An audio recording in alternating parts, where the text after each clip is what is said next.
Good morning. It is 10 a.m. and I will call this meeting to order. We will begin with the Pledge of Allegiance, led by Amy Bergens, our Clerk Treasurer. Thank you. Please stand. I pledge allegiance to the flag of the United States of America and to the republic for which it stands, one nation, under God, indivisible, with liberty and justice for all.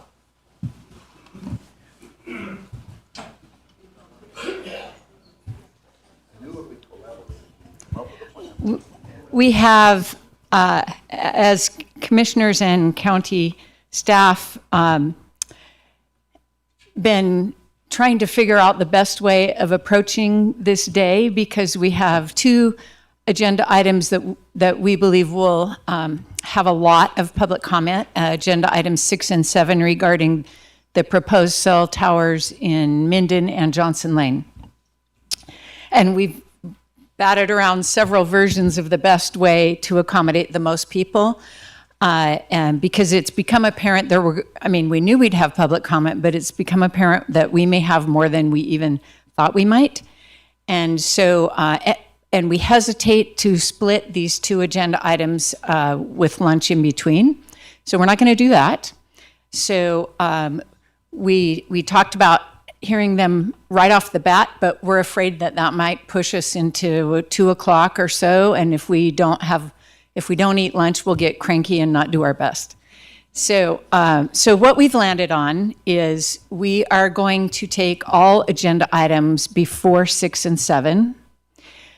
However, if you are here to give public comment on agenda items 6 or 7 and you don't think you'll be able to be here in the afternoon when we hear those items, then we welcome you to give your comment during our general opening public comment. So the plan is that we will proceed through the agenda, except we will take 6 and 7 at 1 o'clock. And we appreciate your patience as we try and accommodate the most people in the best way. With that said, I will move to public comment on matters within our jurisdiction. This is general public comment for any matters not on the agenda today, and also for those who are unable to be here this afternoon to discuss agenda items 6 and 7. Good morning. I don't know. Okay, thank you. And now it's on. I really didn't plan to be here today, but since I got really bad news about South Lake Tahoe refuse, I felt I needed to share this. On Tuesday, it started snowing, and my trash didn't get picked up. I'm sorry. Elizabeth Learnhardt for the record. Thank you, Ms. Learnhardt. It started snowing and my bear box didn't get picked up. When I called today, finally to get somebody to take care of it, I was told it was blocked by snow. I have pictures that show it's not. Then she said, oh no, it was frozen shut. I said, I could easily open it because I noticed it when I tried to put another bag in. And then she said, well, we don't want to even touch it because it could break the box. After 8 years living up there with 6 months of snow, I find this outrageous, particularly after I mentioned that I needed it picked up, and she said it's an extra $25 per pickup. I think you need to know this. You did a 20-year contract with this company, and they're really trying to extort more money because a lot of my neighbors, including myself, do not want to use their 96-gallon bins. Thank you for your attention. Thank you, Ms. Learnhardt. Next. Please state your name. And I'll mention that we have a timer up here. You get 3 minutes, and when you hit 2.5 minutes, you'll hear a beep and the yellow light will go on, and at 3 minutes, you'll hear another noise and the red light will go on. Okay. Hello, and thank you for the opportunity to speak. We are Brian and Yvonne Stevens, and we live directly adjacent from the proposed. We need your name into the record, please. Yvonne I didn't hear it. Stevens. Okay. Okay, we are Yvonne and Brian Stevens, and we live directly adjacent from the proposed cell tower.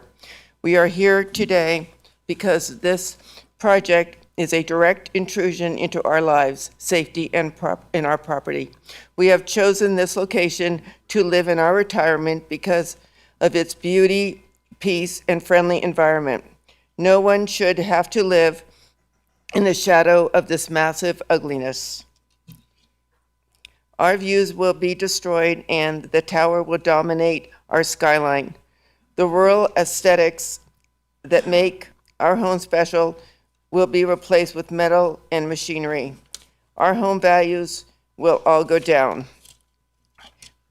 It would be a catastrophe if one electrical fault were to spark or when equipment failure happened during a red flag warning. We may be in danger if an earthquake were to collapse this tower or high winds were to cause debris to fall on our homes. This is all avoidable. We're not asking the impossible, just some respect and some fairness to reject this project in our area. Thank you. Thank you, Ms. Which Stevens. one you're talking to, the Minden or the Johnson Lane? Excuse Are me? you talking to the Minden or the Johnson Lane I'm sorry. Tower? I understand We that live on you are Gordon. the We live on- appellant in the Johnson Lane cell tower. Yes. We live on Gordon, just, So you're talking about the cell tower proposed on Stephanie Way. yes, I'm sorry. Thank you. Yes.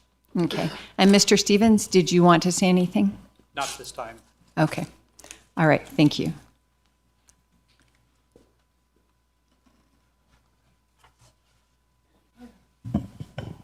Jim Jackson. Haven't been here for a while, so. I gave each one of you a printout from the Johnson Lane area.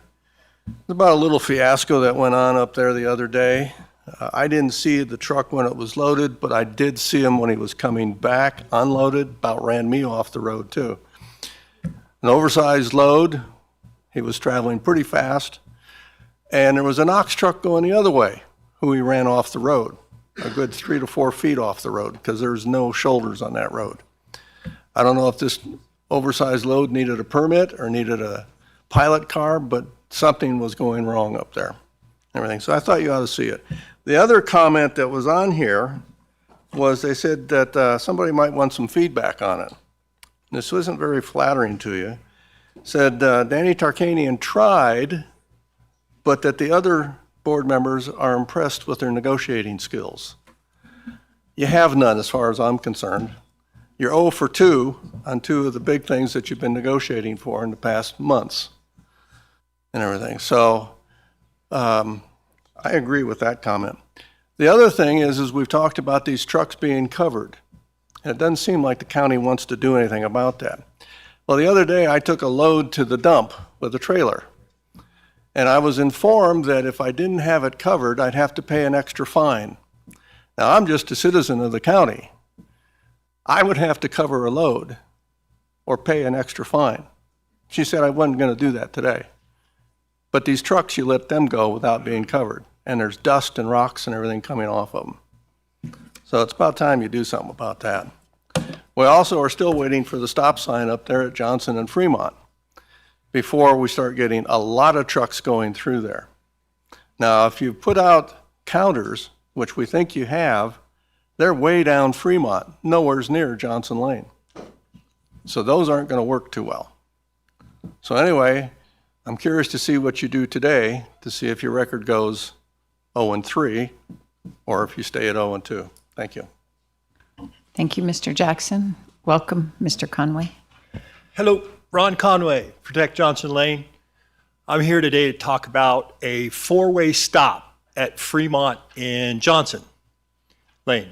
Apparently there are car counters on Fremont. Correct me if I'm wrong. I just saw the strips across the road, close to 2 miles down the road from the stop sign, so I don't know what good that'll do. And there are no car counters on Johnson. Drove it this morning, nothing. I would hope that the county is not going to hang their hat on just how many cars go through that intersection, because that's a very small portion of that picture. I would hope there's a study going to be done about speeding cars and all the other and all the near misses. And I'm not going to stand here and beat up the trucks, because quite frankly, the white trucks that say Knox on the side are some of the best drivers I've seen. They are the most courteous for the speed limit. They don't speed. But you got to remember, they're hauling 80 to 120,000 pounds. That doesn't stop on a dime. It takes a distance to stop it. So if you make them stop at that stop sign, it gives all the idiot drivers a chance for their lives to be saved. Because you get hit by a truck, you're going into a bag. End of story. Now, a week or so ago, I was listening to the budget review, and the sheriff said it best. I can't. Commissioner Gardner asked him if automatic ticketing was the answer, and he said, no, it takes the due process out of it. But he did say that engineering of roads, like the roundabouts, slow people down and they don't get hurt as bad. We're asking you to look at that intersection other than just cars, counting the cars. Because if one of those 120,000 pound trucks is doing 25 miles an hour, and somebody decides, like yesterday, they don't want to wait anymore on Fremont, they want to go, and they jump out in front of him, he's going to crush them. And it's not going to be that poor truck driver's fault. Like yesterday, I'm coming up, I drive a 1-ton. I'm coming up Johnson to turn left. Lady decided she didn't want to wait anymore and started out in front of me to turn onto Johnson Lane from Fremont. This is why we're not, I'll beat the trucks up all day long. I don't care. I'm not here. My life is not a popularity contest. I don't care who likes me and who doesn't. Thank you, Mr. Conway. Welcome, Ms. Duda. Thank you.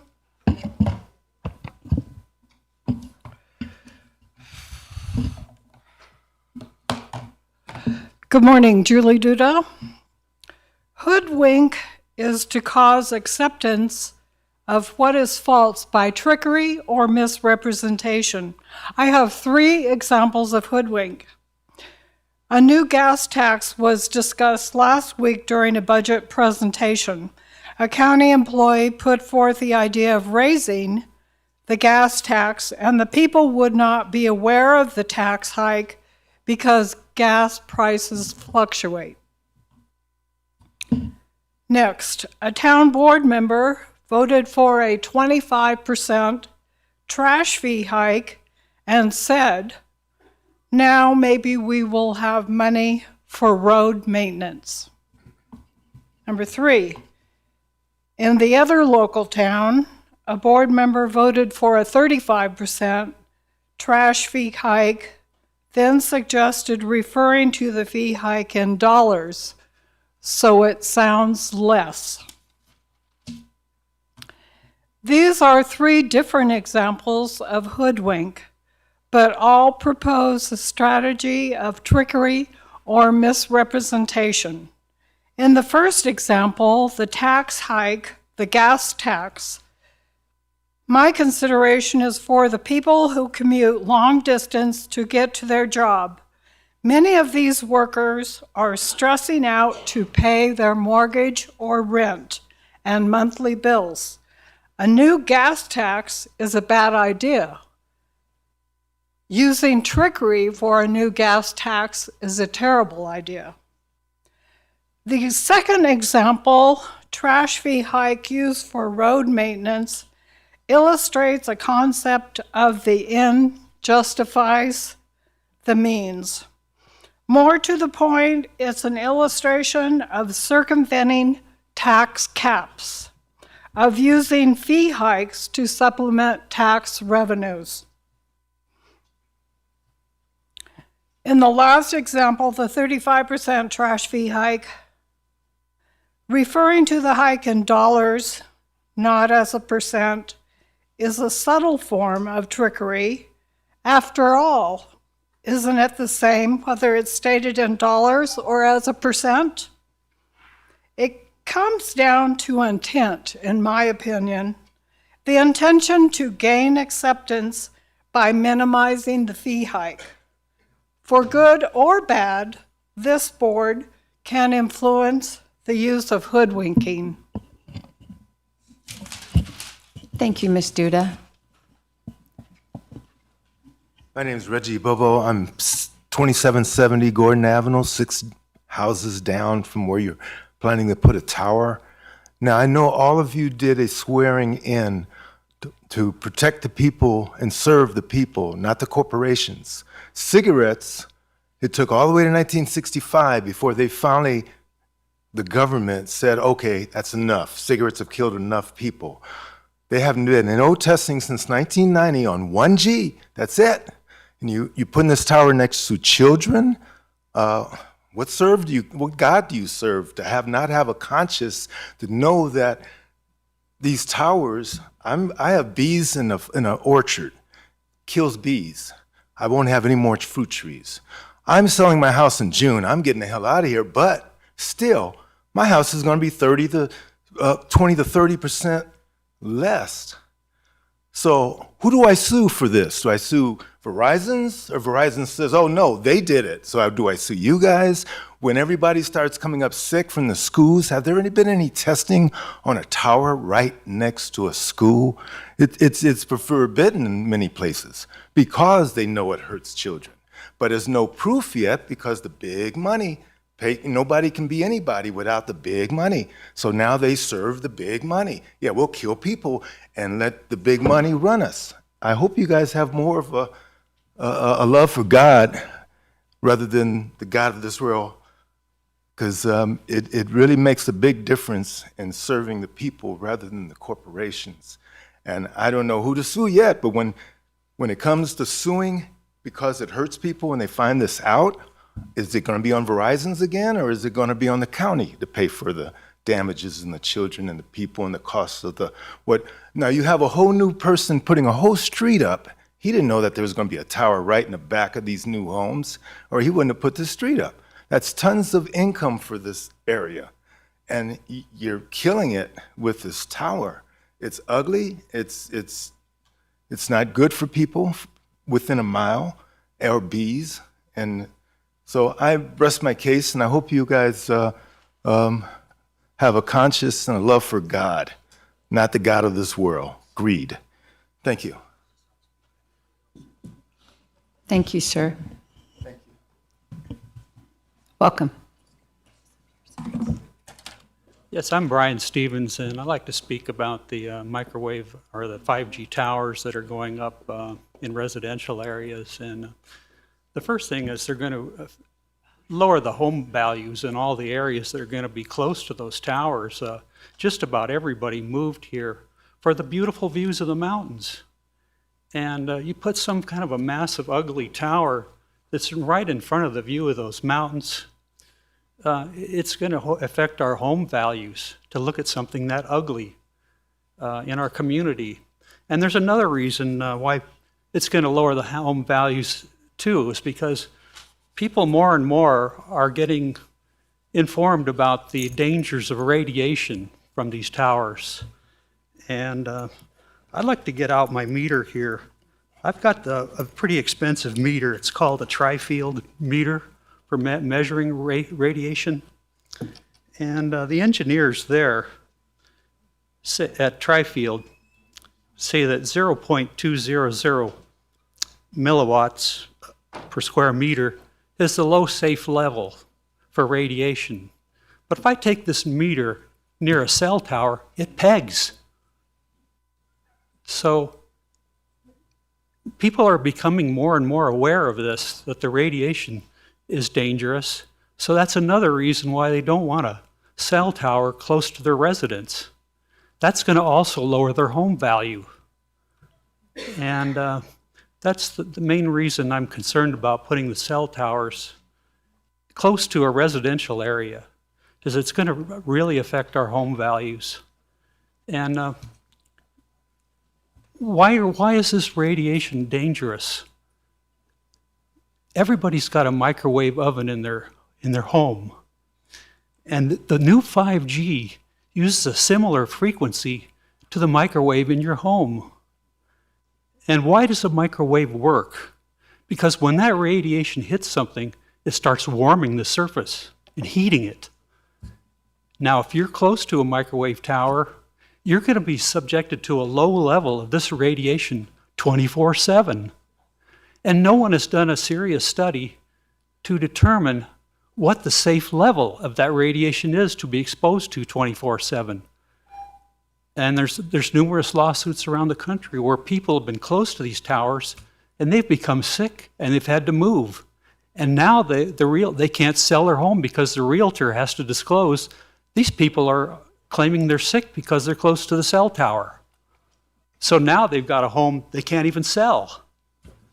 So this is how it's going to affect our home values. And it is affecting the home values all around the country right now, where these towers are put in residential areas where they shouldn't be. They should be in industrial areas, not near anyone's residence. That's all I have to say. Thank you, Mr. Stevens.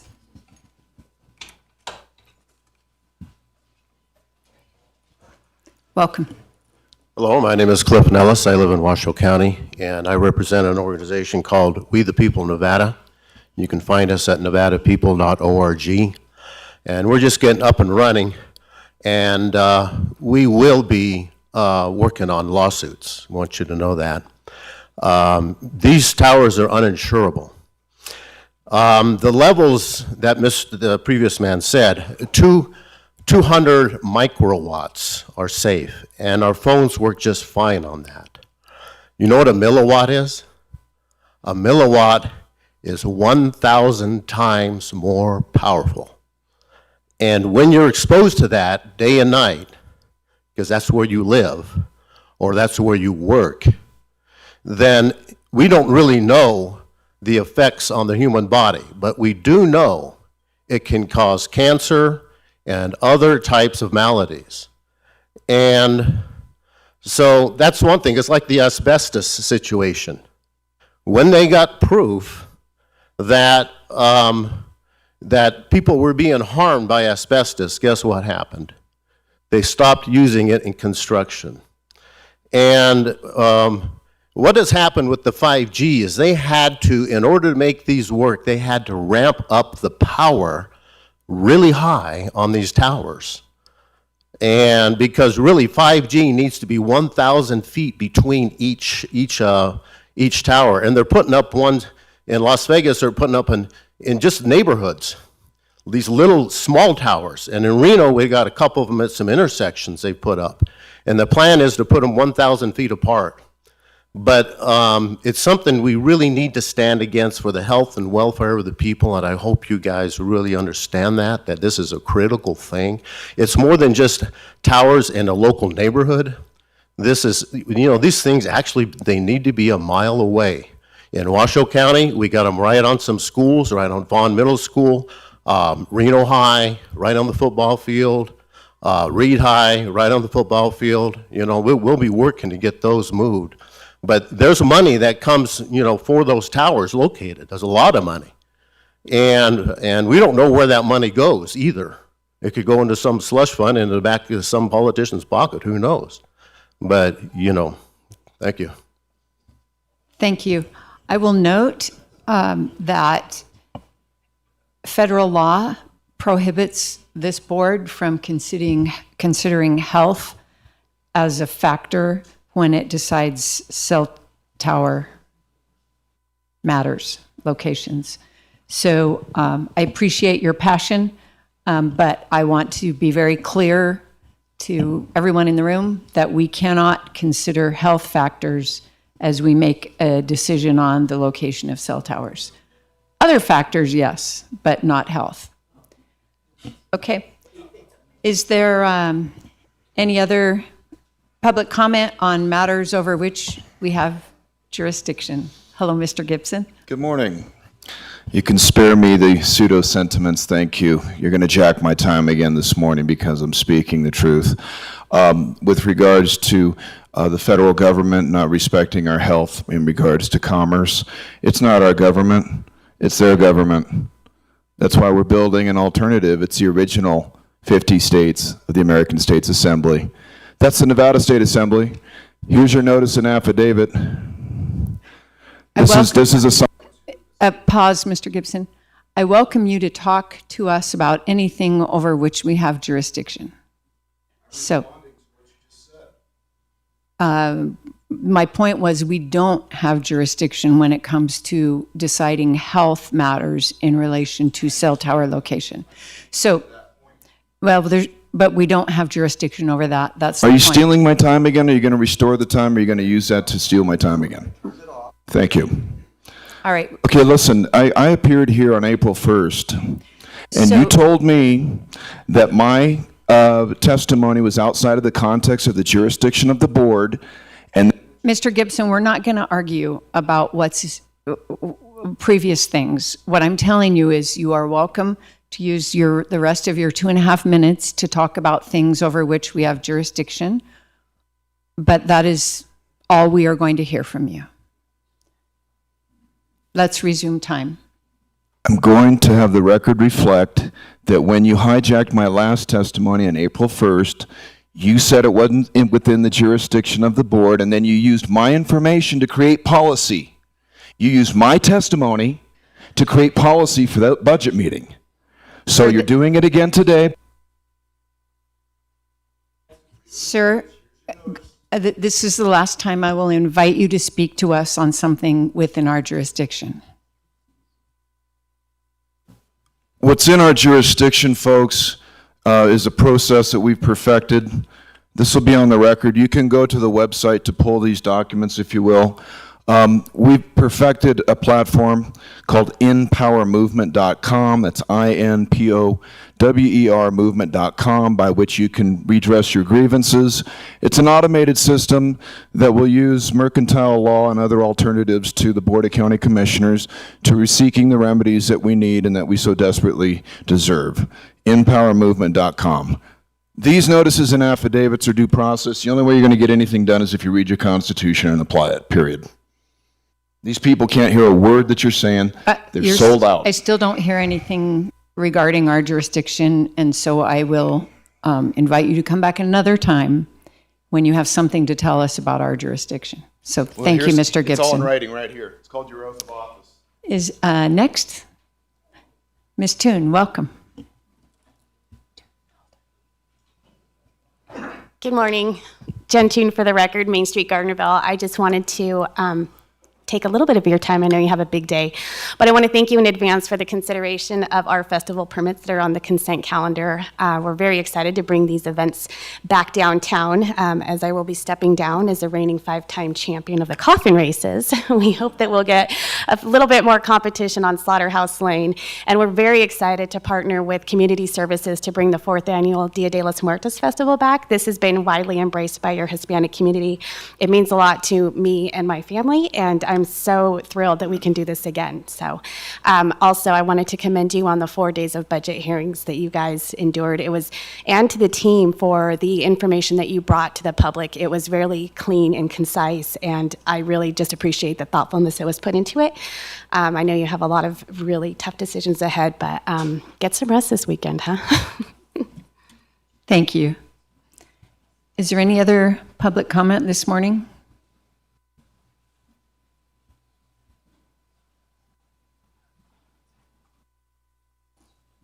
Welcome. It's on. Good morning. My name is Colleen Lawrence. I'm the director of Moxie Up.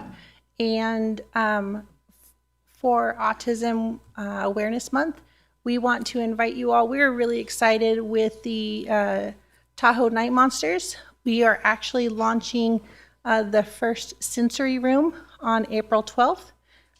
During that night, they're doing Fan Appreciation Night, and we will be having a sensory room up there for our neurodivergent youth. And so we just want to invite everybody to come up there and celebrate.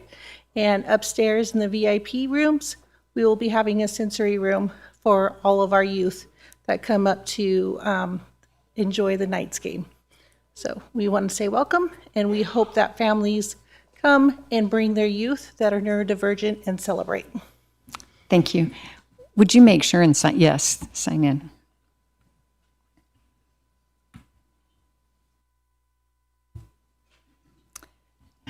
Is there any other public comment? Seeing none, I will close public comment, and we will move on to approval. Oh, is there any response to public comment? None? Then I will move on to approval of the agenda. I will just pause to reiterate, in case anyone missed it, we will pick up the hearing of agenda items 6 and 7 at 1 o'clock. And you will not be rude if you leave right now and come back. Yeah. All right, turning to approval of the agenda. Madam Chair, I move for the approval of the proposed agenda as presented. We have a motion by Commissioner Gardner, seconded by Commissioner Tarkanian. All in favor? Aye. Oh, Commissioner Rice, delightful to have you with us. I will just note for the record that Commissioner Rice is joining us via Zoom, and we are glad he's with us. Thank you very much. You sound good. We will next move to approval of previous minutes. That is to approve the draft minutes of the February 20, 2025 regular meeting of the Board of County Commissioners. I'll make a motion to approve the previous minutes. I'll second. It's been moved by Commissioner Tarkanian, seconded by Commissioner Tolbert. All in favor? Aye. Any opposed? Motion carries unanimously. We'll move to the consent agenda. Is there anything that needs to be pulled, or is there a motion? Madam Chair, move for the approval of the consent calendar items A through H as presented. I'll second. Is there? Okay. Yes, it's been moved by Commissioner Gardner, seconded by Commissioner Tolbert, that we approve the consent calendar. All in favor? Aye. Aye. Any opposed? Carries unanimously. With that, we will move to the administrative agenda.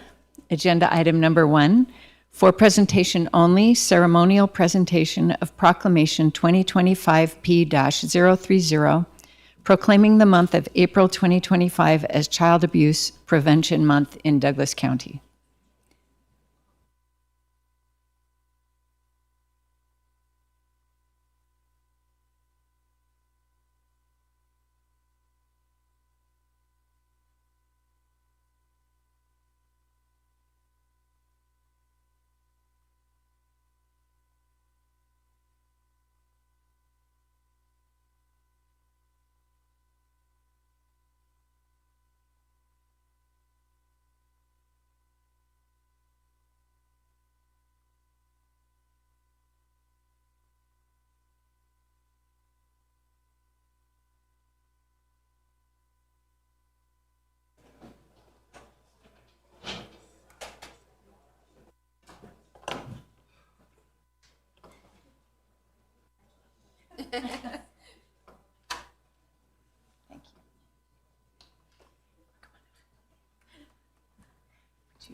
Good morning. My name is Leanne Wagner. I am the manager for the CASA program in Douglas County, which stands for Court Appointed Special Advocates.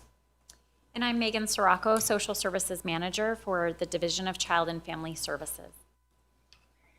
Thank you for joining us and for shining a light on this concern. Proclamation by the Douglas County Board of Commissioners 2025P-030, recognizing April 2025 as Child Abuse Prevention Month in Douglas County. Whereas our children are our most valuable resources and will shape the future of Douglas County. And whereas child abuse and neglect are serious problems affecting every segment of our community, and finding solutions requires input and action from everyone. And whereas across the state, Child Protective Services received 4,794 referrals of suspected abuse in the rural regions of Nevada in state fiscal year 2024. And whereas in Douglas County alone, 435 referrals of suspected abuse were made to Child Protective Services in the state fiscal year 2024. And whereas in 2024, Douglas County deputies responded to 44 reports with the charge of child abuse, neglect, or endangerment. And whereas communities can partner with child welfare agencies to help with the recruitment of foster families, to provide a safe and nurturing environment for children while reunification efforts occur. And whereas we must work together because effective child abuse prevention activities succeed because of the partnerships created between child welfare professionals, the school district, the sheriff's department, health, community, and faith-based organizations, businesses, and families. Now therefore be it proclaimed by the Douglas County Board of Commissioners, along with Douglas County staff and residents, April 2025 is recognized as Child Abuse Prevention Month. Thank you for being here and for your really important work. Thank you. Would you like to say? On behalf of the Division of Child and Family Services and CASA, we'd like to take a moment and recognize the community members and all of the agencies and organizations that help protect the children of our community every day. Thank you. Picture? Do you make sure? Come in. Close.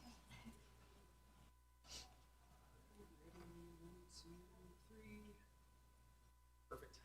Thank you. Thank you so much. Appreciate it. Next, we have Agenda Item 2 for presentation only, ceremonial presentation of Proclamation 2025 P-031, proclaiming the month of April 2025 as National Autism Awareness Month in Douglas County. We are delighted to have Melissa Elgis back among us. Do we have others?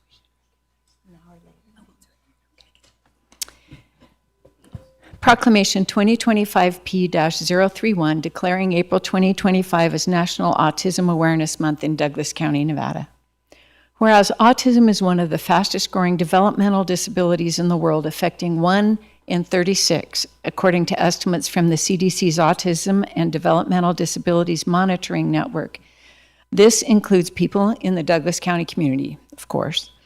And whereas autism results from a neurological disorder that impacts the functioning of the brain, conditions characterized by autism may challenge communication, social skills, and behavior.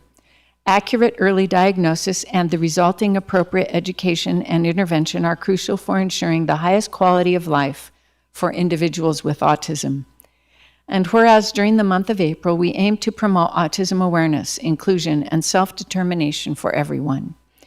And whereas support groups such as the Family Support Council, Action Club, Moxie Up, and Expandable Horizons, who we are pleased to welcome recently to our community. These groups provide vital support and advocacy for families, children, and adults diagnosed with autism spectrum disorder in Carson Valley. And whereas the Autism Resource Fair, organized by Family Support Council community volunteers, will offer information about support services available in Douglas County for individuals on the spectrum. The fair is scheduled for April 18th, 2025 from 1 to 5 p.m. at the CVIC Hall. And whereas the Douglas County Sheriff's Office has established the Autism Recognition Program to assist family members and caregivers in registering individuals with autism with the Sheriff's Department. This proactive initiative aims to reduce anxiety for those with autism and help during everyday police encounter critical incidents. The program also enhances police officer awareness and response to individuals with autism, assisting officers with early recognition, parent-guardian reunification, and overall safety. Now therefore, be it proclaimed by the Douglas County Board of Commissioners, along with Douglas County staff and residents, that April 2025 is National Autism Awareness Month in Douglas County, Nevada.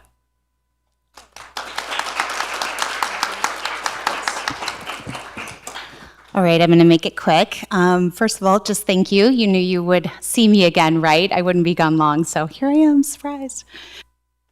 I want to extend my gratitude to the incredible organizations here today that we recognized earlier in all the work that they do in our community to fill the gaps that we have. This year, my son, who is on the autism spectrum, turned 17. I can't believe it. And as we prepare for the next chapter in his life, I've been reflecting on what the future looks like for him beyond graduation. We've been fortunate to access many resources, but I know that's not the case for every family. I get calls all the time about people asking, Melissa, how do I get help? How do I speak to a clinician? How do I get an assessment? How do I get a behavioral plan? Unfortunately, the news in our great state of Nevada is not great. We are really good at being last at a lot of things. And with my job at CTH now, I've come to learn a few things I just want to share with you guys. In 2022, the U.S. Department of Justice found that Nevada was likely violating Americans with Disabilities Act due to the inadequate behavioral health services. As a result, many children with behavioral health needs have been placed in institutions and separated from their families. Nevada has ranked last in the nation for behavioral health. A title is held for the last 7 years. And to meet federal standards, our state would need 235 more mental health care practitioners to eliminate the provider shortage. Nearly 30% of children in Nevada do not receive the mental health care they need, and a severe shortage of child and adolescent psychiatrists, only 8 per every 100,000 children, and with 71% of counties having no specialties at all. So we must do better, and there are many of us that are joining together to do better. I believe that we will. We're going to do great things, and as many of you guys know, our rural counties suffer to access to healthcare and clinicians even greater. So yeah, and if you'd like to know any more about Carson Tahoe's Healing Our Kids, I'm happy to talk about that, but I just want to give an opportunity to you guys if you want to come up here real quick. Thank you so much, and it's so good to see you guys all again. Please come up and introduce yourselves and take a minute if you'd like. Hello, I'm Dan Upton with Family Support Council's Jesse's Ranch Program. I'm the director of the program. I'm excited to see new faces up here and hope to see you guys Friday, the 18th. Going over here? Or? Yes. I'm Suzanne Taus. I'm the Secretary of Expandable Horizons. As Charlotte said, we're new to the community. We've worked as volunteers for about 3 years and only for the last year had the nonprofit approval from the IRS. And I want to tell you that the response from the community has been amazing. People have stepped right up to help as soon as they realized we were there. And I thank this community immensely on behalf of all the people who participate for us. Thank you.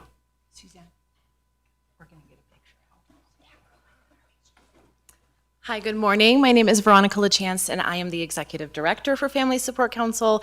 They all filled in fantastically with not only our need for additional healthcare providers, but just the county's support for our adults with developmental disabilities. So we want to say thank you, and just to reiterate, see everybody April 18th from 1 to 5. Good morning. My name is Colleen Lawrence again. I'm the Executive Director and founder of Moxie Up. And we have a specialized program for youth with neurodevelopmental symptoms, which is not just ASD or autism, but it's also our ADHD and learning disabilities. We've had the pleasure to be with Brody since the beginning of his journey when he was younger. And I would just say to appreciate the joy that our neurodevelopmental youth bring to us and to learn from them. They bring us a lot of kindness. And we appreciate that journey. So yeah, we appreciate that piece, and also to work with CASA also on this journey with us. So thank you. We'll go wherever you want us to.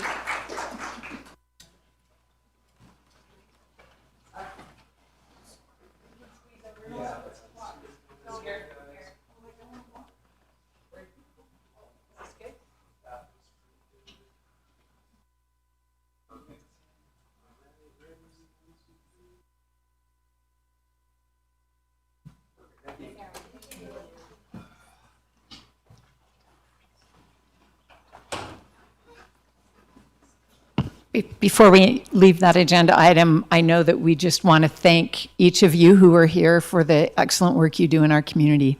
So, thank you.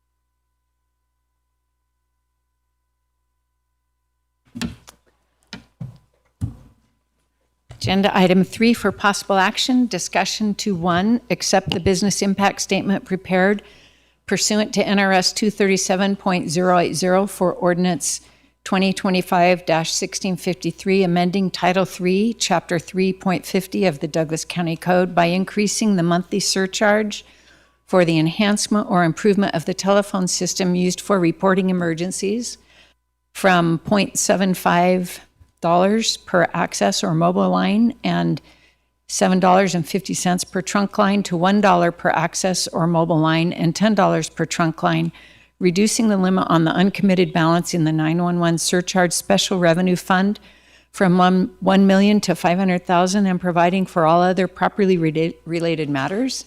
And 2, find that ordinance 2025-1653 is not likely to impose a direct and significant economic burden upon a business or directly restrict the formation, operation, or expansion of business, and approve the objection process set forth therein for any aggrieved business to object to the ordinance. Welcome, Mr. Wadley, Deputy District Attorney, and I understand we also have Nikki Rudelbach here, Economic Vitality Manager. Yes, there you are. Thank you, Madam Chair. Oops. There we go. Zach Wadley, Deputy District Attorney.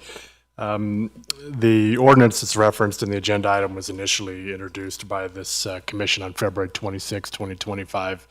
In accordance with Nevada law, we went through the business impact statement process because this does impose a fee that would be borne potentially by businesses. I want to thank Nikki Rudelbach, who prepared this business impact statement for us today. A copy of it is in your packet. About 840 pieces of mail went out to notify the business community and telecommunications providers about this ordinance and proposed fee increase. There were no responses that were provided back by any of those businesses in response to that mailing. I'd also note that, as noted in the impact statement, the ordinance and the proposed fee increase was publicized in the Record Courier as well. So given the lack of responses and based upon the information that's in the business impact statement, county staff has concluded that there's no significant impact on businesses or the future formation of businesses as a result of this ordinance. The recommendation here is for this board to accept the business impact statement prepared for the ordinance, find that ordinance is not likely to impose a direct and significant economic business upon a burden upon a business or directly restrict the formation, operation, or expansion of a business, and to approve the objection process that's set forth therein for any aggrieved business to object to the ordinance. That's a requirement of Nevada law that we establish that objection process. So if there's any questions, I'll be happy to take them. Otherwise, I have nothing further.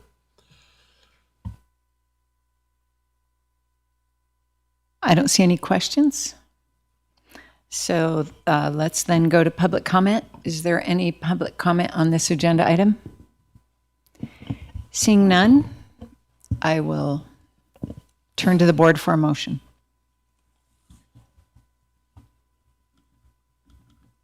Okay. I guess all eyes are on me. Commissioner Gardner. I move that we accept the business impact statement prepared pursuant to NRS 237.080 for ordinance 2025-1653 as presented, and find that ordinance 2025-1653 is not likely to impose a direct or significant economic burden upon a business or directly restrict the formation, operation, or expansion of business, and approve the objection process set forth therein for an aggrieved business to object to the ordinance as presented. Second. It's been moved by Commissioner Gardner and seconded by Commissioner Rice. All in favor? Aye. Aye. That's why we had you say it. It was so tongue twisting. Jeez. Any opposed? Motion carries unanimously. Turning to agenda item 4, for possible action, discussion regarding a nationwide contest sponsored by America 250 and a related local contest in preparation for America's 250th birthday in 2026. The national contest, America's Field Trip, invites students in grades 3 through 12 to be part of this historic milestone by sharing their perspectives on what America means to them, with the chance to earn a once-in-a-lifetime field trip experience at an iconic American landmark or cultural site. The local contest uses the same contest rules with a May deadline and locally funded prizes for winners. The board may take action to approve co-sponsorship of the local event along with the Douglas County School District and Carson Valley Chamber of Commerce. This has my name on it, so I'll provide a little more explanation. I learned about this contest at the National Association of Counties Legislative Conference, and I was excited by the invitation to youth to either write an essay about what America means to them or present in artistic visual format, same topic. And I thought, and this would be done sort of as a kickoff to next year's 250th birthday celebration of our nation. And I felt that it would be wonderful to have a local version of this so that we don't just send our kids' artwork off and then never see or hear from it again, given the huge national competition. So came home, and sure enough, there are some local folks who are willing to donate for prize money.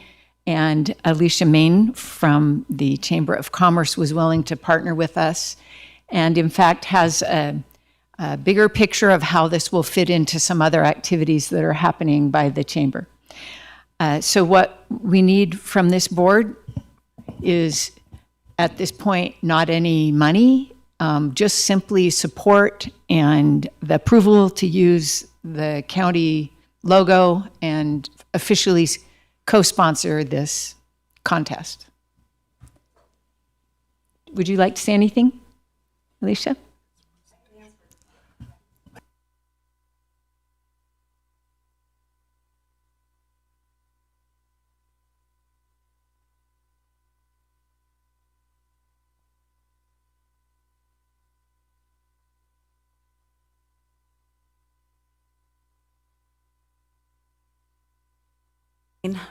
Carson Valley Chamber of Commerce.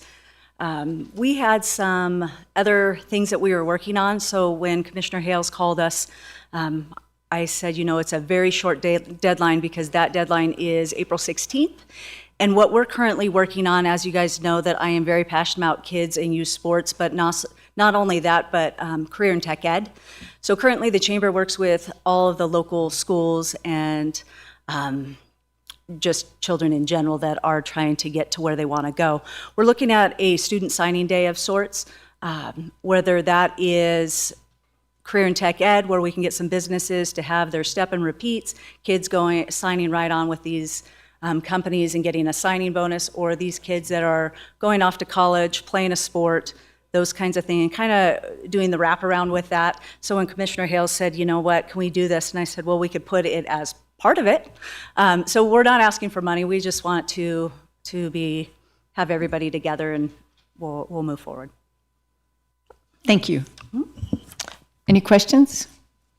All right, we'll go to public comment. Any public comment on this issue? All right, seeing no public comment, I'll bring it back for a motion. Madam Chair, I move that we approve the co-sponsorship of the local event along with the Douglas County School District and Carson Valley Chamber of Commerce. It's been moved by Commissioner Tolbert and seconded by Commissioner Tarkanian. All in favor? Aye. Any opposed? Motion carries unanimously. Thank you. Thank you very much. I'm excited about this. It's nice to do something that pulls our organizations together. All right, agenda item number 5 for possible action, discussion to approve tentative subdivision map application DP 24-0253, a request to divide a 4.45 acre parcel into 30 parcels consisting of 29 single-story multifamily individually owned. Oh, we will take a 5-minute break for technical reasons. So we will convene right at 11.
Let's take our seats.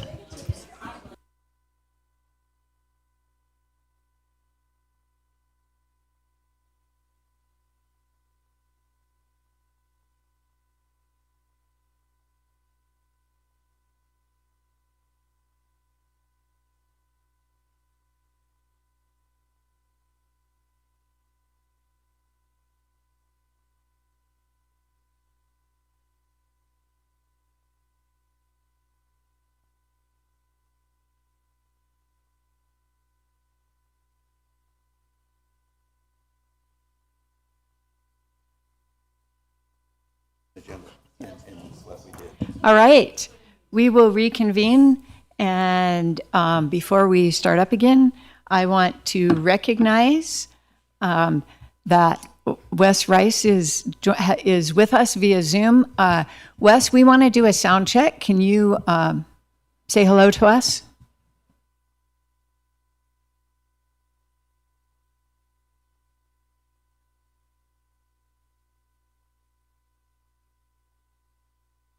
Okay.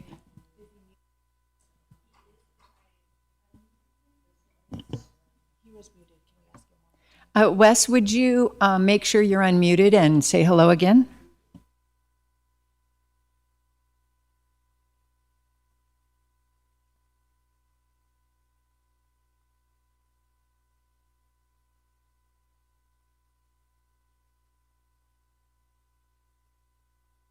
We're taking a minute here, Commissioner Rice.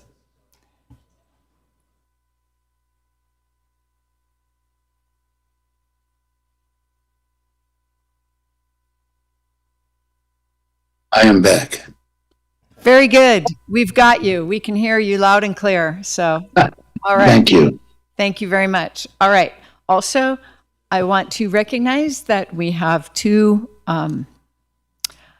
other elected officials with us today. We have Melinda Knighting, who is on the Douglas County School Board. Welcome. Glad you're here. And we have Mike Summers, East Fork Fire District Trustee. Good to have you here.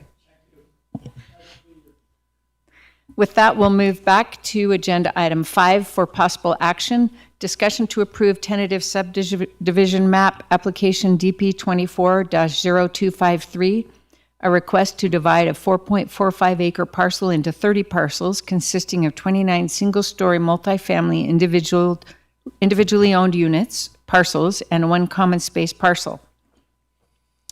The subject parcel is zoned multifamily residential and is located within the Gardnerville Community Plan.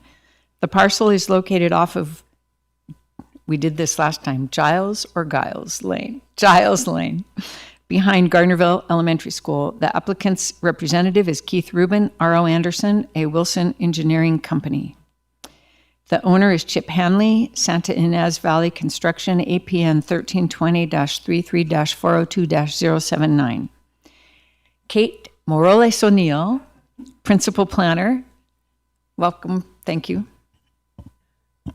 Thank you, Chairwoman Hales. Kate O'Neill, for the record, we decided last meeting we were going to get rid of, but I appreciate that, Ms. Hales, for including Morales. Anyway, so at our March 6, 2025 meeting, it was direction from the board to continue this item to give the applicant and applicant representative a chance to speak to the school district. Rob Anderson from Wilson Engineering is here again today, and the letter they did meet. In the letter that was included in supplemental, you'll see there was a lot of good things that it seems like they've come to agreement on, but I'm going to invite Mr. Anderson up now to go over their discussion. We do have the PowerPoint. We didn't feel with your very busy schedule today that you need to go through the PowerPoint again, but if anyone feels the need, we do have it prepared for you. So I'll invite Rob up at this point. Does anyone want the PowerPoint? No. Good answer. Yes. Welcome, Mr. Anderson. Good.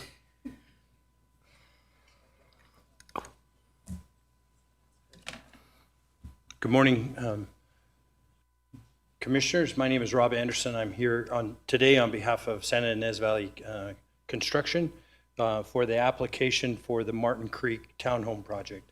I'll be brief in my remarks based on the discussion we had last month.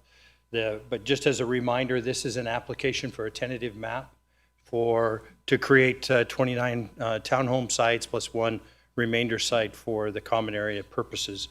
At the last meeting, as you recall, and as Ms. O'Neill pointed out, is you had asked us to go back and visit with representatives of the Douglas County School District for the purposes of discussing the joint access easement and any improvements that might be necessary between the two parties to allow that to function safely and appropriately.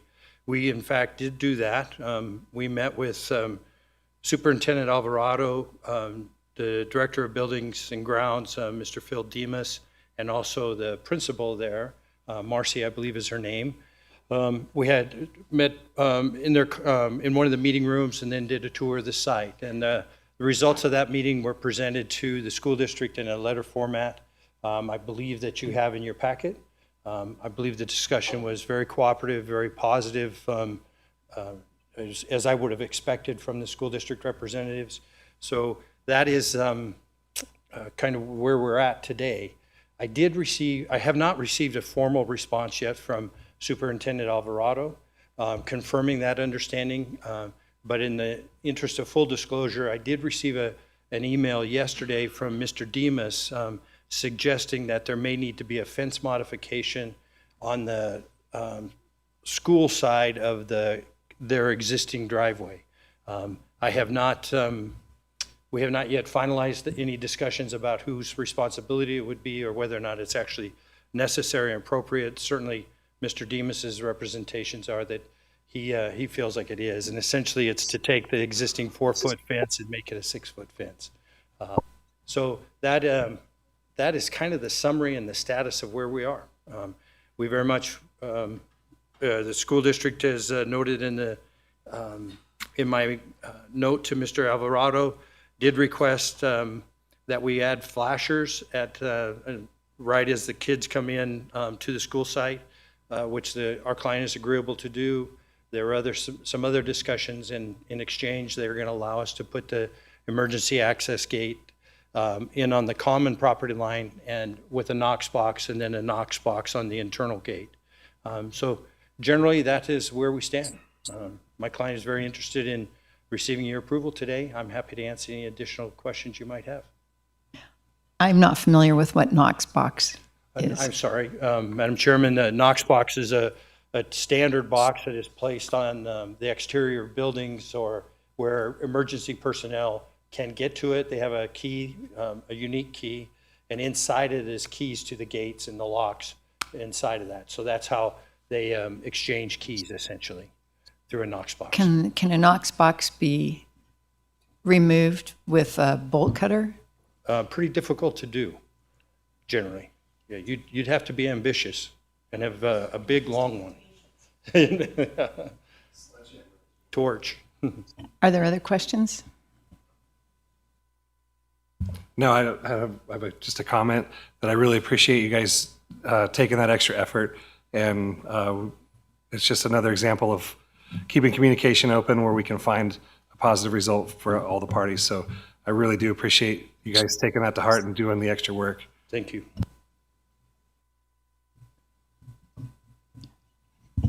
Commissioner Rice, do you have any questions? I do not. I've been interested in this project because of our last meeting, and I really appreciate the cooperative effort between the school and the builder. Thank you. Thank you. With that, I will make so. Commissioner Gardner. Thank you. Mr. Anderson, I appreciate your agreeing to delay this last month and bringing this back. I think I'm the one that made that motion actually that asked for the delay, but maybe not. That's not important. But I appreciate your involvement in the school district. The project looks good, and it creates infill okay, on a very difficult project, that very difficult piece of property. So I appreciate you working through that process. So thank you. Thank you, Mr. Anderson. We'll turn to public comment on this matter. I see no public comment. Then we'll bring it back to the board for discussion. I'm going to make a motion to approve the tentative subdivision map application DP 24-0253 as presented, based on the recommendation of the Planning Commission, the staff report, and because the required findings have been met. Am I wrong? Oh, shit, you gave me a really weird look. Subject to the conditions in the staff report. I'll second. Do the conditions of the staff report include written agreement by the school district? If I may, Kate, Yes. Kate O'Neill for the record. Our discussion with Mr. Hames, we had just received this letter yesterday. So what I would like to do or include or edit the motion would be that we will include in our conditions of approval for this project the terms that are agreed upon from this letter with the school district. So they would be part of the conditions of approval. You always amend me. I'm what? You always amend everything I do. You don't like anything. I'm so sorry. So He's how- smarter how- than me, how do I so do he this, thought of it. Not. How would you like me to say it on the record?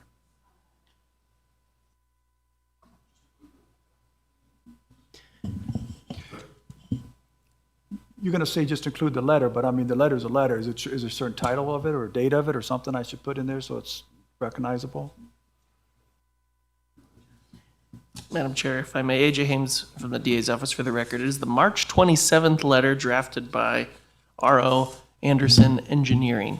Okay. So I would suggest, it's Wilson Engineers, sorry. I would suggest that you make the motion to approve, subject to the conditions in the staff report, with the addition of compliance with the letter dated March 27th, 2025, between the developer and Wilson Engineers. March 25? The school district and Wilson Engineers. 25 March or 27th, yeah. 2025. Okay, so my amended motion will be to approve the tentative subdivision map application DP 24-0253 as presented, based on the recommendation of the Planning Commission, the staff report, and also the March 27th letter between Wilson Engineering and the developer, and because the required findings have been met subject to the conditions in the staff report. I said the letter. Engineering and the school. Sorry, AJ Hames for the record. You said that the findings were met based upon the letter, but if you want to incorporate the letter into the conditions, then I would just add that at the very end. I'm saying I'm approving the tentative subdivision map presented. It's based upon the recommendation of the Planning Commission, the staff report, and the agreed-upon letter with Olson Engineering and the school district and the developer. So just to clarify, the developer would need to comply with the terms of that letter before the tentative map could be This is filed. why I don't make motions. Go ahead, big guy. It's all yours. So moved. There you go. So moved. Thank you, sorry. All right, and do we have a second? Well, I have a question before we do that. Well, let's get a second and then we Okay. discuss. Second.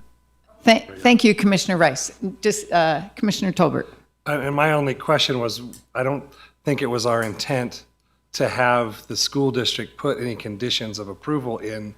It was to verify that the developer and the school district had coordinated in the idea of public safety. So I'm not sure if we should actually include that as an agreement as part of the conditions of approval, because I don't believe that was the intent of why we paused this. So I was gonna I just say- want to clarify that. I was going to say exactly the same thing, except that they agreed to it.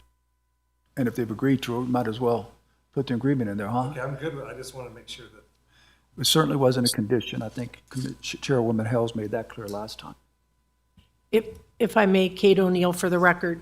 I did kind of look back at Rob and get the nod that was, here he is. Here I am. Rob Anderson again for the record. We are agreeable to the motion as set forth by Commissioner Tarkanian and seconded by Mr. Rice. Thank you. And so what I understand is that that verbally, when you met with the school district, they agreed to all the things in your letter. You just haven't received a formal written response from them, and there may be some question about fence height. Correct. Okay. So in the event that the school district does not agree to the things in the letter, I expect you'll fix it. Is that right? Yeah, we'll have to fix it. Obviously, we'll have to fix it. I do not anticipate, based on the discussions that we had that day, I do not anticipate that that will be an issue. Okay. Good. All right. Any other questions? Commissioner Gardner. So with all due respect, Mr. Anderson, I'm still going to vote in denial of this for lack of the ability to meet finding 4 secondary access, emergency access according to county design standards and improvement standards. I realize that International Fire Code allows exemptions with fire sprinklers, but I still have, even with this, I still have concerns about the emergency vehicle access into our residents. So once again, with all due respect, I'm going to be a no vote. Thank you. I guess I would want to say that where we've looked at locked gates for secondary emergency access in the past, it has not been a Knox box. It's been some kind of device that could be opened with bolt cutters. So if someone in the neighborhood, sometimes it has been a Knox box. I prefer not, because if the fire district is otherwise engaged, you've got this neighborhood that has a secondary access but can't use it. And so I don't know what the solution is, but I trust the county and the parties can figure out the best thing from this point. Again, Rob Anderson, just to hopefully help you with that question. So a Knox box is a device that's put on generally a post or on a building side that the fire district or sheriff's office has a key, a unique key that only they have, that they can open it and get access to the key that is locking the gate. So the master lock, that is very much, you can cut that one. Yeah, yeah. So it's a key to that, so they don't have to cut it with a bolt cutter, and it sits in the Knox box. But there will be a master lock that is on that gate. Does that help? It actually does help. Great. Thank you. You're most welcome. I am satisfied. Is there any other comment? All right, then we all in favor of the motion? Aye. Aye. Opposed? The motion carries 4-1 with Commissioner Gardner voting no. Thank you very much. You guys have a good day. Thank you. All right. We will skip to agenda item 8 and return to agenda item 6 and 7 at 1 o'clock. Agenda item 8 for possible action, discussion, and direction to staff regarding legislative or legislative issues proposed by legislators or other entities permitted to submit bill draft requests that may impact Douglas County. The board may take action to support or oppose any legislative item included in the Douglas County Bill Tracker report included with the board packet. Discussion may include taking action to support, oppose, or remain neutral on AB 127, which makes an appropriation to the Office for New Americans in the Office of the Governor to provide grants to counties and cities to implement language access plans. AB 152, which is relating to governmental administration, providing that a governmental entity is exempt from providing a copy of a public book or record if the governmental entity is authorized to dispose of the public book or record pursuant to a schedule of retention, and SB 324 relating to natural resources, prohibiting the sale, offer for sale, or distribution for sale of water in certain disposable plastic bottles within any community which abuts the Lake Tahoe watershed, providing a penalty. County Manager Jennifer Davidson. Thank you, Madam Chair, members of the Commission. Jennifer Davidson, County Manager for the record. The bills specifically listed in this agenda item for action today are included in the packet. due to a request by the vice chairman at the last board meeting to bring them forward by a discussion by this board. Additionally, on March 27th, I received a request from the League to Save Lake Tahoe, specifically requesting Douglas County support of SB 324. Included in the background agenda items is that request for support and a draft letter of support drafted by the League to Save Lake Tahoe, as well as a one-page summary sheet and talking points. I await further direction by the County Commission regarding the board's positions on these individual pieces of legislation. I'm happy to answer any questions that you may have. Commissioner Gardner. Thank you, Ms. Davidson. I am in support of AB 127 and AB 152. I've been encouraged by the Director of Conservation and Natural Resources, not only the Director, the State Director, who happens to be a member of our community. That Director is none other than previous State Senator James Sotomayor. So encouraging us to strongly oppose SB 324. So you would think that coming from the Director of Natural Resources and Conservation, that, you know, that's if he's against it, then I certainly have to respect his insight and also anyways. We are moving slow in regards to either our support or denial or opposition to bills. We are approaching a deadline here. I believe it is April 11th, which is next Friday, that any and all bills must be passed out of one committee on either side of the state legislature. So as we move forward in this process, I would imagine after April 11th, we'll have a little bit more activity on these things, but these are the only three that have been brought forward so far. I think we approved some others or approved support of others at the last meeting, but that's pretty much why I think we're moving slow on this. And I did ask for your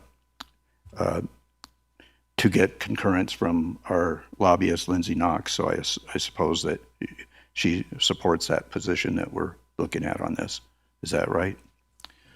Thank you, Mr. Vice Chairman, for your question. Members of the Commission, Jennifer Davidson, County Manager, for the record. I did speak to Ms. Knox regarding the county potentially taking positions on each of these pieces of legislation. She concurs with you that it is appropriate for the board to take action and provide direction to staff on what the county's position would be on each of these individually. I have no other comments. Thank you. So, just to clarify and make sure I understand, you're proposing that we take action to oppose SB 324. My understanding is that legislation would include not just the part of our county that is in the Tahoe Basin, but it would be all of our county, including stores in Carson Valley.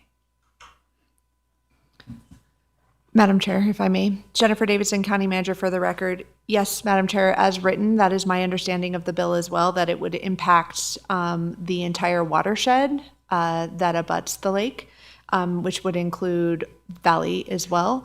I am not aware of specific amendments that have changed that. And certainly we could take a nuanced position on this bill if the board did not want to directly oppose or support. We could say that we support amendments to the bill if that were the direction. Madam Chair, Oh, yes, Commissioner Rice. I am absolutely against 324. This is, in my opinion, a very ill-conceived ordinance that the city of South Lake Tahoe passed, outlawing single-use bottles for any beverage.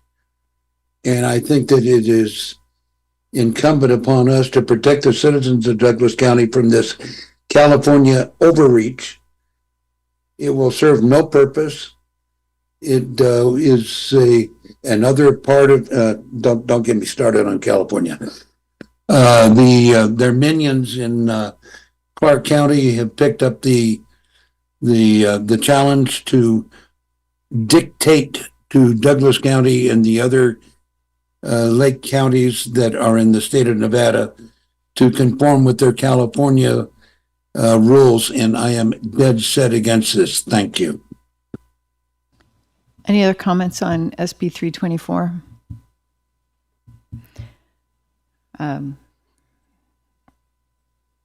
Then Commissioner Gardner. Okay. Before we go to public comment, let's ask, do commissioners have any appetite to take action on the other two?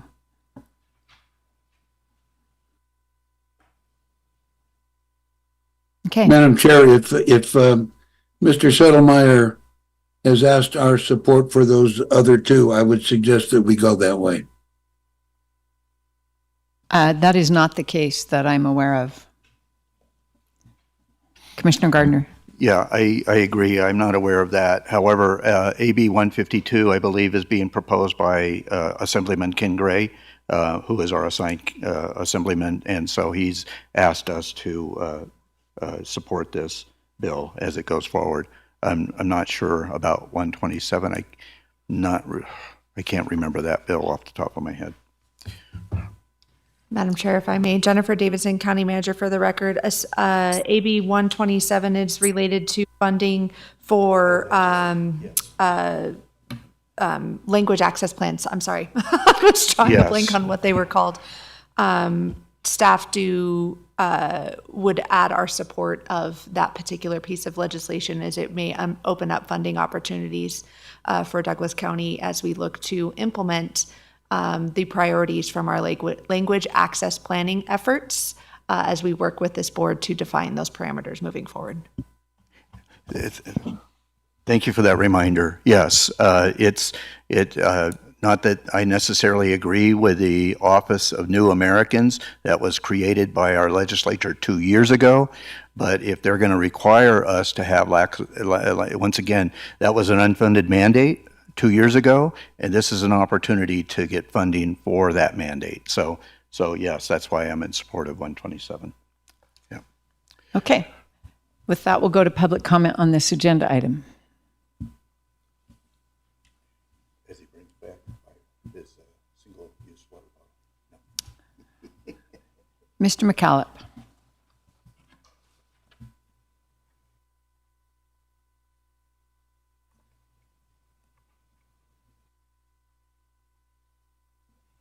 Good morning.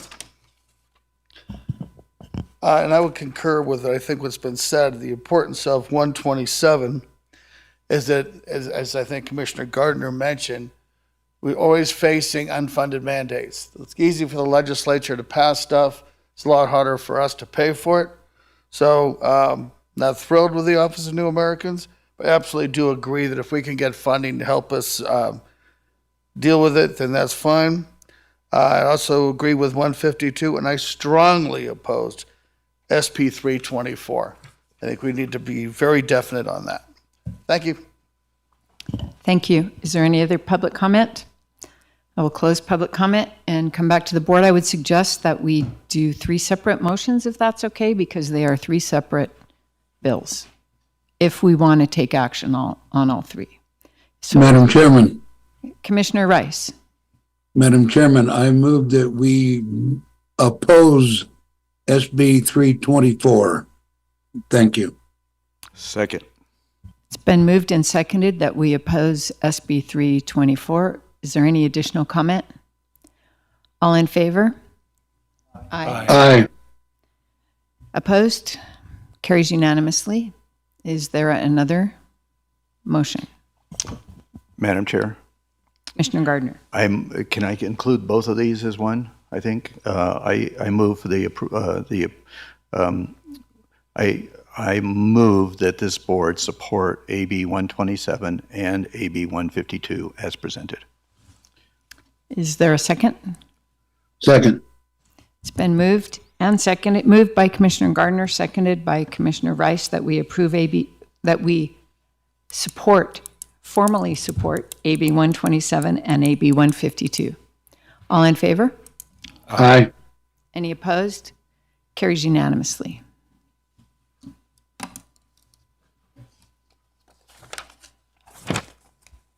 Agenda item 9 for presentation only. Announcements, reports, updates from county commission members, including updates on the various boards and/or commissions that they may be a member of or a liaison to, or any other meetings, functions they have attended, and any request by a commissioner for discussion of a future agenda item. Commissioner Rice, let's start with you. I'm out. All right. Said with a strong voice, so we appreciate that. Thank you. I haven't turned my camera on because the rest of me ain't that strong, but it's good to be back. Very good. Thank you. Get better. Commissioner Tolbert? We just have a couple out and about, not a lot to report from the boards I've been to, but I was privileged to be the opening welcome speaker for the University of Nevada Cooperative Extension Conference that was held in Minden this year about backyard gardening and bees. So that was very interesting to see and get to a little introduction and how actually large and active a community that is.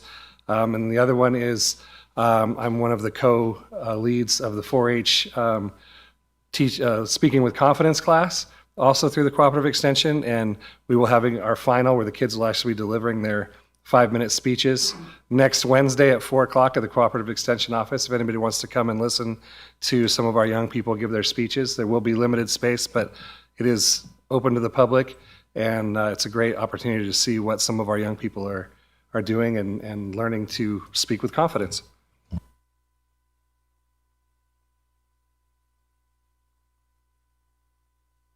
Thank you. I'll try to be quick. As we move through this legislative session, as the president-elect of the Nevada Association of Counties, I'm also the legislative chair. And so we do have a legislative committee meeting every Friday at 2 o'clock and to study these bills as they're coming forward. As I mentioned, it has to be out of one committee on either side before it goes to the floor by next Friday. So I'm sure there's going to be a lot of activity taking place this week as that deadline approaches. And then, as I understand it, we're also approaching a deadline on April 22nd that a bill must be passed by one of the two houses, whether it be the state assembly or the state senate. So it's going to be a very active next 2 weeks in that regard. Also, we have usually every 2 weeks, we have a Quad County Coalition meeting to study those bills that might affect all 4 of our near jurisdictions, ourselves, Carson City, Lyon County, and Story County. And we have decided to postpone that next meeting until April 18th, actually. We were supposed to meet on the 11th, but as things are going to quickly be proceeding this next week, it was felt better to postpone that meeting for a week so we could actually see what bills get out of one of those two houses. So I think that's, or through the committees, I'm sorry, that'll give us a better idea what's going on. So anyways, that's all I really have to report. Thank you. Thank you. I have just some things to note. Some official, some unofficial. I attended the Sheriff's Advisory Council fundraiser, and I just want to comment that group is very effective, and I appreciate their support of the extra things that our Sheriff's Office does that are really very important. I attended South Shore Transportation Management Association that handles Van Pool and Lake Link, and their work is moving strongly forward. I had some meetings with China Spring Youth Camp Advisory Board and a meeting with Jessica Stocking to make sure that they are in communicating to the legislature what they need to be used well over the coming 2 years. I want to note that this board spent 4 days in budget meetings, and excellent presentations. I learned a lot and very much appreciate our county manager and our chief operating officer, Kathy Lewis, and all of the department heads who make their work transparent and tell us about their challenges and about their accomplishments and about what they need next year. I went to a Tahoe Blue Event Center stakeholder meeting and appreciate the success that that entity is having and applaud their work. Finally, I went to a Tahoe Transportation District meeting yesterday in which the board took action to move forward with the hiring of Jim Marino as removing the interim and making him executive director. And he, in that meeting, presented several data points that show the ridership for TTD is going up, the cost per mile is going down, and he's successfully moving transportation and transit at the lake forward, and I appreciate that. That was lengthy, but for once we had a minute, and we're not doing this at 4 p.m. So anything else on agenda item 9? All right, then we will adjourn this meeting until 1 o'clock, and we will hear agenda items 6 and 7 at that time.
All right, it is 1 o'clock and we will reconvene this meeting. Thank you to all interested folks in the room for accommodating our schedule. First, I want to start by making sure we have Commissioner Rice listening and with us. I am here. Very good, thank you. All right, we are at agenda item 6. For possible action, discussion on an appeal of the Planning Commission's decision to deny development application DP 24-0169, a design review to install a new 80-foot monopole cell tower and associated network equipment at 1699 County Road within the town of Minden. The equipment will be located within a 15-foot by 25-foot fenced area and will include network cabinets and a standby diesel generator. The subject property is located in the Public Facility PF zoning district within the Minden Community Plan. The appellant is Verizon Wireless, Ginbar Katima. The appellant's representative is Epic Wireless, Chris Hatch. APN 1320-30-802-004. The appeal was assigned development application number DP 24-0204. I have a couple of preliminary things to say before we begin. One is to reiterate as a preliminary matter that this board cannot consider health factors, and I would request that people making public comment recognize that, and I would point out that your time will be more effective talking about matters that we actually can use in coming to a decision. The second thing I want to note is that agenda item 6 is very different than agenda item 7, and we're going to take those two items separately, and we're going to decide those two items separately, that these matters are very fact sensitive and the scenarios are very different. So it will be that some information provided in one may be relevant to another one, but for us, they are very separate agenda items and we're treating them that way. What we're going to do is we're going to turn it to the county for them to present any background information or other information they may have. And then we will turn to the appellant, Verizon, and allow about 15 to 20 minutes for Verizon to present, and then up to 10 minutes each for both of the experts that they may have. This is what we had discussed, and if it needs to be any different, let me know, and we'll revise, but that's what I'm planning on. And then at that point, we will turn it, I will allow some time to Mr. McCullough as the representative for Minden for Safe Technology. And of course, I want to note that he is an attorney from Texas, but he has applied for and received permission to appear as an attorney in this case in Nevada. Also called pro hac vice, if anyone cares. So that is the process we're going to use for agenda item number 6. Does anyone on the board have questions? Okay. We will turn then to Linda Doherty, Assistant Planner, and I will also note that AJ Hames is here, the Deputy District Attorney who has been advising the county on this matter. Ms. Doherty, thank you for being here. Thank you, Madam Chair, and board members, and everyone in attendance. You all have heard where the location is. Stole it out of my thunder here. But anyways, what we're hearing today is an appeal of the denial for the cell tower, as you've mentioned, on County Road. And we're bringing it forward. The design review came forward to the Planning Commission for a decision. The Community Development Director has that ability in our code to do, just because we know this is, a big item and want to be completely transparent. So in September, the Planning Commission, they made the decision to deny this item. And then in December, so an appeal was filed, and then we went to the December 5th board meeting, and then at that time, standing was confirmed, and then continuance was requested and granted. And that's why we're here today. As you mentioned, because of federal law, we cannot, as a county, make a decision based on the technology. So I just want to repeat that. I know it's a big issue, but we just don't have the authority to make decisions based on that. Today, Mr. Chris Hatch is going to be making a presentation. There he is. And I will let him do his presentation now. Thank you, Linda. You're welcome. Will I have control of the mouse or you? Okay.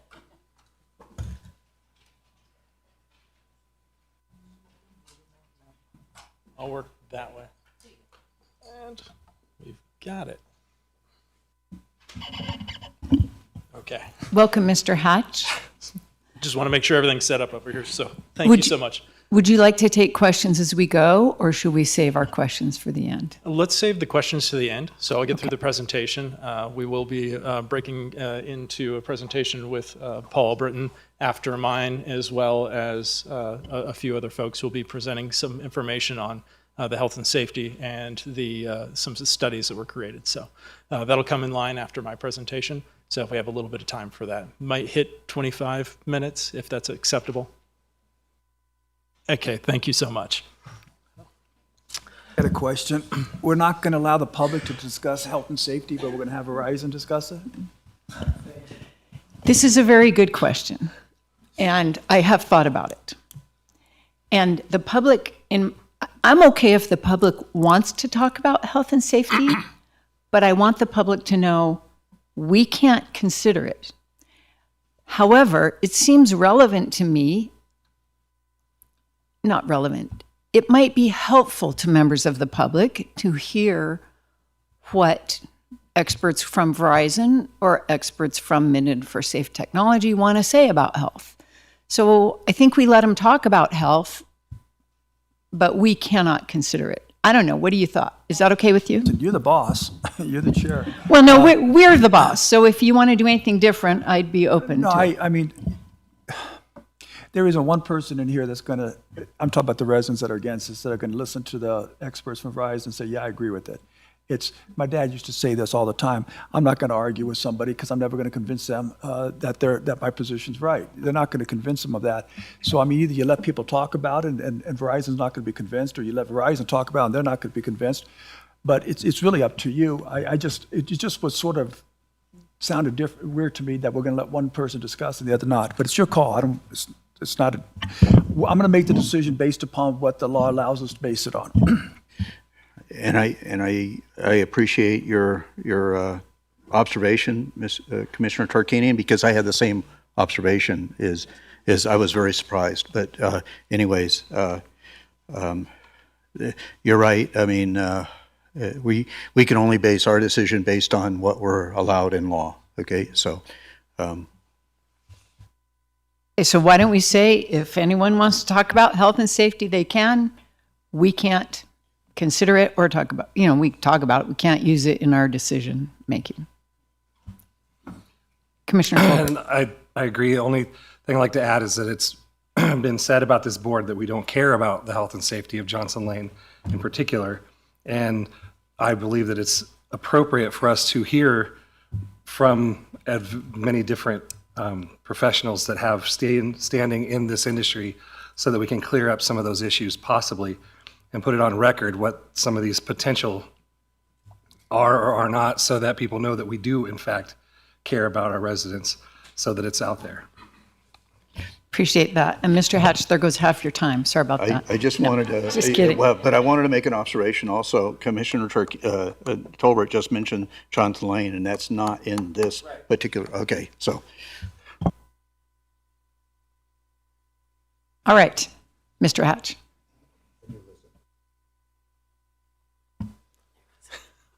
I would like to thank each of the Douglas County Board of Commissioners, as well as Douglas County staff, for your time and consideration of the proposed Verizon wireless project at East Fork Fire Station 14. Verizon's Douglas High School project, in coordination with East Fork Fire, is designed to fill a significant gap in data and emergency services coverage in the commercial and residential areas of Minden. I, Chris Hatch, am here as the applicant representing Epic Wireless. Also in attendance are Yvonne Pinto with Verizon's municipal engagement team, Maher Zayuna, Verizon's radio frequency engineer, as well as Paul Albritton, Verizon's outside counsel, Ron Lukash with PeerCon Solutions, David Witkowski of Oku Solutions, and some of which who will be presenting after my presentation today. And how do we make it go?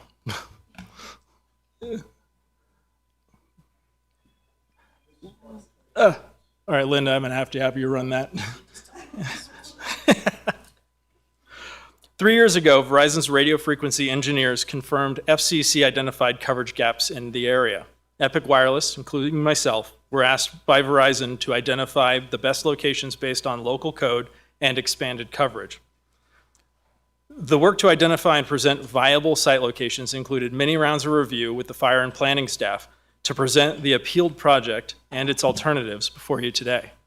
Next slide, please. Verizon is proposing to construct an 80-foot monopole at Fire Station 14. The proposed tower is designed for co-location, has room for emergency services equipment, and will meet all requirements for structural strength, wind speed, flood, fire review, etc. The design has been reviewed by the County Development Office with no concerns identified ahead of submission to the Building Department. Next slide, please. You can see here a simulated view of the 80-foot monopole at the fire station looking south from the Maverick gas station. It's there at the center, painted a light tan color, 80 feet to meet county code requirements. Next slide.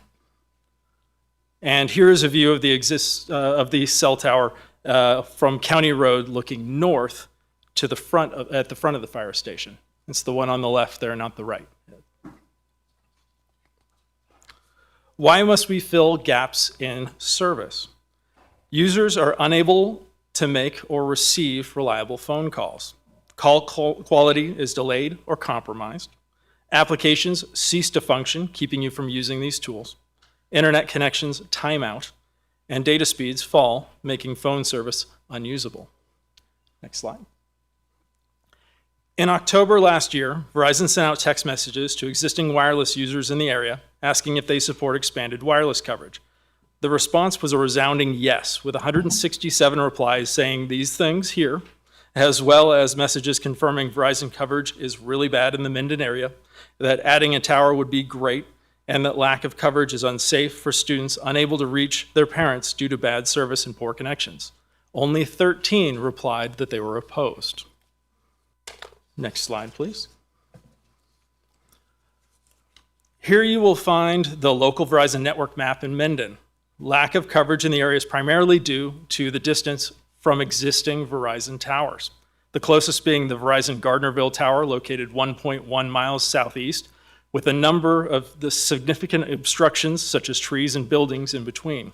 Please keep this location down there on the right, labeled Gardnerville, the orange dot, in mind, as it will come up again in a few slides.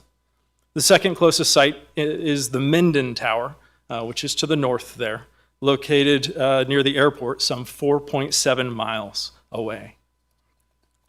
Next slide. Thank you. The proposed tower at Station 14 is designed to fill a specific in-building service gap in Minden and Douglas High School, along with vehicle coverage along Highways 395 and 88. From this map, you can see the areas of spotty coverage in Minden, west of the existing Verizon site in Gardnerville, shown here again, 1.1 miles away from the proposed tower. Areas in green show existing coverage, with areas of yellow not supporting calls in homes, and the gray areas have extremely limited coverage to outdoor users. The difference in coverage in Minden, in the before and after, is quite clear. At least I hope so. The green area filled in to the west of Minden is quite pronounced.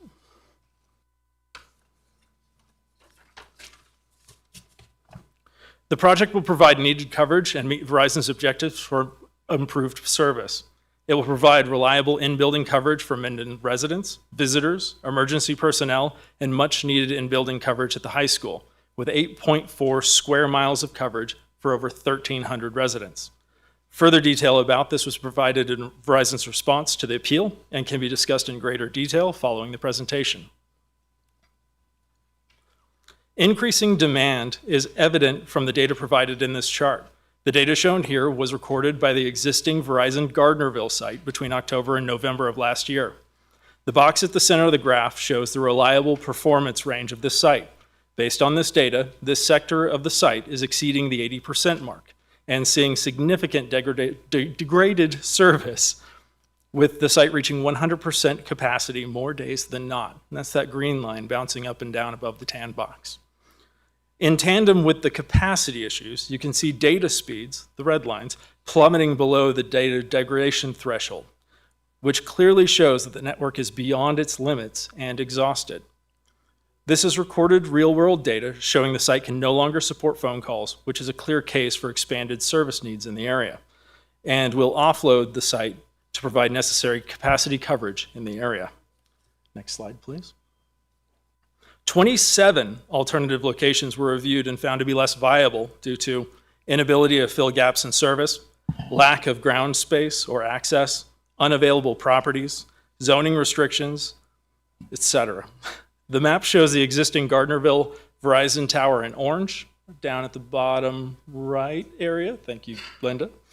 The proposed site in green, that's to the middle of the bundle on the left, and several extensively reviewed alternatives surrounding in gray. Next slide, please.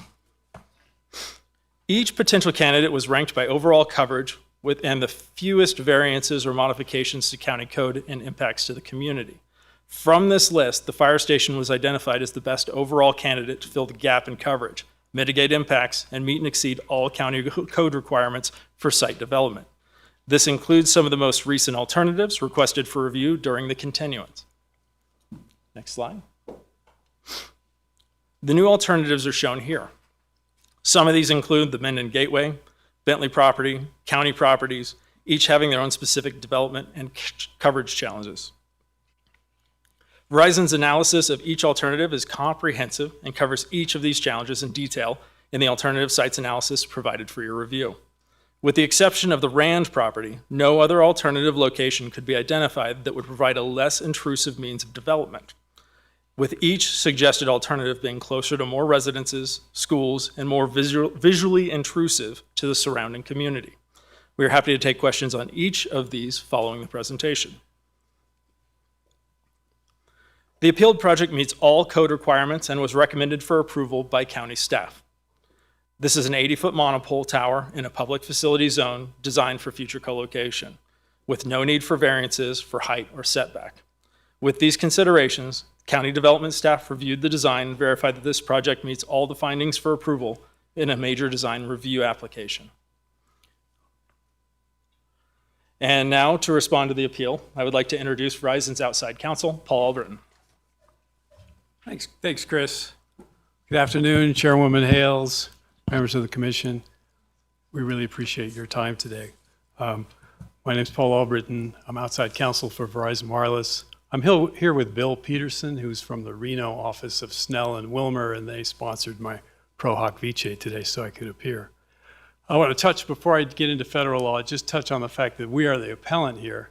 And originally, the staff had recommended approval of this facility, but the Planning Commission decided, at the hearing, they decided they couldn't make one of the findings, and that was that the site was compatible with the character of the neighborhood. We're appealing because this facility is going behind a fire department, a fire station. And to the extent that the fire station in its location on a public facility zone parcel is compatible with the character of the neighborhood, you would think that a communications tower that would assist the fire station would similarly be compatible. So we still continue to believe that a communications tower behind a fire station on a public facility zoned parcel that meets all zoning requirements, height restrictions, setback restrictions, design restrictions, is compatible with the character of that neighborhood. The Planning Commission, I assumed that this was some kind of visual nuisance. We don't think it really is a visual nuisance under code, which would maybe a digital billboard would be a visual nuisance. So our first request Can I would be. ask a question here? I know he said he didn't want to be interrupted, but can I ask a question here? Absolutely. Why do you automatically assume that because it's next to a fire station, it should be acceptable? And I'm going to give you an example. You're next to a daycare center that we have received a lot of information from them that they're going to lose most of their business. One of the criteria is you can't adversely affect the neighbors. This seems like it clearly would affect the neighbors. So the question is on the code, is on the zoning code, and this is, I'm a lawyer, so I'm restricted by my concept of the law, but is that it's compatible with the character of the neighborhood within your zoning code. And compatibility usually means compatible with uses like the fire station.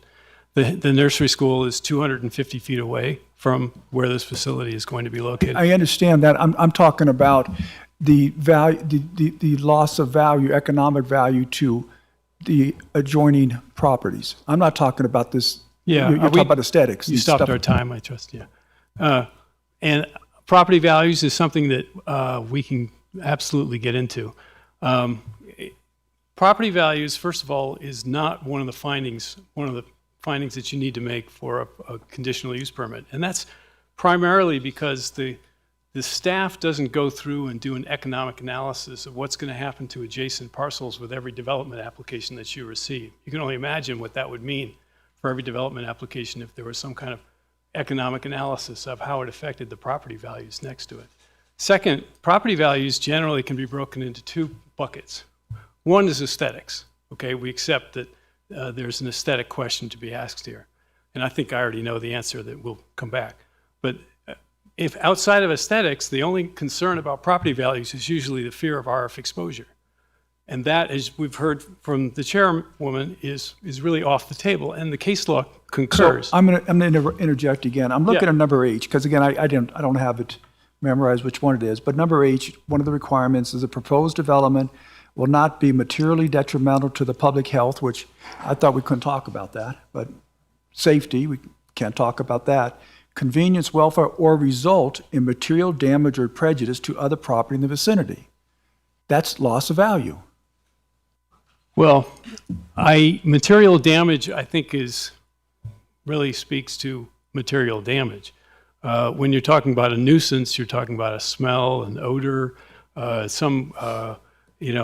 can rise to the level of aesthetics in some other context, but it really is, and I think you would have to agree, I wasn't here for your subdivision map app discussion this morning, but you weren't talking about what were going to be the economic impacts on that development to the adjacent properties unless there's a nuisance, a true nuisance, which is a violation of your code with respect to enforcement. So I hear what you're saying. And I understand your perspective. Now, I'm going to end on one last question, if you don't mind. Sure.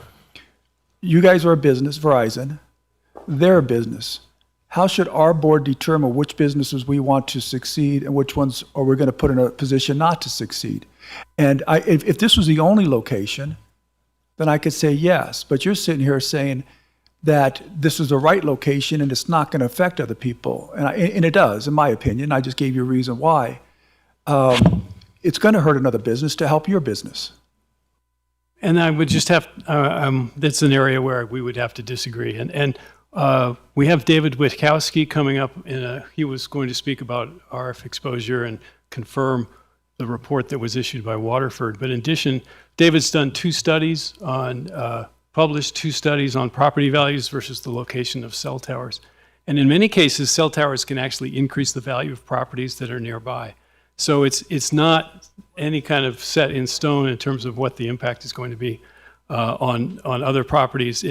There is, I don't want to get too far afield, but we are receiving requests from schools and areas with schools. Well, I understand the high school had a blackout last month, and with no power, no communication. And people believe that kind of communication enhances property values and improves the value of properties nearby. There was an article in Money Magazine last year that said Gen Z is more concerned about the wireless connectivity of a home than they are about the school district. So there's the jury is out in terms of the impact on property values, but connectivity and wireless connectivity, a broker can't sell your house if he can't get the prospective buyer on the phone when they're coming to see an open house. So it isn't set in stone what you're describing, the suggestion. Even the opponents cite Sandy Bond's study that beyond 600 feet, it doesn't make any difference. Sandy Bond wrote an email on another project I was on and said that her analysis just doesn't apply in the United States, where we have a very competitive real estate market. So I hear where you're coming from. I appreciate where you're coming from. But the fear of RF exposure is for a very vocal group of people. But we sent a text message out, and we had 4 times the people who are in this room responding, customers saying they want this service and they need this service. So I just, forgive me for the long answer, but it's really not a question of whose business is being damaged.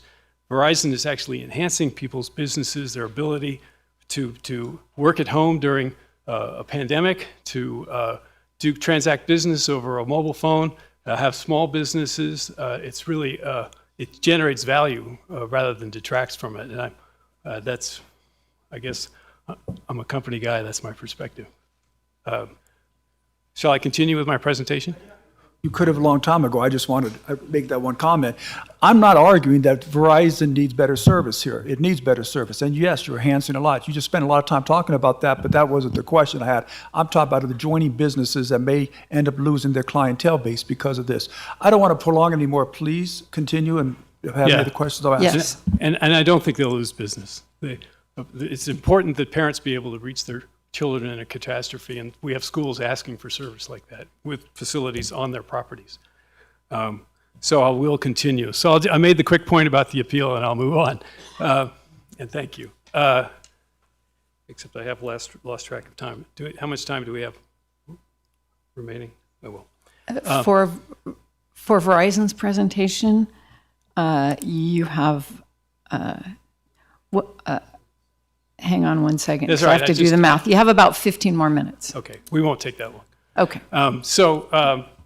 I'll move on then from how we feel that the commission could make that finding to the federal law. And the first item I have is the environmental effects of radio frequency emissions. The chairwoman has already clearly stated that that's off the table so long as we demonstrate that our facility will be within the FCC guidelines. And we've submitted a report by Waterford Consulting saying that anywhere on the ground adjacent to this tower will be 14% or 8 times below what's allowed by the federal exposure limits, and therefore clearly not a risk. David Witkowski reviewed that report and was going to give you some comments on the report itself, and he can also speak about property values. And I'll leave that. It's really off the table for your discussion. What is on the table is another protection under federal law for wireless companies, and that is that a denial can't constitute a prohibition of service. And what does that mean? The Ninth Circuit has broken that down into 2 prongs. One is the carrier has to show there's a significant gap in its service area, and second, they have to show that this is the least intrusive means of filling that gap. So Verizon Wireless went forward, and we've showed you in coverage maps, you saw them earlier, about the gap that we have. They subsequently did drive tests to show what the gap was going to be. There's an issue about whether we should be using in-building negative 85 or negative 95 decibels, and their drive test showed that over 80% of the area has worse service than on-street service, not just in-building or in-vehicle, but on-street service. And so we feel that we've clearly demonstrated from the information from Verizon Wireless that there's a problem. But we went out and went the extra mile, and we hired PureCon Solutions. They did a drive test in February. They used completely different software to propagate the maps and to evaluate the gap. Verizon came up with roughly an 8 square miles of new service that will be provided. PureCon Solutions is going to talk to you about the important 1.5 square miles of area with about 2,000 population, and how their drive test confirms that it's not just signal strength, it's signal quality, it's signal to noise, it's capacity. all of these things that Verizon looks at in determining whether it has a gap. So we think with all the drive tests and all the studies, we've definitely shown there's a significant gap in service in this area, as well as the text message that I mentioned where the customers have said that as well. That's the first prong. The second prong is that we have to show it's the least intrusive means. We came in with 20 sites reviewed in December.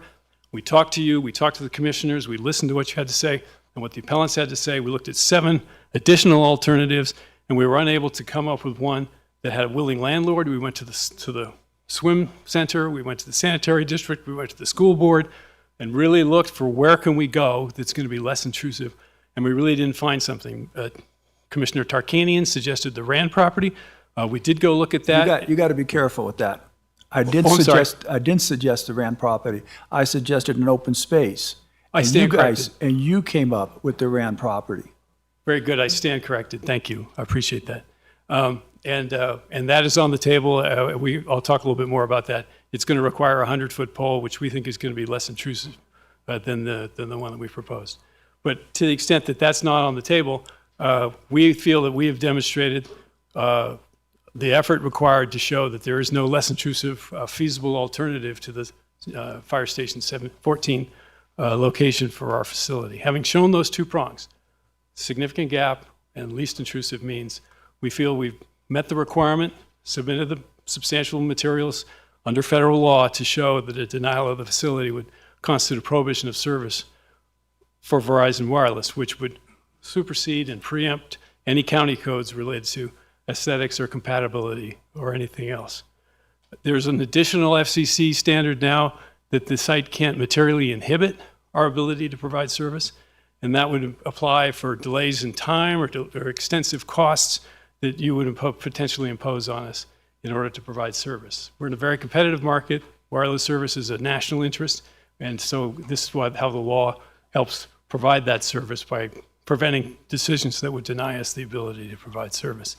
You can move on to the next slide. In conclusion, I bet you were waiting for that. In conclusion, we are really here to meet a service need, to provide service to our customers. We received 167 text messages back from our customers saying they want improved service, 12 to 1 in favor versus against improved service. I mentioned the high school where the power went out. This site will have a generator who would provide service to the high school when the power was out and in the event of a lockdown or any number of the things that are now happening these days at schools. And we feel it's important to serve the community. And it's not just us. We received complaints from the FCC starting in 2022 that our service was inadequate in Minden. We received a request from the IT director originally from the school district saying that they needed improved service. We even received a request from your own economic development department to find ways to improve service in the area. So we're responding to the community needs and we're responding to community requests. And that's why we're here. It's not cheap for Verizon Wireless to come in and put these kinds of facilities in. And it's to provide service, keep our reputation, the most reliable network, and provide service to the community. We've come in with an application that fully complies with county codes. Setbacks, height, design, painted brown. We've met all of the requirements under county code. We've read your code, we've followed where it sent us to the zoning, public facilities zoning, and all the different requirements we met with this particular location. We comply with federal law. As I mentioned, the review by Waterford. So we've complied with county code and federal law, and we feel this is a facility that can be approved. We also have the unique opportunity to collaborate with the fire department and provide them with service for their firefighters. There was a letter came in yesterday from one of the firefighters living, I believe, in Fire Station 14, saying he favored the site. He's been in situations where residents are unable to communicate 911 or any other way on their Verizon service to get the emergency service that they need. So we really do think this is a viable and good project and would hope that you can support it. Now, if you cannot support it, if there's a particular reason that we haven't discussed, please ask us more questions. We appreciate that. The Rand property was identified. It would require a 100-foot pole. It's zoned for 100 feet. We'd be willing to take a year, look at the Rand property, and see if that's something that would function, if that's something that you are interested in doing. Again, we would ask you to affirm our appeal. There's also been some question about the Ironwood facility, Ironwood location. For us, it's in our alternatives analysis. It's alternative number 17, where we say that at 60 feet, it's too low for us to provide service. If we were able to go to a higher height there's a possibility, but we would have to figure out how that would work. I'd like to turn it over now to Ron Lukash, who is, unless you have any questions now, turn it over to Ron Lukash, who will describe his drive tests from February of this year. And thank you so much for your time.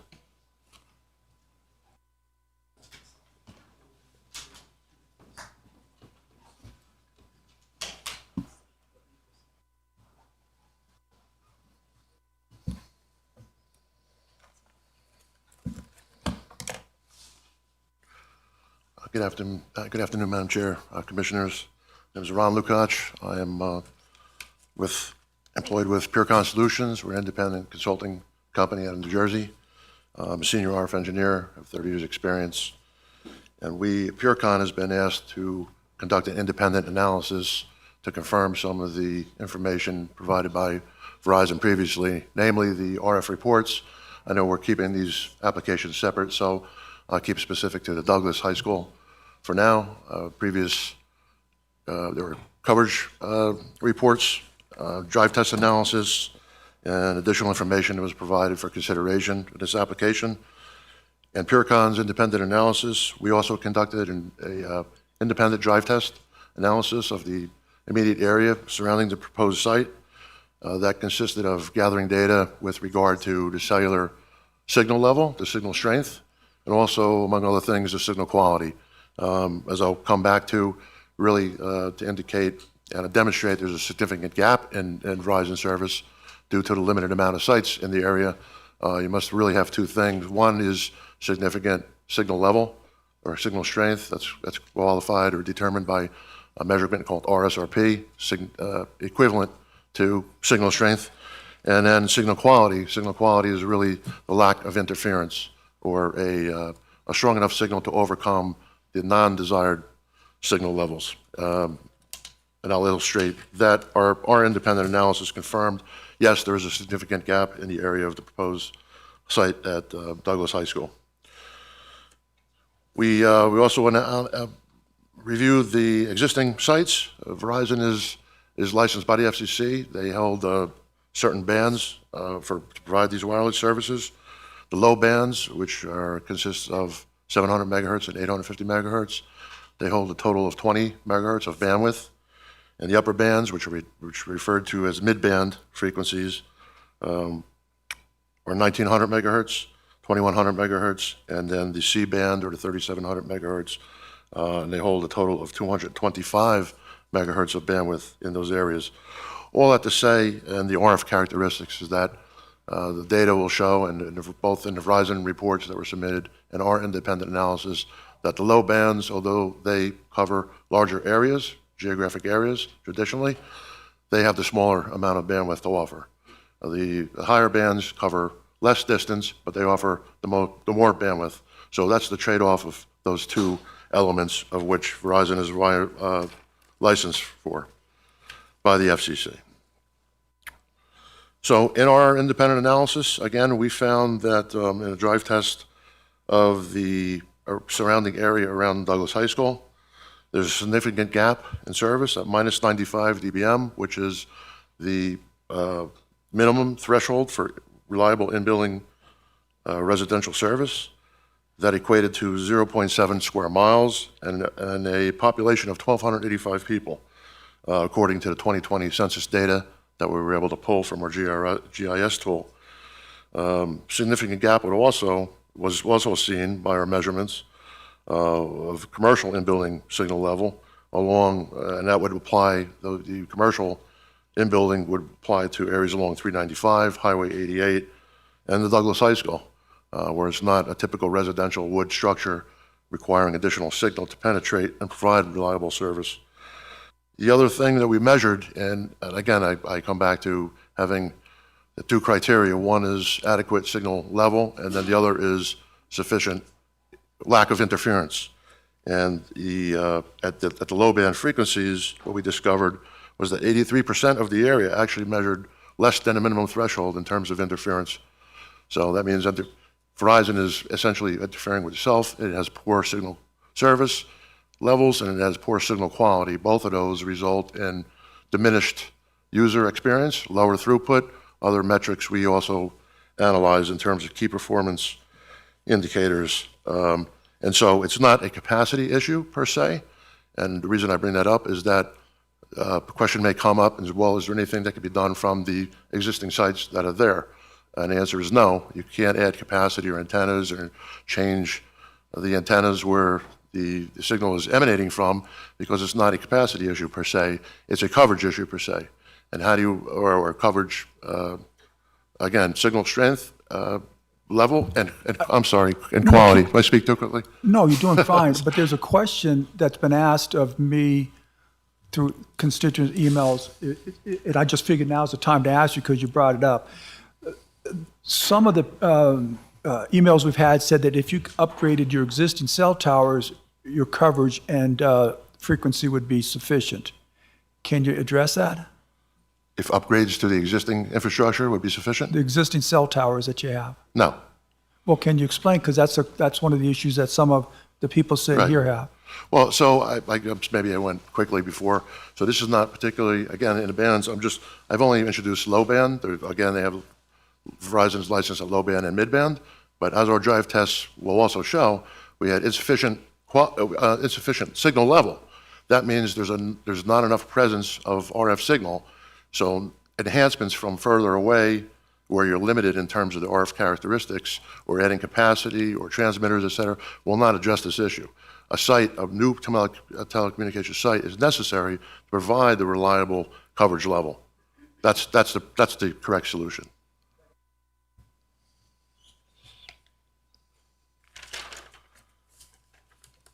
I spoke about the low band and mid band. There's 2100, which is 2100 megahertz. That's representative of the other bands that they're licensed for. The RF characteristics are the same, so we introduced those in our report. We also found significant lack of residential in-building signal level, 1.4 square miles, and affecting 2017 residents. 2017, according to 2020 census data.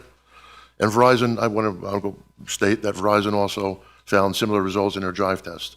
Even though they included a slightly larger area, the statistics and the takeaways, the results that they found was that insufficient signal was there.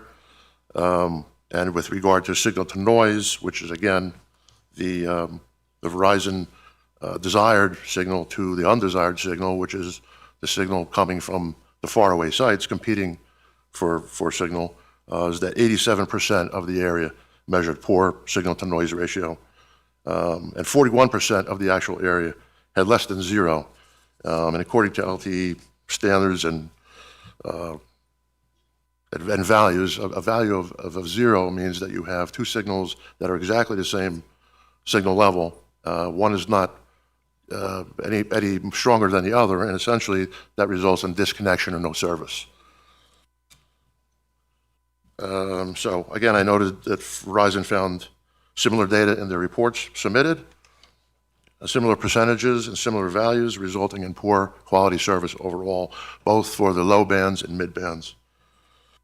When we looked at and obtained key performance indicators, one of them particularly was drop call rates. One that's an industry standard is to set a value of 1% overall of the overall number of calls handled, and have a 1% drop call rate or less during a busy hour. That's an industry standard value.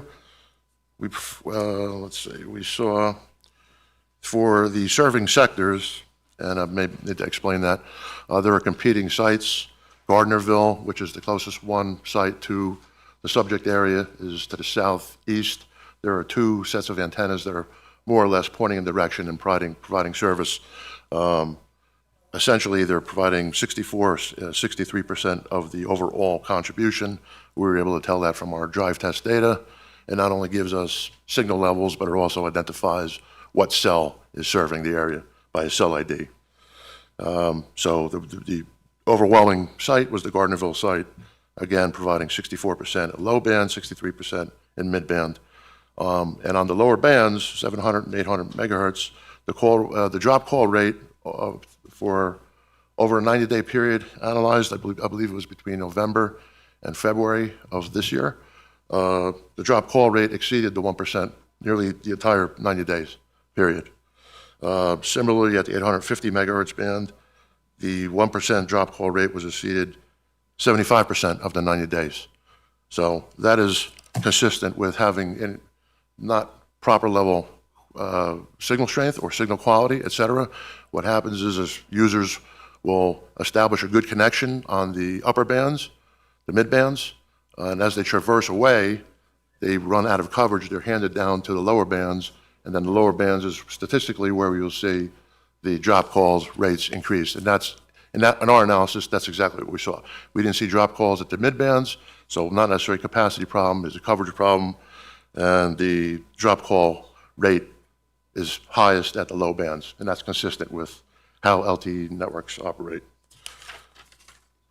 We also evaluated utilization, overall utilization data that was provided by Verizon, and found the correlation between the metric of using 70% utilization and the availability of throughput available to a user. We found that at 70%, the ability to provide a throughput of 5 megabits per second, which is an LTE standard, more or less, some even claim more, that levels above 70% utilization result in lower throughputs. Simply said, I mean, there's just a fixed bandwidth available, and the number of users then determine how much gets allocated per user.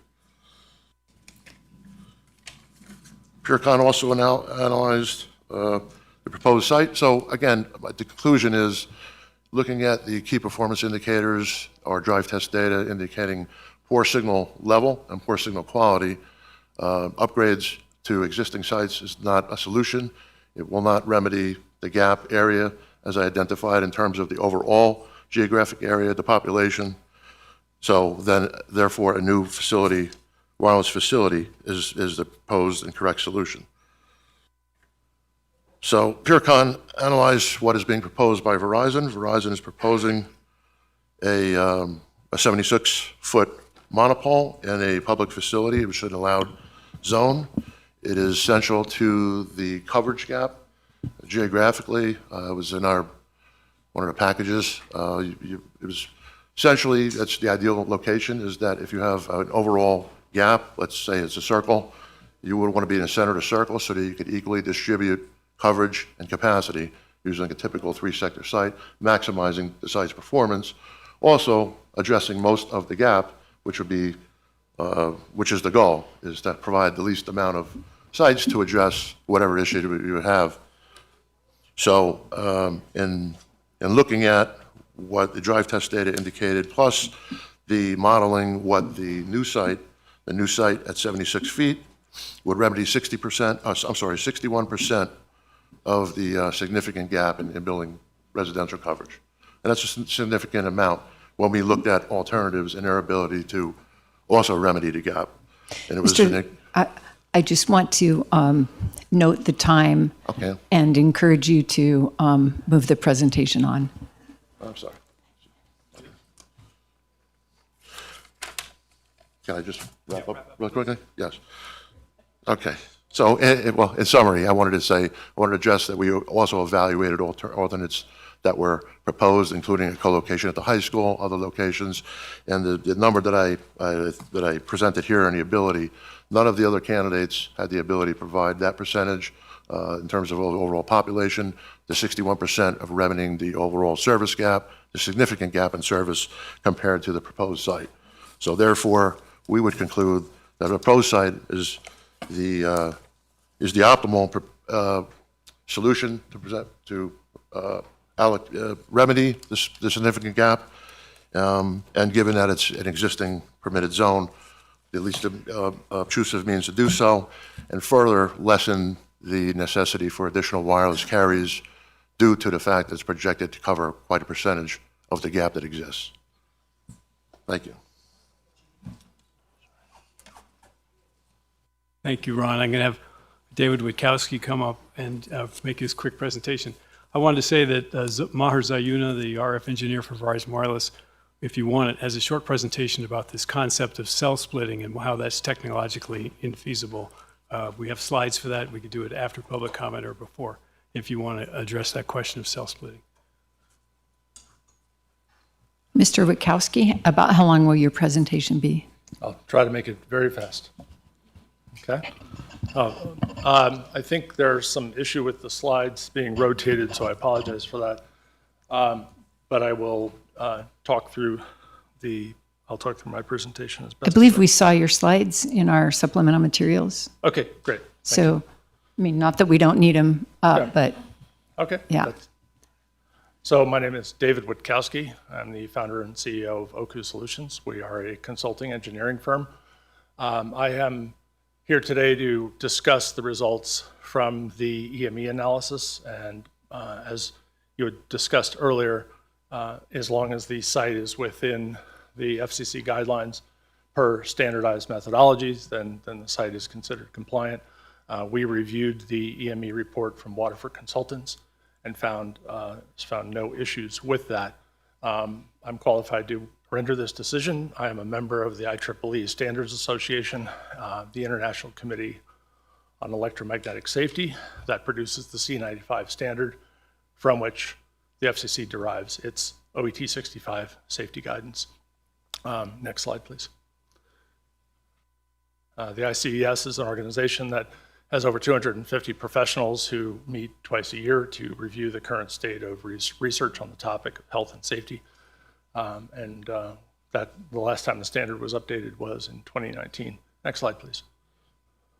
As has been mentioned earlier, I've also authored several publications and studies, one of which relevant to this is the study on real estate impacts from wireless communications facilities, and I can talk to that. Next slide, please. So as noted here, the predicted MPE level for the site is within FCC guidelines. I find no reason to dispute Waterford's findings on this that came from David Cotton. Next slide, please.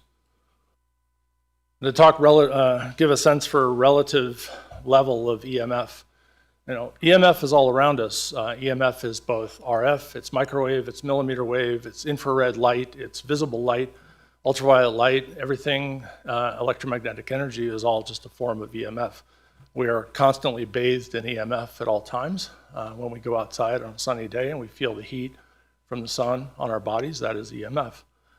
We worry about, for some reason, people worry about the cell towers because it's somehow different. The reality is that it is just another form of EMF at a different wavelength. This site in particular is 13.94% of the public limit relative to the amount of EMF that we receive in direct sunlight on noon and on 21st, first day of summer, and the FCC guidelines are set at 1 milliwatt per square centimeter. This site is 0.14 milliwatts per square centimeter, so it is much below that. The reason that we add that safety margin in there is to account for all of the possible sources in our lives, whether they be cellular, cordless phones, Bluetooth headsets, Wi-Fi access points, all the things that we use in our daily lives that are wireless. Next slide, please.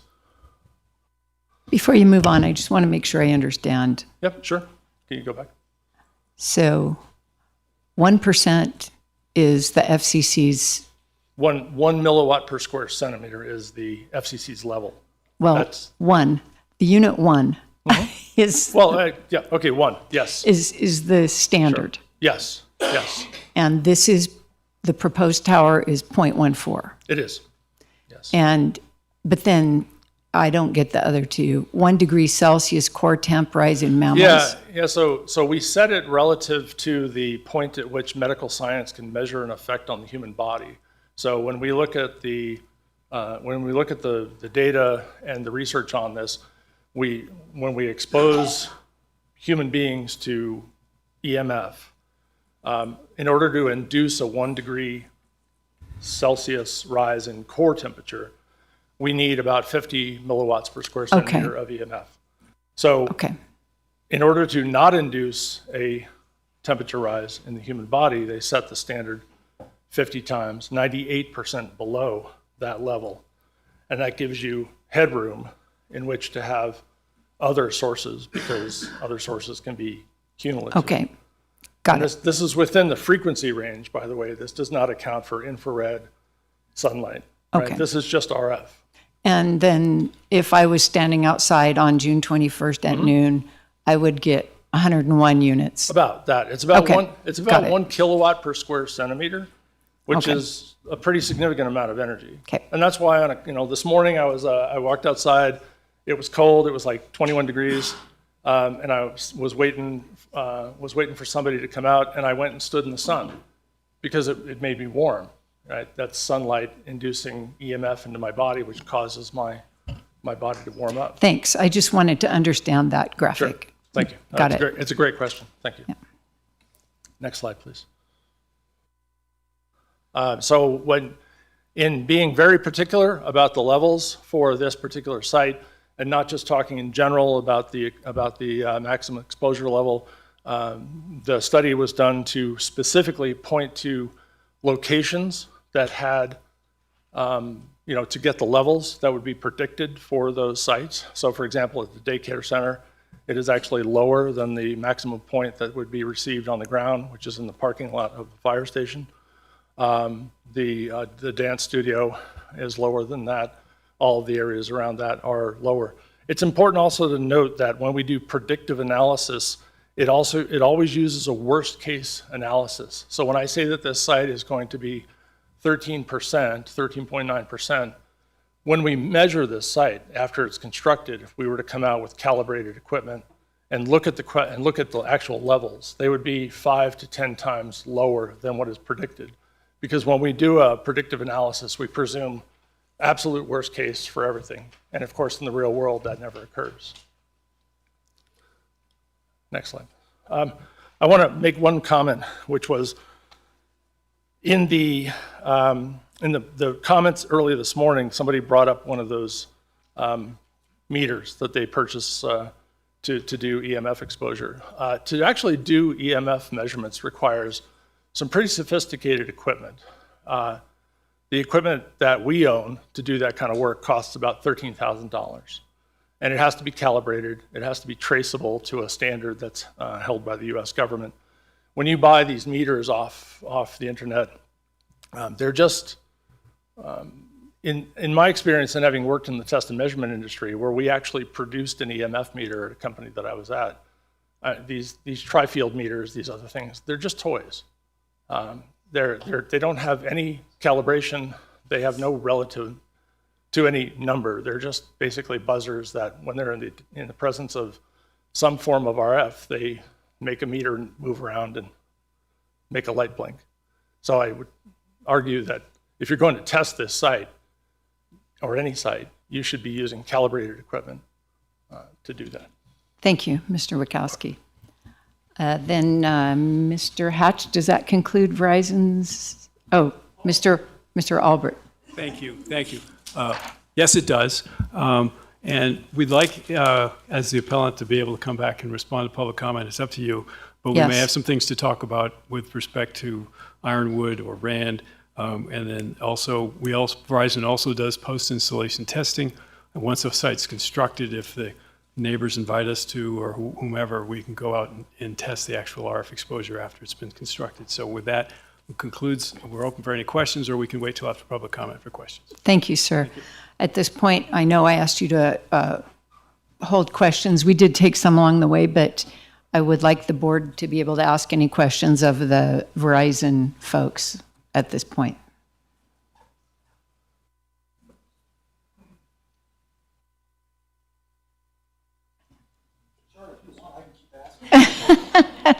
Commissioner Rice, do you have any questions?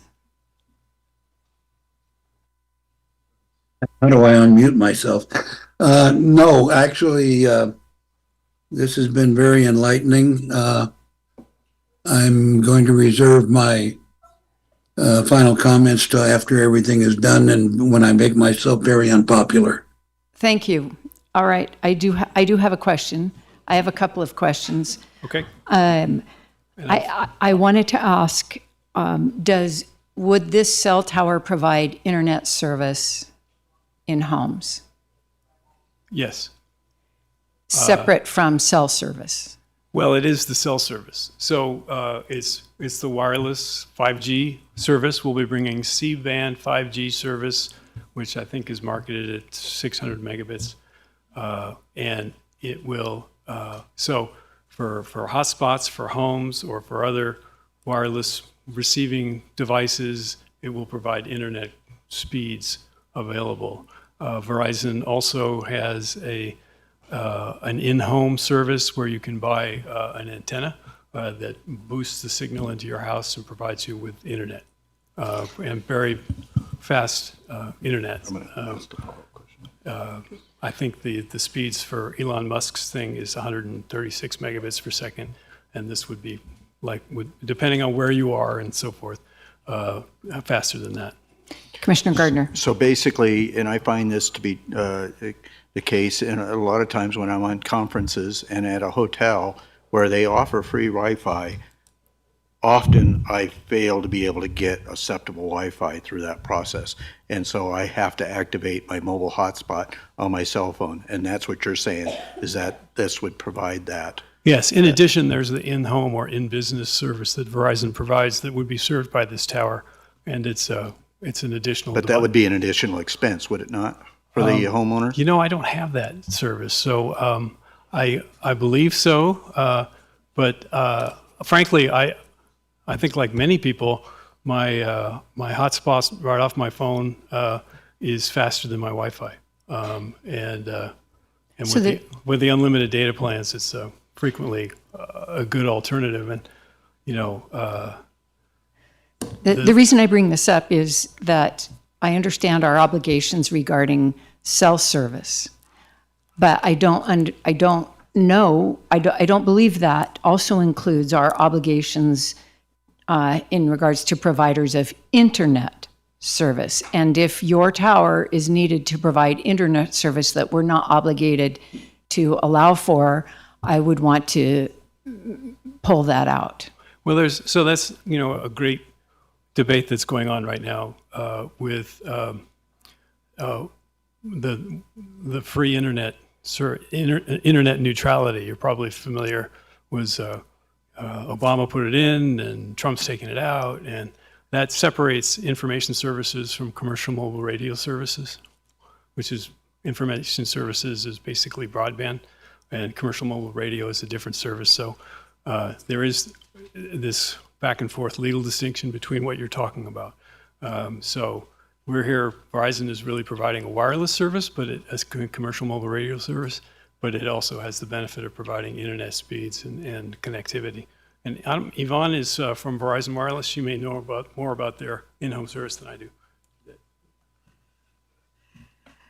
Yes, there are two separate services. This tower specifically is for wireless service. To Commissioner Gardner's point, the hotspot is what you're talking about as far as internet service. I personally have a separate internet service from Verizon, totally separate from my phone at home. That's not what's in front of you today, if that helps.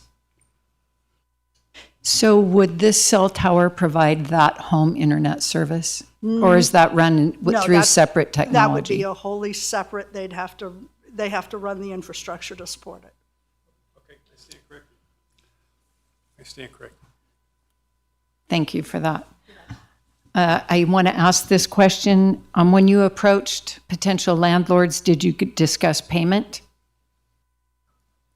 I can ask Chris Hatch to answer that question, perhaps, but generally there is a proposal where they initially seek interest, but I'll let him. The answer is yes. And my question would be, would those landlords be more willing if the payment was higher? Most of the landlords we reached out to, the cost was not the factor for them. It was location. where it would be on their property, how it would affect their use of the property, or for the most part, it didn't support our network. And so those locations were not, we didn't reach out to them with rent rates. But in the feasibility, we did go over locations like the sewer plant. We did make financial approach there. We have made and secured financial terms with the Rand property as an alternative. And this is part of the normal vetting process with each of the candidates we develop. Okay. Are there any other questions for Verizon folks? All right. Thank you. And I just want to clarify from Chris that there was no landlord that rejected our offer because we weren't paying enough. If that's really your question. Then, Are we good? then we will turn. Thank you so much. Are we good? Okay.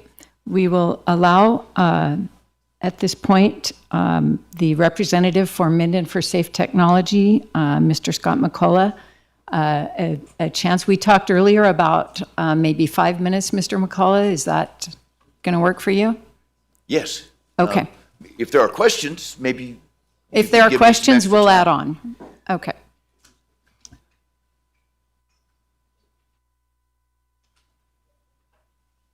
All right. I think that's an important disclosure. Oh, I will just note for the record, there is a local Scott McCullough. Is there? Yes. Who works for Douglas? Who does work for Douglas County and Douglas County School District. And I'll just note for the record that Scott McCullough is not Attorney Scott McCullough from Texas. Well, I pray for him. He's probably praying for you too. So anyway. I doubt that, but first of all, thank you all very much for giving me the opportunity to speak. I understand this is a little bit out of order. I very much appreciate the chairman's leave to do this. I'll try not to take any more time than is necessary. I want to start out, diverge from what I was going to say to answer two quick questions that have come up. I know they're weighing on all of you. First of all, I was the one who argued the case before the D.C. Circuit, where the D.C. Circuit basically told the FCC that its exposure guidelines need to be reevaluated. Okay, we won that case. The FCC has chosen not to do that yet, but we're here in Douglas County, and I agree with you, Madam Chairman, you are not allowed to deny a permit based on health or environmental concerns.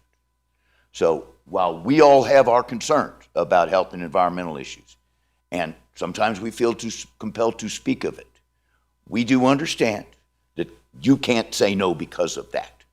And I want it to be made clear for the record, we're not asking you to say no because of that.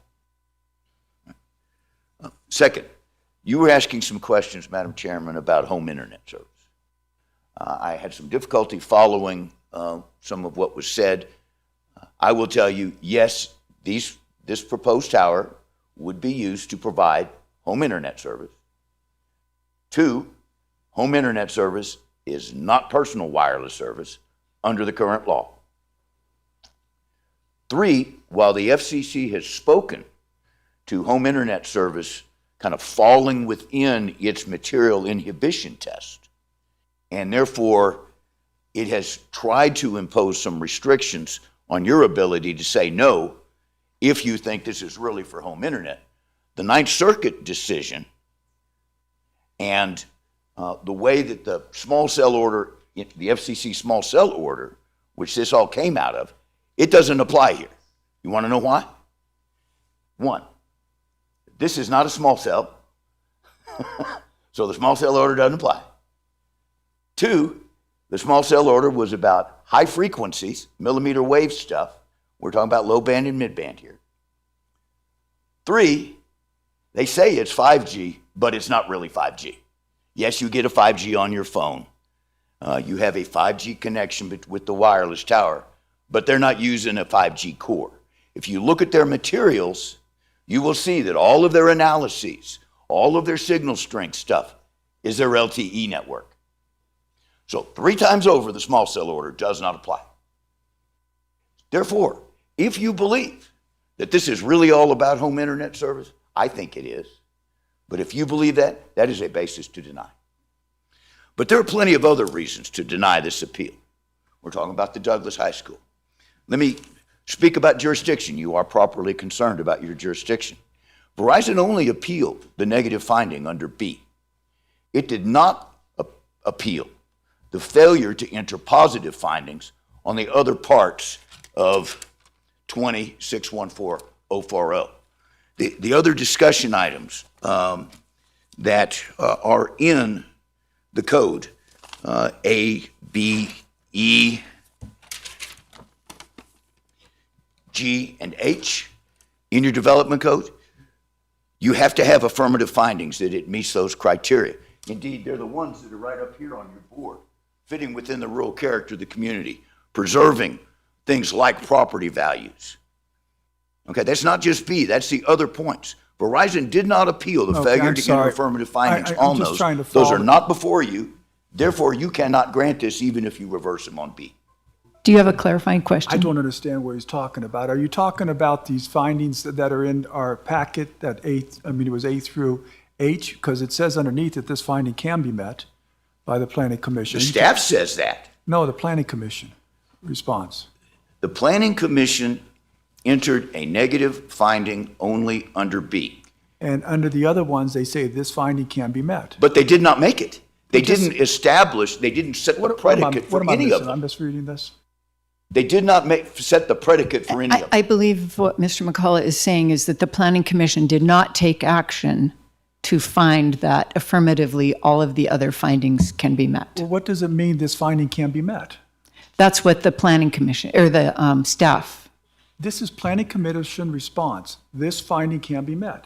No, that's the planning staff, that's not No, the it's a Planning Commission. I'm reading it right here. I apologize. Okay, unless this is written wrong, Planning Commission response. This finding can be met. Planning Commission response. This finding cannot be met. They say they can be met, but they did not find that they are met. You have to enter affirmative findings on your. Okay. Okay, now you sound like you're a lawyer, okay? If our staff has anything to add, they can weigh in on this after Mr. McCullough's finished. I understand. I just wanted to speak to your jurisdiction to make sure that you stay aware of it. You know, there's always been a nuance here, so if you don't mind, there always seems to have been a nuance of whether or not it can be met or whether it is met. And that we have got in, I've viewed previous boards that have discussed this area of can and is, or, and we've had those discussions ourselves of whether or not, what the difference is between can be met and is met, okay? And just because it may be able to be met doesn't necessarily mean that it has already been mitigated, in my mind. That's my interpretation of that.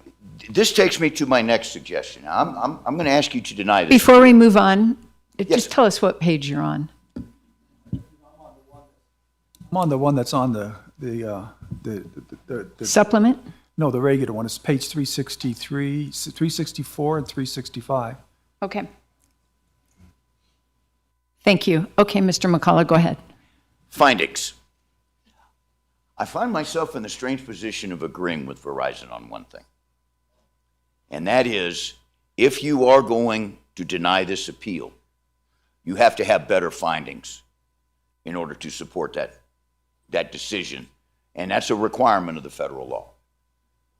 I do this all over the country. I've been doing administrative law for 45 years. I can tell you the findings in the Planning Commission are not adequate. Now, I think the evidence is there to support the negative finding on B, but I strongly suggest to you that if you do decide to deny this appeal, that you make better findings on it. Give the rationale and support and the references to the evidence. Now let's get really quickly to the big questions everybody has. The significant gap, least intrusive alternative.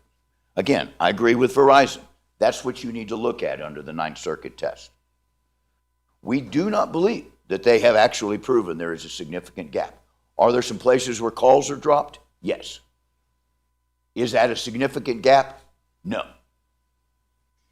Sliding into least intrusive alternatives, because they kind of go together. If you look at why Verizon is saying that none of the other 27 odd alternatives that it looked at for the high school, the Douglas High School project, you will notice that it's all about in-building coverage. Now, I have to tell you, I'm not inviting litigation here. But if we get to court, if for some reason Verizon has to prove this issue up, I really look forward to doing discovery on their expert stuff. Because every time we dig into it, it's just assumptions on assumptions, and it's not basis. The study that they spent so much time on, the Pyrcon report, the in-building dB loss analysis, where they assume 20 decibels, simply has no basis in this community. It simply does not. Commissioner Tarkanian. I don't understand a lot of your terminology or Verizon's, but I'll tell you, I had lunch today at the deli, and I couldn't use my phone at all. I got Verizon, couldn't use any service. I get my car washed at the car wash place right next to there, can't get any service. So, I mean, common sense and personal experience tells you that the service is lacking here. If you want to call it a gap or not a gap, it needs to be improved. We live in a society where the internet is imperative. And, I listen, I love a lot of what your people say. A lot of it is the things that they want us to consider. But to take a position that the Verizon service is okay in this area, it's not palatable to me, nor to the people that live here and have been through here. I'm not going to disagree with people who have to live here and deal with that service. If there is, and we've had testimony from some who say coverage is great, we've had some who say it's not. That's up to you. You get to make this finding. But where I think their case really falls apart is on least intrusive alternatives. Because they rejected 27 of them. And for the great preponderance of them, it was all about the in-building coverage issue. And I am suggesting to you that if they had used a different loss factor, not 20 decibels, but the 10 or 15 decibels that is actually recommended in the ITU document that is cited in one of the Pyrcon reports, a lot of that gray would turn yellow and a lot of that yellow would turn green. You would have adequate in-building coverage if you just had a different dB loss. Now, this is expert stuff. We don't have an opportunity for discovery here. This is not something that you have to deal with or understand every day. I get that. But I am suggesting to you, as somebody who's been doing this for 45 years, they got a problem proving this up. Thank you. All right. Thank you, Mr. McCullough. At this point, we will need to take public comment unless the board has any comments or needs to take a 5-minute break. Okay, it is 2:17, and I'm going to be strict on 5 minutes. We will reconvene at 2:22.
That's not standard, reasonable, and prudent research. Fundamentally, there are options to this. Danny, my good friend, get T-Mobile or AT&T. We don't need any more towers in this community. The problem is all the responsibility falls on us, the people who live here. Billion-dollar companies, developers, the more they build, the more services needed. Put the responsibility on them. Have the developers put underground. Use Starlink. I have Starlink. It works very well. There are options to this. I think this is irresponsible of them to come here without proper research. And if I ever got the opportunity to present my 35 to 40 slides on healthcare issues, now you said it could be opened up to. You have an HHS secretary now who understands the healthcare issues of radiation, and 10 years down the line, you're going to be held accountable, as well as they are and all these other companies, to what they're doing to the public. Thank you. Thank you. Robert Aaron, Tahoe for Safe Tech. I appreciate and greatly respect each of you and your time today. This seems to be deja vu with this group from Verizon. It's funny Mr. Albritton steps out every time I talk. I've been in a deal with this guy for 5 years. You can look it up. Verizon versus Isaac Stecken versus the TRPA versus South Lake Tahoe. We are suing Verizon. They are totally negligent. They built a tower, the aesthetics undesirable. They put a tower right at Ski Run Boulevard where the lady that lived there had to sell her house and move. Mr. Isaac Stecken built that house, and that was his family house to live at for the final years. He did not need this. I've been collecting the material that comes off of the towers that they make into fake trees. It has lead in it. I had it studied. I paid $2,000 to get it studied down in a lab. The aesthetics of a tower by itself, what an atrocious view. The poisoning of our children is happening. I would like to have right now a moment of silence, saying that it is Child Abuse Month. No moment of silence. Okay, well, Child Abuse Month, I think, is kind of what's happening here. In all due respect, these towers being coated in this stuff is leaching into the lake. So Verizon and their group, all smiley here, all of them have been there before. You know this is an important thing, Mr. Gardner, because I remember you last time saying, man, there's so many suits in here, so it must be very important. These gentlemen are shills for Verizon. This is all about money. They're not protecting your community or anyone around there. There's children around that area. In the Isaac Stecken case, you can all look at it. They have a death. Somebody died. They're going to be held accountable. All of you guys, Mr. Hatch, remember, you're going to see us again. Doji's going to be coming. We got a lot of connections. Mr. Tarkanian, you chatting with Mr. Hatch, I hope you guys aren't doing lunch or there's no conflicts, with all due respect. And Mr. Wesley stating that people are going to be unhappy with his decision. I hope he's not pre-deciding cases. That's unlawful. Again, this is about the children. This is about the community over there and the aesthetics of how bad it's going to be. We do not need these towers. You got them everywhere. You not being able to make a call when you're eating your burger or whatever like that, eat your food. You know what? Put the cell phone down. It's just very disrespectful to sit there and push this on the community when they obviously do not want it. Thank you very much. Any response, Mr. Tarkanian, please? No, Are you done? I have so much more to say about Verizon and how all of their gaps are BS. Everything that he's stating is BS. Google Erica Rosenberg, FCC. She's a whistleblower. She just... All right, sir, your time is up. Your time has expired. I'm sorry. I thought you were walking away and I turned off the timer, but it's now gone. But please Google Miss Erica Rosenberg. No, your time's up. Your time is up. And I want to say something, okay? Your time is up. Look it. Let's be careful. Okay, look it. I sit here and I get criticized a lot, and I'll take it, but this gentleman's unhinged. He's completely wrong and out of control. I'm talking to a guy in the hallway. You know what? Okay. No, listen. Stop. He's making Stop. allegations. Commissioner Tarkanian, you can say that, but I want you to think about it until the end of public comment. So just hold your thoughts. Forget it. Write it down. I'll forget it. Write it down. All right, next. Oh, my goodness. My name is Cliff Nellis with We the People Nevada and NevadaPeople.org. You you'll find us at. And I want to thank Dr. Fred Simon for representing the people. I really wish he had been elected to be our representative in Congress. He does care about the people. And I hope that you people will care about the people too. Our health matters. Even though I know that you, I understand that you can't vote down this based on that health. But there are other factors too. And I am shocked by some of the misrepresentation, or what do you call it, lies? What are fabrications? Maybe that's a nice word. This gentleman over here said this tower is operating at, I'll put it in microwatts so you can understand. 100 microwatts, that's 0.1 milliwatts. I took one of these tri-field meters, and yeah, these are not the most accurate, but they're close. There's a Verizon tower at Worcester High School in Reno, and it is running at 7,000 microwatts right on the school property. And these guys, they need a lot. Did you know that your cell phone will work at 20 microwatts for calls? They need this for the internet access and for people, that's where they can get their money. And you are not required, as you said, to vote for this for internet. It's just for phone calls. And the other thing too is there any lack of public open space in Douglas County? I think there's a lot of open space here. And if they could put it up somewhere where, you know, we got at least half a mile with no homes and no schools, that would be fine. The people here are not against putting up a new tower or whatever. You know, they want access, yes. They just don't want it pointing at the windows in their houses. And we have places all over Las Vegas where these things are, small versions are being set up and hidden behind, you know, facades that are piping 20,000 microwatts into their windows of their homes. Yeah, seriously, 20,000.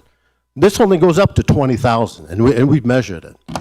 And so, yeah, I wouldn't believe any of their data. I agree with Mr. McCullough. Is that my beeper? Oh. You have 30 seconds. Okay. Yeah, so I really want to ask the commissioners today. Now, you can't turn this down based on public health, but there's other reasons.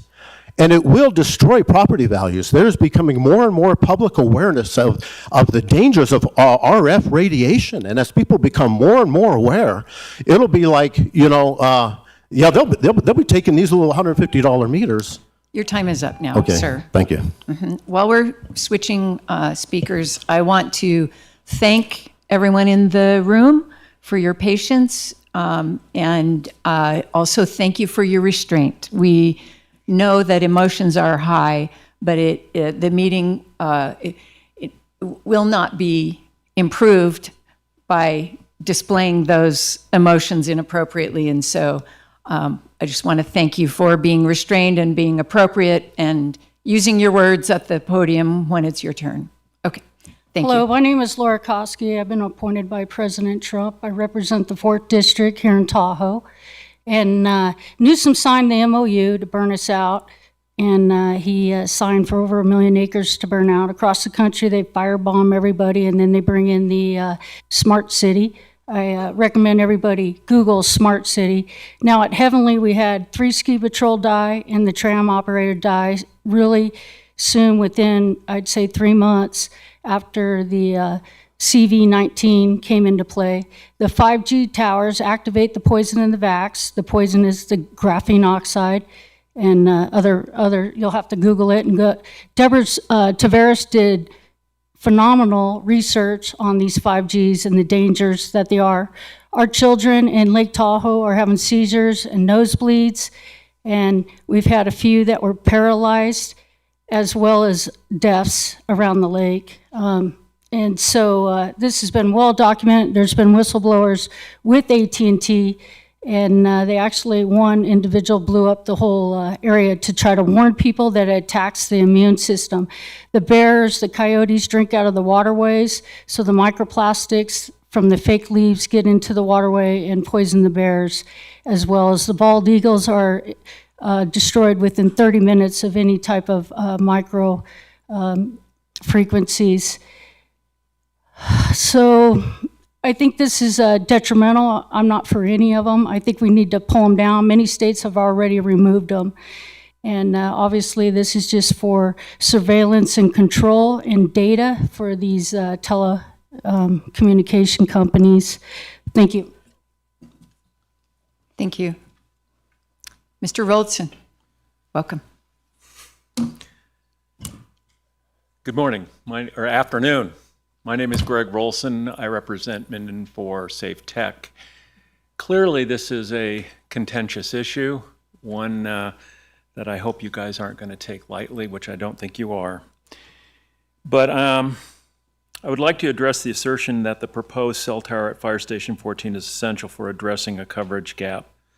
Upon closer examination, this claim falls apart and better alternatives exist that have not been explored by Verizon. They just want a tower. First, the evidence presented by Verizon to justify the tower is both vague and questionable. The coverage maps they submitted lack clarity and transparency regarding their methodology. When compared to the FCC's national broadband map, which indicates sufficient coverage in the area, it becomes clear there is a significant discrepancy. This raises doubts about whether the claimed coverage gap is real or merely exaggerated to justify this project. Second, visible alternatives are readily available and far less disruptive to our community character.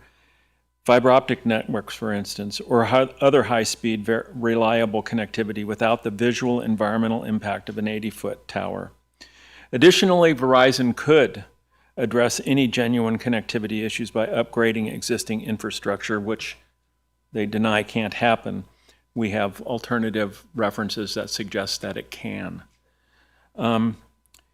Anyway, these methods are effective, proven, and align better with Minden's aesthetic and community values. The development code is clear. Applicants must demonstrate that their proposal is both necessary and the least intrusive option. Verizon has failed to meet this standard. Their proposal prioritizes convenience and cost savings over community impact and fails to explore modern, community-friendly technologies that could achieve the same goals.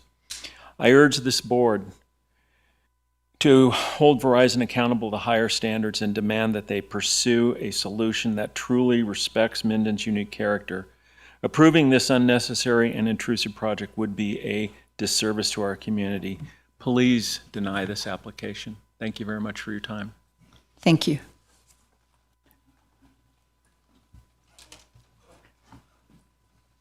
Hello, Council. My name is Caitlin Moran, and I'm the co-director at Alley and Friends, located here in town, as pointed out by Mr. Tarkarian, as he made reference earlier, alongside with Maria Hartman, who was unable to be present with us today.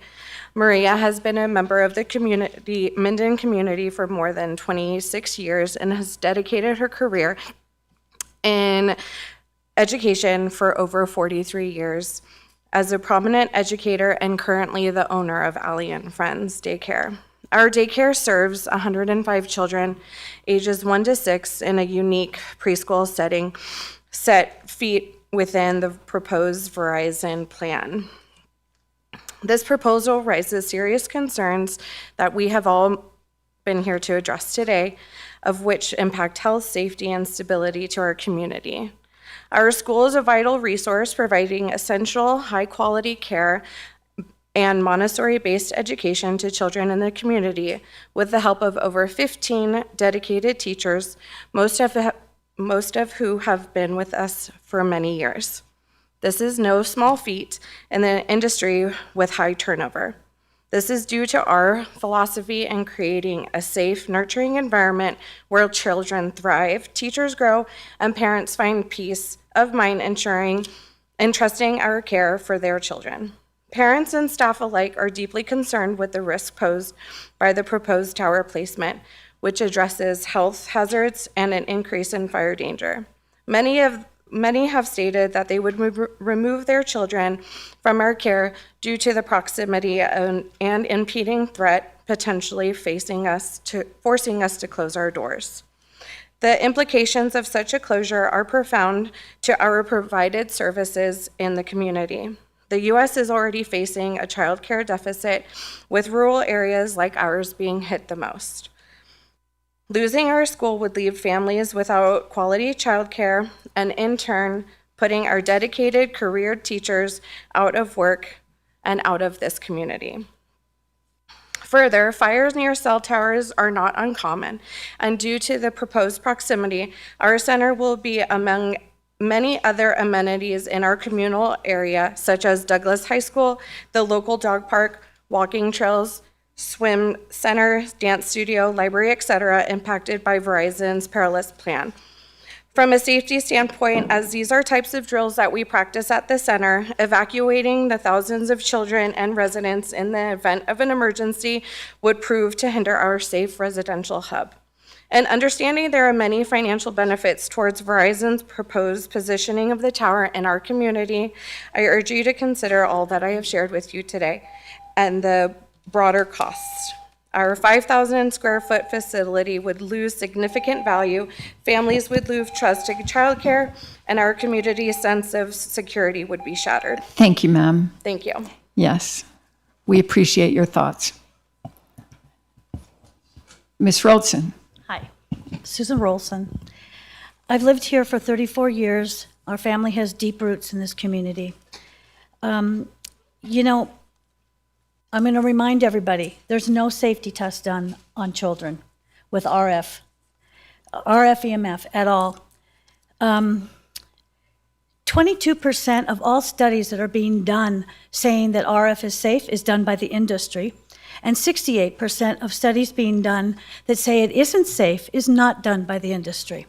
May I remind you that Allie and Friends Daycare is only 225 feet from the proposed tower at Station 14. And it's funny, they say, oh, it's not gonna look awful. Are you kidding? I pull in that parking lot every week to pick up my granddaughter. That tower will be visually, completely seen from the parking lot of Allie's Daycare. And what parent is gonna wanna leave their kid there? Our granddaughter won't stay there. My son and daughter-in-law will definitely be pulling her out. They were on a waiting list for 2 years to get into Allie and Friends. This daycare is a beautifully run, safe, amazing environment for these children. Out of the 105 parents, 85 of them have signed a petition against the tower, and you guys have it on record. This tower will put Allie and Friends Daycare out of business. Do you really want to risk this? We currently have a daycare shortage in our area. I ask you, would you want to put your children or your grandchildren in that building with an 80-foot tower looming over you? David, respectfully, you are not a physician. Sunlight is natural. Cell tower RF radiation is not. It's man-made. Calcium channels. It affects our calcium channels in our body, and that is not good. That's your heart, that's your muscles, that's a lot of things. I'm a nurse. I'm sorry. I cannot get up here and not talk about what happens to our body. This is why, and one of the reasons why Verizon wants to put this, the tower right there in our densely populated area is because, and this is why they've rejected 27 sites, is because they want to put the, they want it to be internet ready to go into our homes. And that goes right through our walls, that RF radiation. Why would we allow a tower looming over Allie and Friends Daycare for Verizon's financial future? No, we must say no. We must stand up for our children's future. Another thing is, I find it unbelievable that Verizon can come up here and tell you how safe it is, but we cannot vote or tell you why it's not safe. As a nurse, I'm sorry, that does not make any sense to me. I call that a red flag, a black box warning, and I would never be so callous with your health if I was your nurse. Thank you. Thank you, Ms. Roldson. I just want to make super clear, it's not our decision to not consider health, it's federal law, just so you, okay. Good, yes, I appreciate that. Thank you. All right, Ms. French, welcome. Hi, I'm not supposed to sign in. Yes, please. Oh, that's right. Okay. Hi, I'm Patrina French. a Minden resident, owned 2 properties, one out in Johnson Lane off of Wade and Stephanie, where a tower is going to go at Station 6, and then in Minden, just around the corner from Station 14. I'll only speak on Station 14 now. I oppose it. It's aesthetically displeasing, big, huge eyesore right on top of the children. We've talked about finding other locations. We live in a beautiful spot, put it on a different place. Verizon wants that spot, and it's up to you to mitigate a different area for this community. Property values, yeah, we built our home. I had my daughter in our bed in our home. We don't want to leave. And we're looking to all of you. You've heard us many times before. We have sat and had to listen to Verizon's presentation, 2 hours each, 6 different times, and be respectful, and we have. But we're pleading with you for the voice that cannot be heard. That Allie and Friends School was built. It wasn't there when we built our house. Little toilets, little sinks, primarily for children. I'm sorry.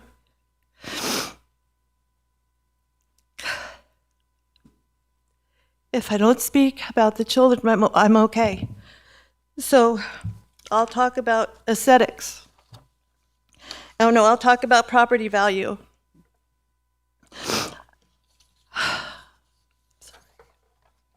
An 80-foot monopole tower is going to be aesthetically displeasing. All that, Maverick, all of that didn't exist when we built our home from the dirt up. That's where we want to die. All we're asking is, we know that Verizon wants you to put a tower someplace.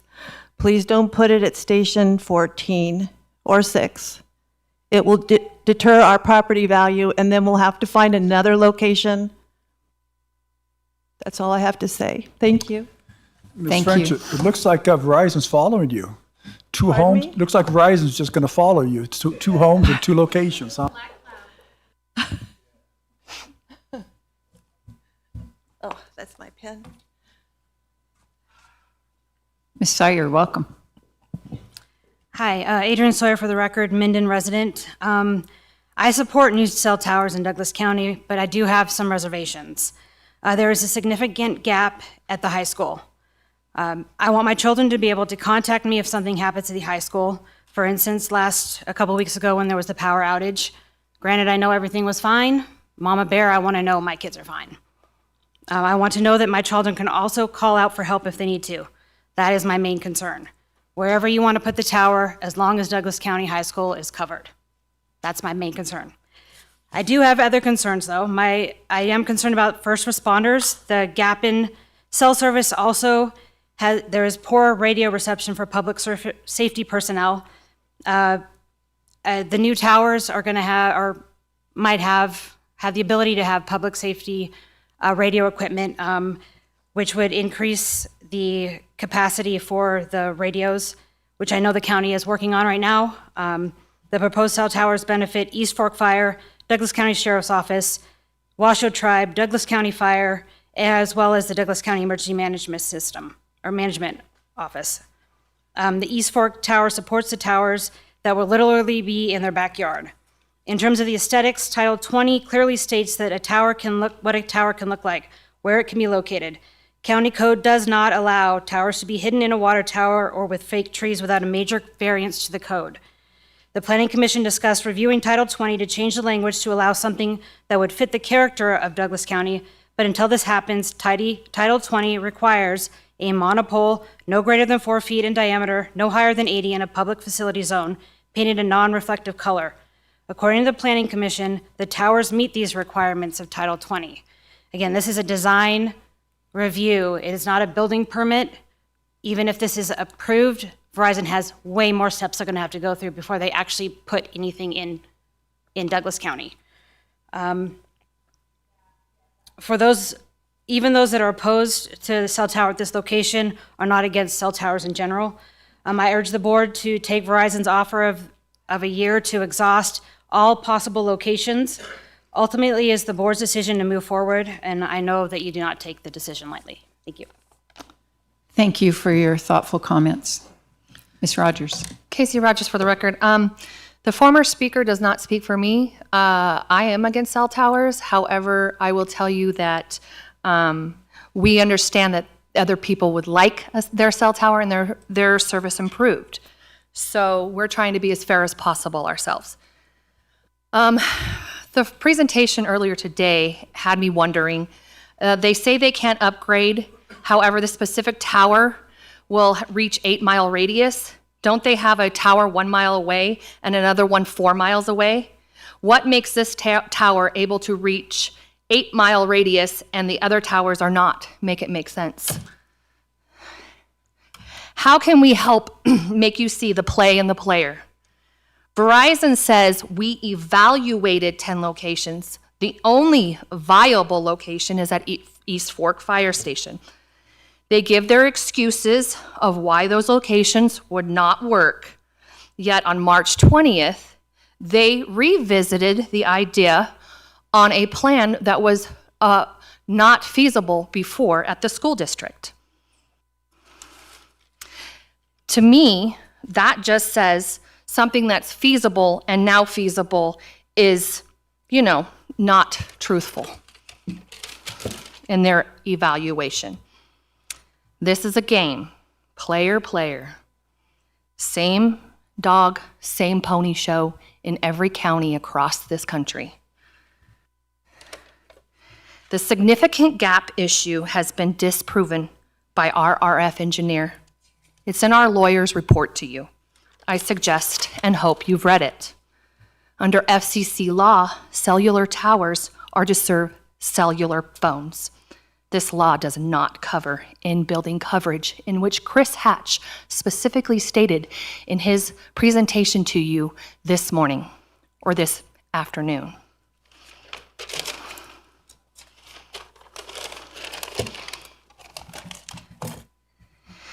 This cell tower that they're claiming is for cellular service is actually for in-home internet service, which dismantles their argument and their need for this tower. I know what they said to you, but do I believe them?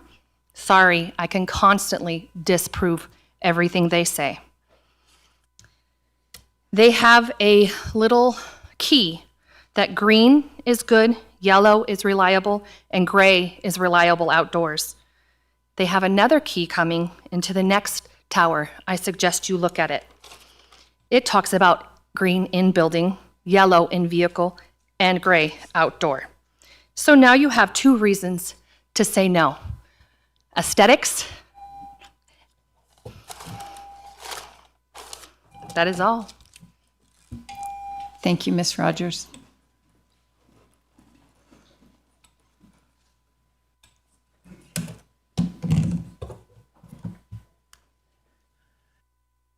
Good afternoon, Madam Chair and Commissioners. Just a point of one of the aesthetics issues here. When I Googled, is Minden a good place to live? Google comes up, outdoor recreation paradise. The area is known for its stunning scenery, including Sierra Nevada mountains, and offers numerous opportunities for outdoor activities like hiking, skiing, and enjoying the lake. This pertains to aesthetics. This is what people look at when they're looking at possibilities of moving to Minden. Just wanted to point that out. As Ben mentioned, I hope that you do review the RF engineer's report. He's one of the #1 top experts in the country, and he's traveled internationally as well. Very well revered for his expertise in all these.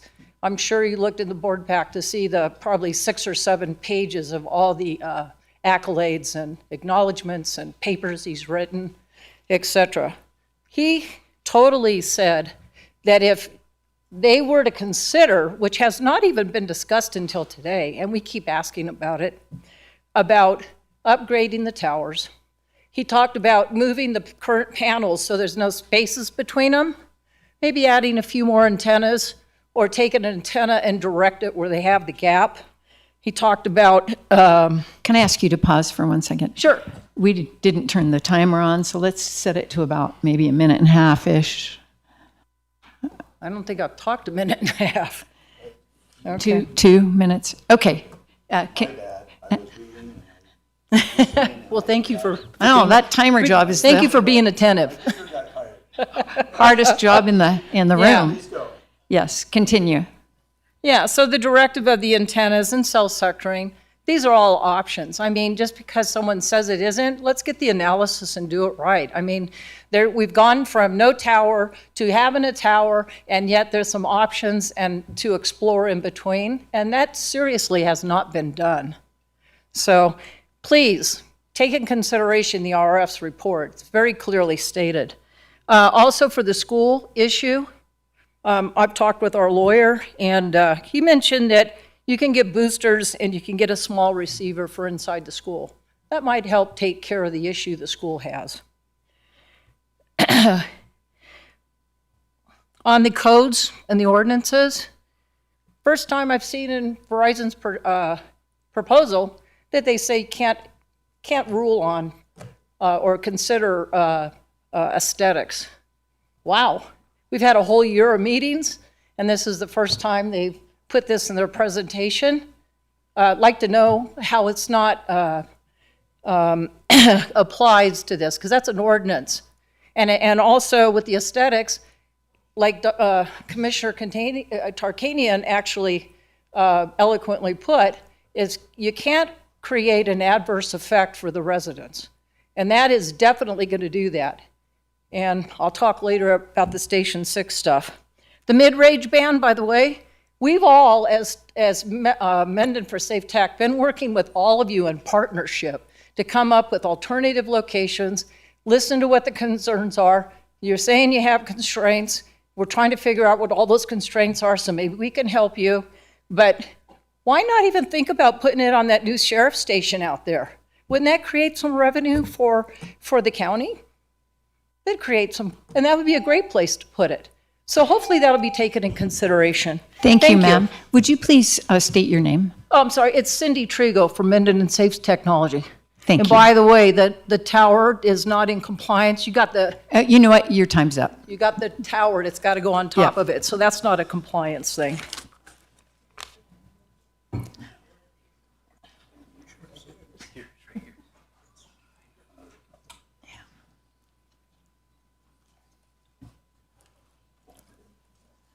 Welcome.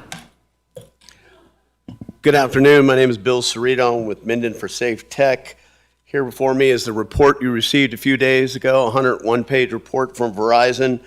This is the following provided for Board of County Commissioners on 4.1, agendas for items 6 and 7. Now, on this PDF, you left-click it, you can do a word search in the whole 101-page document.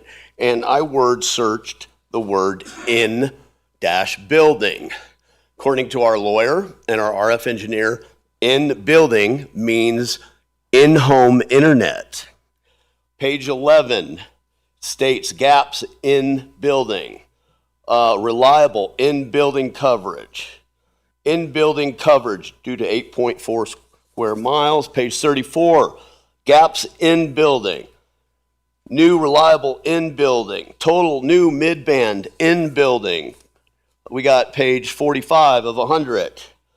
In-building service gaps.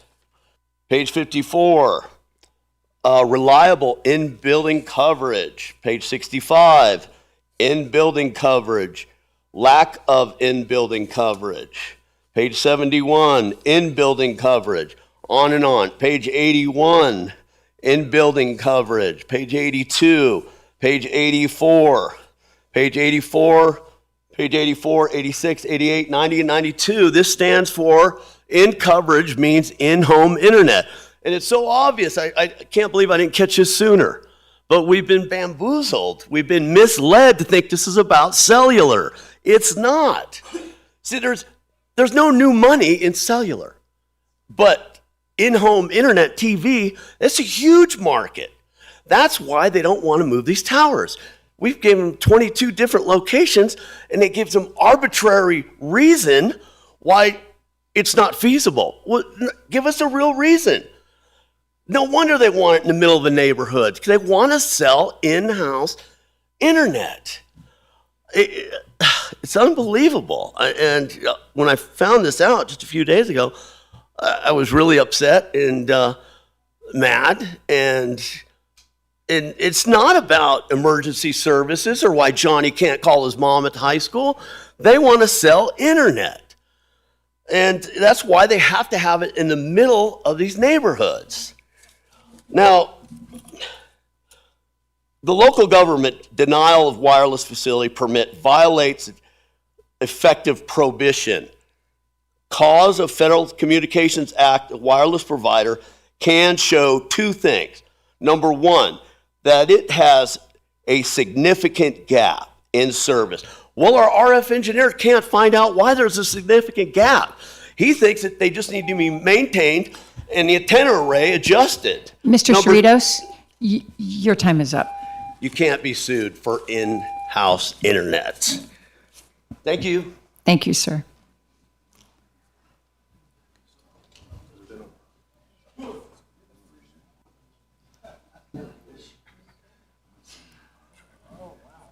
Mr. Gibson.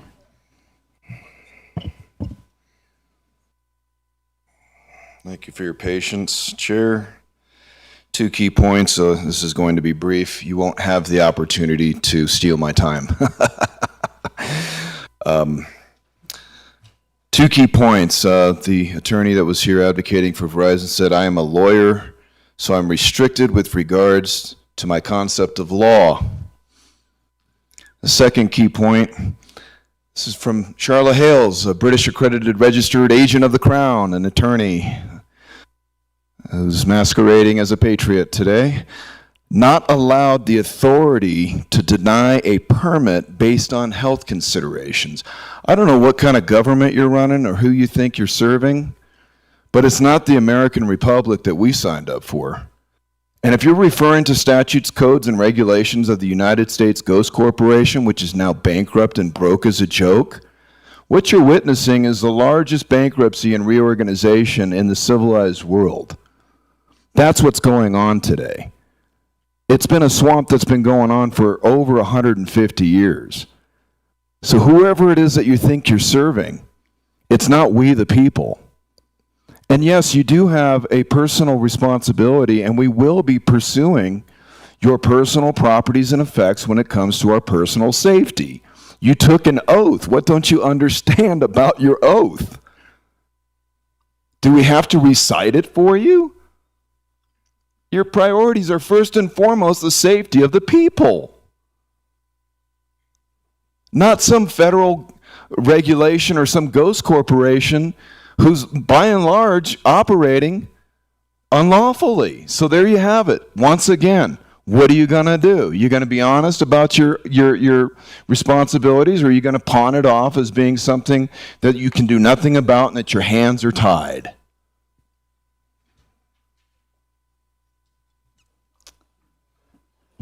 Is there any other public comment on this agenda item? All right. Oh.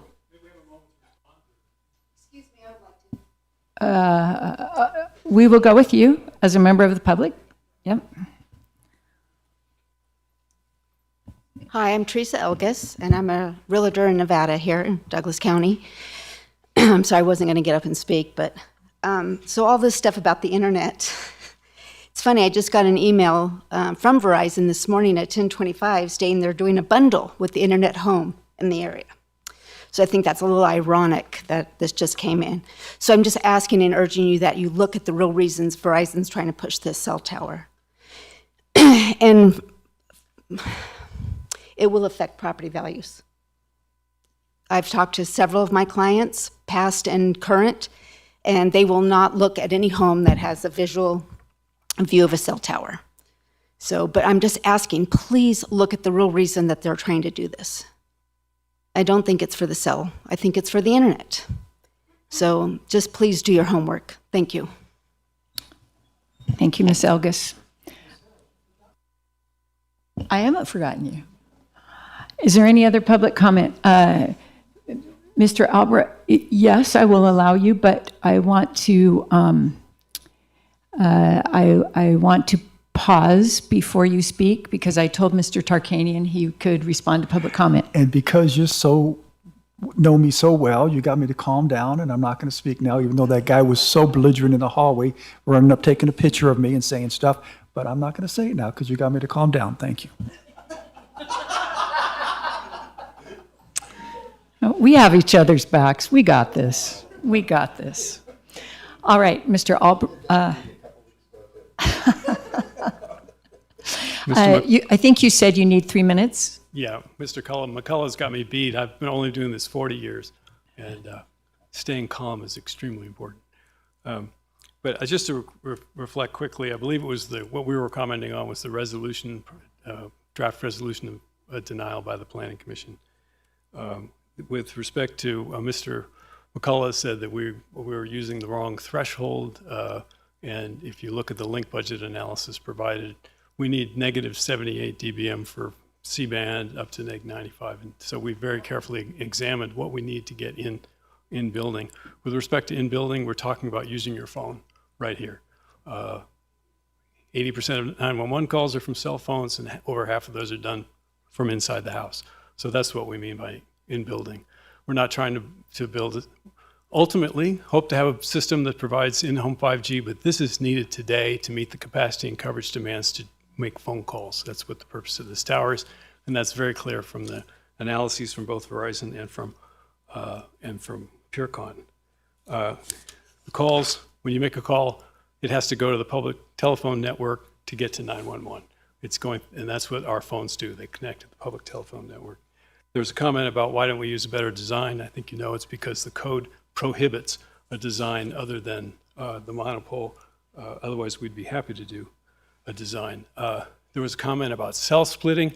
Mr. Chamberlain has this very unique idea of having two sets of antennas, one facing one way, one facing the other way, and somehow by intermixing our frequencies, we'll be able to solve our coverage problem. And that might be true if we had an unlimited amount of frequency. We don't. We have to buy frequency from the FCC. They haven't had an auction in 2 years. It's very expensive and unavailable. We maximize our ability to provide service with our frequencies. Maher Zayuna has a slide deck. You have a copy of it. If you want to go more into depth of why we can't use Mr. Chamberlain's solution, it's a university concept that no other cell provider uses. AT&T, T-Mobile, or nobody uses what he's describing. Somebody mentioned the marketing maps. The marketing maps are based on an FCC standard of coverage. They are different than the coverage maps that are used for design engineering. This has been reviewed by courts, and courts have confirmed the distinction between the FCC marketing map concept and the design engineering, and that's a red herring. I'll just quickly say that we did not say that this tower would provide 8-mile radius. It's 8 square miles, which is it's 2 miles in the distance that it covers. We did go back to the high school. We said it wouldn't work to put antennas on their roof, but it would work to put a tower or to put lights on their light standards to put antennas up. And that's why we went back to them, really at part of your direction, and they said no. I've covered in building, and really right now our network is coverage and capacity constrained, and that's reflected by what we described. Again, thank you so much for your time today. Verizon really is just trying to provide service today for phones to work. In the future, this infrastructure would be part of an in-building network, but in-building service, but that's not something that I'm aware. There was somebody got their email today. I don't know where that came in from. We'd like you to affirm or grant the appeal. If you can't grant the appeal, we've offered, if you're interested in the RAND property, that's a possibility for us. It would take us a year to come. That's how long it takes. Take us a year to get back here to see if that was going to be viable. The Ironwood property came up where the theater is. That's got its limitation because the pole's height there is only allowed at 60. We need to be at 80, so there would have to be some kind of interim code change. If you want to talk about any of that stuff, we're willing to discuss it. We also mentioned in-home post-installation testing, we're willing to do that as well if that helps you make your decision. And with that, I'll sit down unless you have questions. Yes. So as I understand this, we have a couple of options. If this board voted to uphold the initial findings, that would put this back at square one, and then you would start the RAND one? Or would you propose today that we do a hold so that you can modify the standards? Am I saying this right? Well, if you do nothing and we go ahead and vote, say we upheld, then this motion stops and you start over at square one at the RAND property? Or are you asking for us to put a stay on this so that you can go research the RAND property? Yeah. Again, I was faulted for it before, but I am a lawyer. If you deny today, which is perfectly within your power, and I didn't say you couldn't deny for aesthetics. You absolutely can. It's preempted by the prohibition of service. That gives me a 30-day statute of limitations to file an action in federal court against the county because we believe we have established least intrusive means and significant gap, okay? We'd rather not do that, obviously. But if you deny it today, whether I work on the RAND property or somewhere else, I'm going to pursue, I don't want to lose this location if RAND doesn't work out or something else doesn't work out. I'm going to keep all the time, effort, and money that's gone into this over the last 3 years alive, okay? So that's where we would be. If you can tell Donald I'll call him back. So if you were to grant the continuance, no lawsuit, okay, for the next year, we pursue the RAND property or potentially the Ironwood location, and then come back if we're able to get that approved. Everybody goes, well, we expect there'll be objection to that as well. Everybody goes home, we never file a lawsuit, and you've got another site. But if the reality is that nothing will ever be approved at RAND, then maybe we take the denial. But that's what it is. It's going to be right. So what are you asking for? Grant the appeal. Are you asking for a 1-year stay, or are you asking us to? We're asking for a 1-year stay. Decide? If you believe that if we come up with a 100-foot pole at the RAND property, that's a viable solution.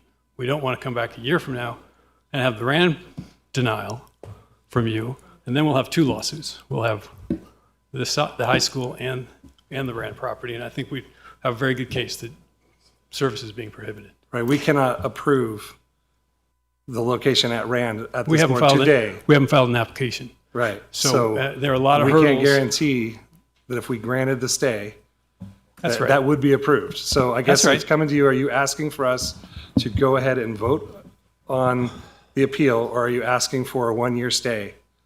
One or the other, I guess, is what we're looking for. So, may I chime in here for a minute? We have a lot of things happening here. I want to clarify one thing before we go further. If we approve a 1-year continuance, you could come back with a number of other locations, not just the RAND property. I would like, I think, Ms. Pinto, I'm seeing you nod your head, and is my understanding correct? Of the alternatives that we proposed, yes, it would be within that bucket. The Ironwood we had discussed, and these are just options we're proposing. As far as what options, your council will be able to better guide you on what your ramifications are under those options. Okay, thank you. Does that make sense? To be clear, our alternatives analysis is saying right now the least intrusive feasible location is Fire Station 14. Understand that. Okay. So, Commissioner Gardner. I don't have any questions for this. Okay. Ms. Doherty. Thank you, Chairman. I have a question for you regarding the shot clock. If there's a continuance. yes, we would extend the shot clock. Okay, I would hope so, but thank you. I just want to clarify. Yeah, the shot clock expires today. So, So again, are we discussing a continuance, or are we discussing a vote? Those are both options for us. We could approve, we could uphold their appeal, which means they could build the tower at the fire station. we could grant a continuance of 1 year, which gives them time to look at other locations. We could deny, which means that they could file a lawsuit and would not continue to look at alternative locations. Those are our three choices. Couldn't have said it better. Thank you. Okay, so just to clarify, that's our decision? That's our decision. Okay. Any of those three things are options for us. Okay. Okay, yes. Commissioner Gardner. Sorry, that's all I was wondering. Thank you. Once again, I have no questions for these individuals. I have a statement. I think we're, Okay, good. yes. If you want to, I don't want to suggest, but if you want to Yes. take a break and have a I have no meeting with your questions for council, it you. might be a good I idea. have a statement that I wish to make. Okay. I think I was slightly ambiguous on closing public comment. Just hang on one second, because I don't want to take a misstep and cause us a problem. I think I made enough calls for public comment, and we got the last of public comment. So I'm closing public comment. Yes. I gave lots of chances for public comment. All right. Now we are bringing it back for board discussion, and I have two commissioners who wanted to go first. Wait, three commissioners. Okay. All right. Commissioner Tarkanian asked if he could speak. Tolbert, yes. If he could speak first. Commissioner Gardner's also ready to speak. I think I have some things to say before Commissioner Tolbert. Don't count me out.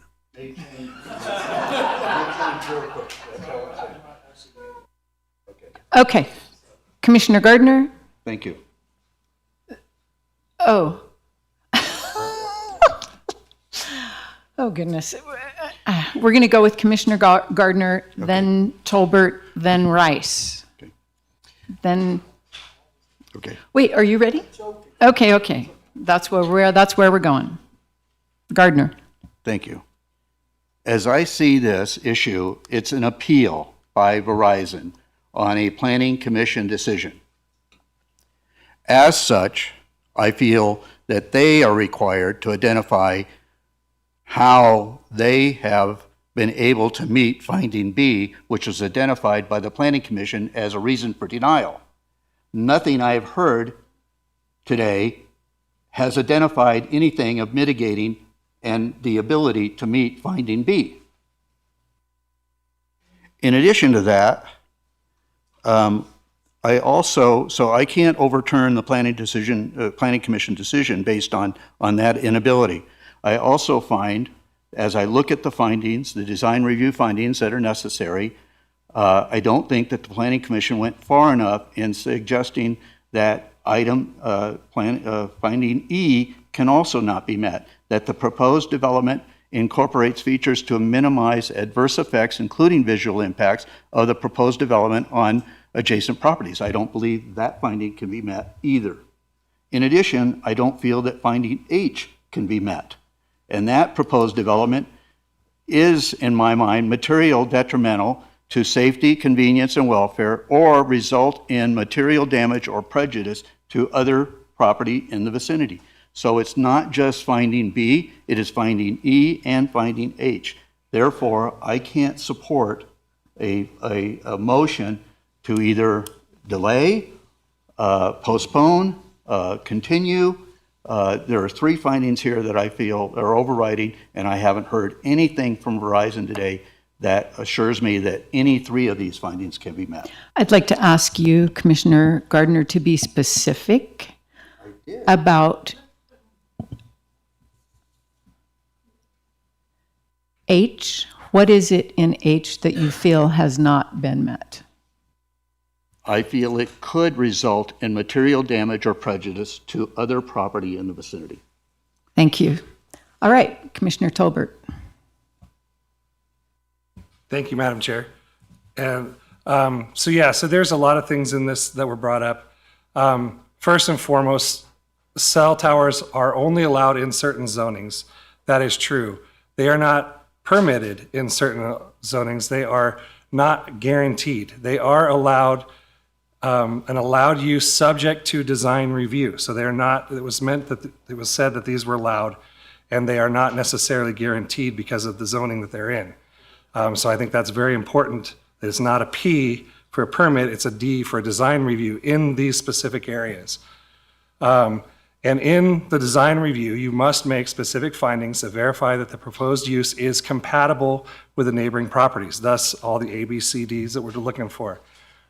The Planning Commission reviewed the findings presented and made their ruling based on whether or not they agreed that the findings had been met.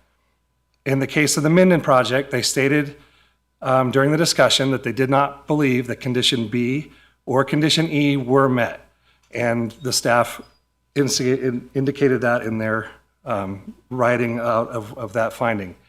I agree with that decision. I don't believe that there was anything provided that showed that anything to the alternative. And like Commissioner Garden, I also believe that if we, based on the affidavits provided by Allie's Daycare and the Dance Workshop, that the findings for H in respect to proposed project will not result in material damage or prejudice to other properties in the vicinity, that cannot be met either. So in order to overturn that decision, we would have to have, justifications that are undeniable, and I don't believe those have been found. So I would uphold the County Planning Commission's decision. Thank you, Commissioner Tolbert. Commissioner Rice, would you like to share any thoughts at this time? Would I like to? No. Am I going to? Yeah. First of all, we really need to look at our requirements for monopoles in Title 20.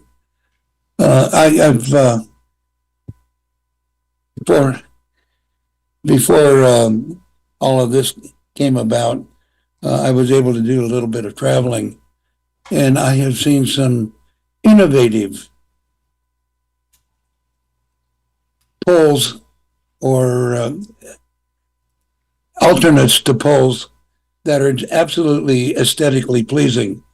Down in Southern California, and forgive me for referring to California, but they have their poles look like old water tanks, and I'm talking about the ones that used to service the trains, and they fit into the community beautifully.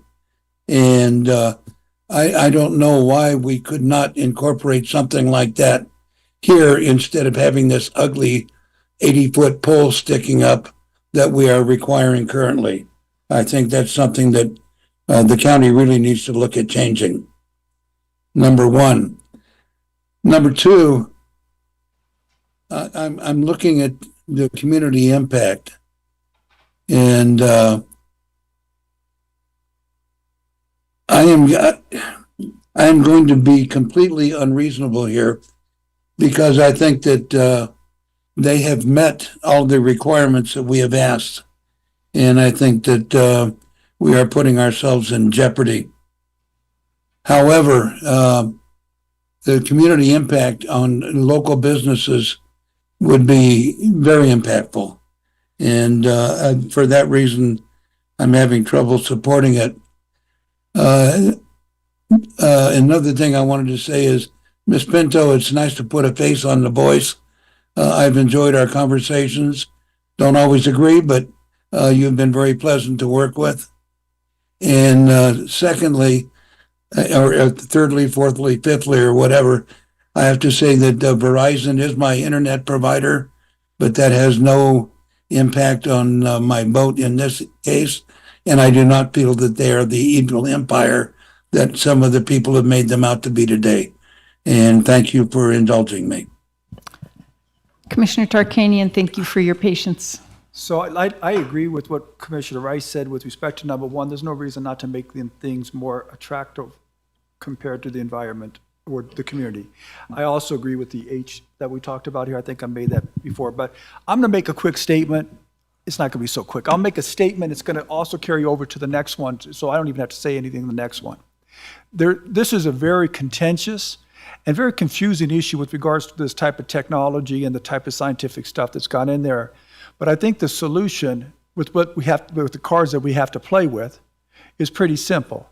First of all, the Verizon service in the north part of the town has a significant gap, and anybody who gets up here and says otherwise doesn't know what they're speaking about, or they're intentionally not giving you a straight answer. Wireless service in the United States and across the world is an essential service, just like the telephone service was in the past. We need to have wireless service. Competition is a key to the success in the American economy. Congressional candidate, I'm running a blank on his name now, but the owner of the Congressional candidate Simon said, well, go use T-Mobile. We want more competition because when we create more competition, we get a better a product at a lower cost. That's what's made our society so great. Why do we want to eliminate competition? Furthermore, can we even legally say, Verizon, you can't put a tower here, but we're going to allow T-Mobile and AT&T to have one? I don't even know if legally that's the case. The Board of County Commissioners cannot not deny a location based upon health concerns according to federal law. Now, I personally, this is outside being a commissioner, I personally think that's ridiculous. You look at the history of things. I'm from Las Vegas, and they had nuclear bomb testing above ground, and everybody said it was okay, and they went out and looked at it and had popped champagne and watched it all go off, and now they're dying of cancer. You know, things change when more information is known. And do we want to err on the side of caution or on what we're being told right now? And I, as a father of four, I want to err on the side of caution. But the Board of County Commissioners do not have to approve any site that the wireless company feels is suitable. As they've stated, one, they have to show a gap, which they have, and two, they have to show that it's the least intrusive spot available for them. And that's where I don't think this location is. I don't think it's the least intrusive spot. I think there are other spots. We have to approve one site. That's something that the federal law requires also, which I think is a good thing. We need to weigh the benefits and costs of one location to the other location. So when this matter came up before, I did a little survey with my email list. I said, how many people think we should have it more in industrial or business areas where there might be some kids, or out in open spaces? And 90% of the people said out in open spaces. And I agree with that. And that's what made me so mad about that unhinged guy over there. He got mad because I'm talking to Verizon in the hallway. I talked with Ms. French and many of the others that were against this tower when this first got started. That's what commissioners are supposed to do, meet with both sides and make informed decisions. So anyways, I have tried to understand both sides of the issues, and I've told this to Verizon. We need a better service from you out here, but I don't want to see it in the area you're proposing. I would like to see it in an open space area. And there's a lot of open spaces. And I understand a lot of people testified about how they came to Douglas County for the views and so they can see the scenic mountains and so forth. I agree, but at some point you have to put these things someplace, just like you had to put telephone poles someplace when we had telephone service. So let's find the least intrusive place. Now, this is where I have a problem. I don't understand a lot of this stuff about the radius or what follows, where the service goes here. You hear residents say, hey, they can get the service from somewhere else. And I talked to Verizon, they said, no, it doesn't. Then we hear, oh, the existing services, things can work if you enhance it. They say, no, it doesn't. That's beyond all 5 of our pay grades. I think, and this is what I like to see the board do, I like to see the board give a continuance so that we're not in the middle of a lawsuit. We can say no, and I think we could probably fight that, but at least you give a continuance and not a lawsuit, and you direct somebody on our county staff to work with Verizon and go through these things and let that person become an expert on this area who could then come back to the board and explain to us what they think is the least intrusive area, putting the concerns of the citizens first and foremost. That would be my vote. Thank you. I want to share some observations first and then get down to my decision. First, we've been living with Minden the folks from Minden for Safe Technology for several months through various venues, and with the Verizon team for that same period of time. And I very much appreciate the respect that has been shown. I feel that the Minden for Safe Technology folks have been patient, respectful, determined, and I just really appreciate how you have conducted yourselves. And I will also say that I have spent a lot of time with the Verizon team, and I have found them to be sincere and truly trying to come up with a solution that doesn't hurt our community. I feel that they would really like to do that, and so I appreciate them. So thank you. A few other observations. The text campaign that Verizon did, I'm not just disregarding it. I'm finding it to be, in the question that was asked, you could have asked it a different way. You could have said, do you want an 80-foot cell tower that looks like a toilet brush?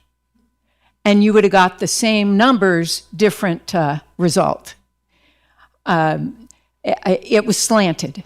And not only do I disregard it, it annoys me.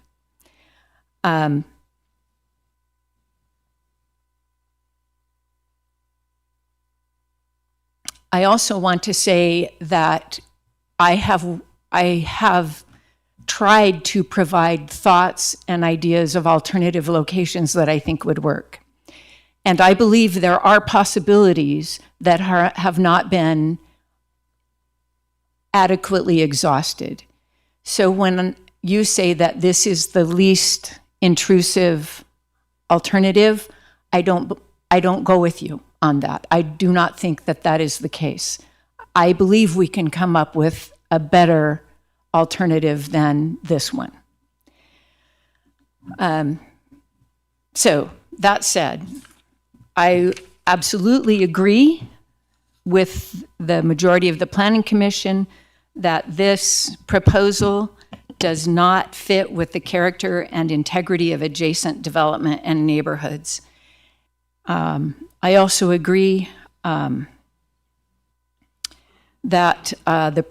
that E is not met. The proposed development does not incorporate features to minimize adverse effects, including visual impacts. And H, the proposed development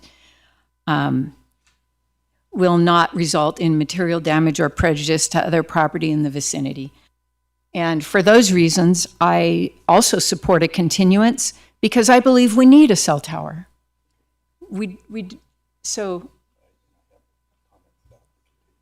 So having said everything I've said, I want to encourage Verizon to keep working with us so that we can get the coverage that our people need, but do it in a place and a way that doesn't make us resent Verizon every time we drive into town. All right.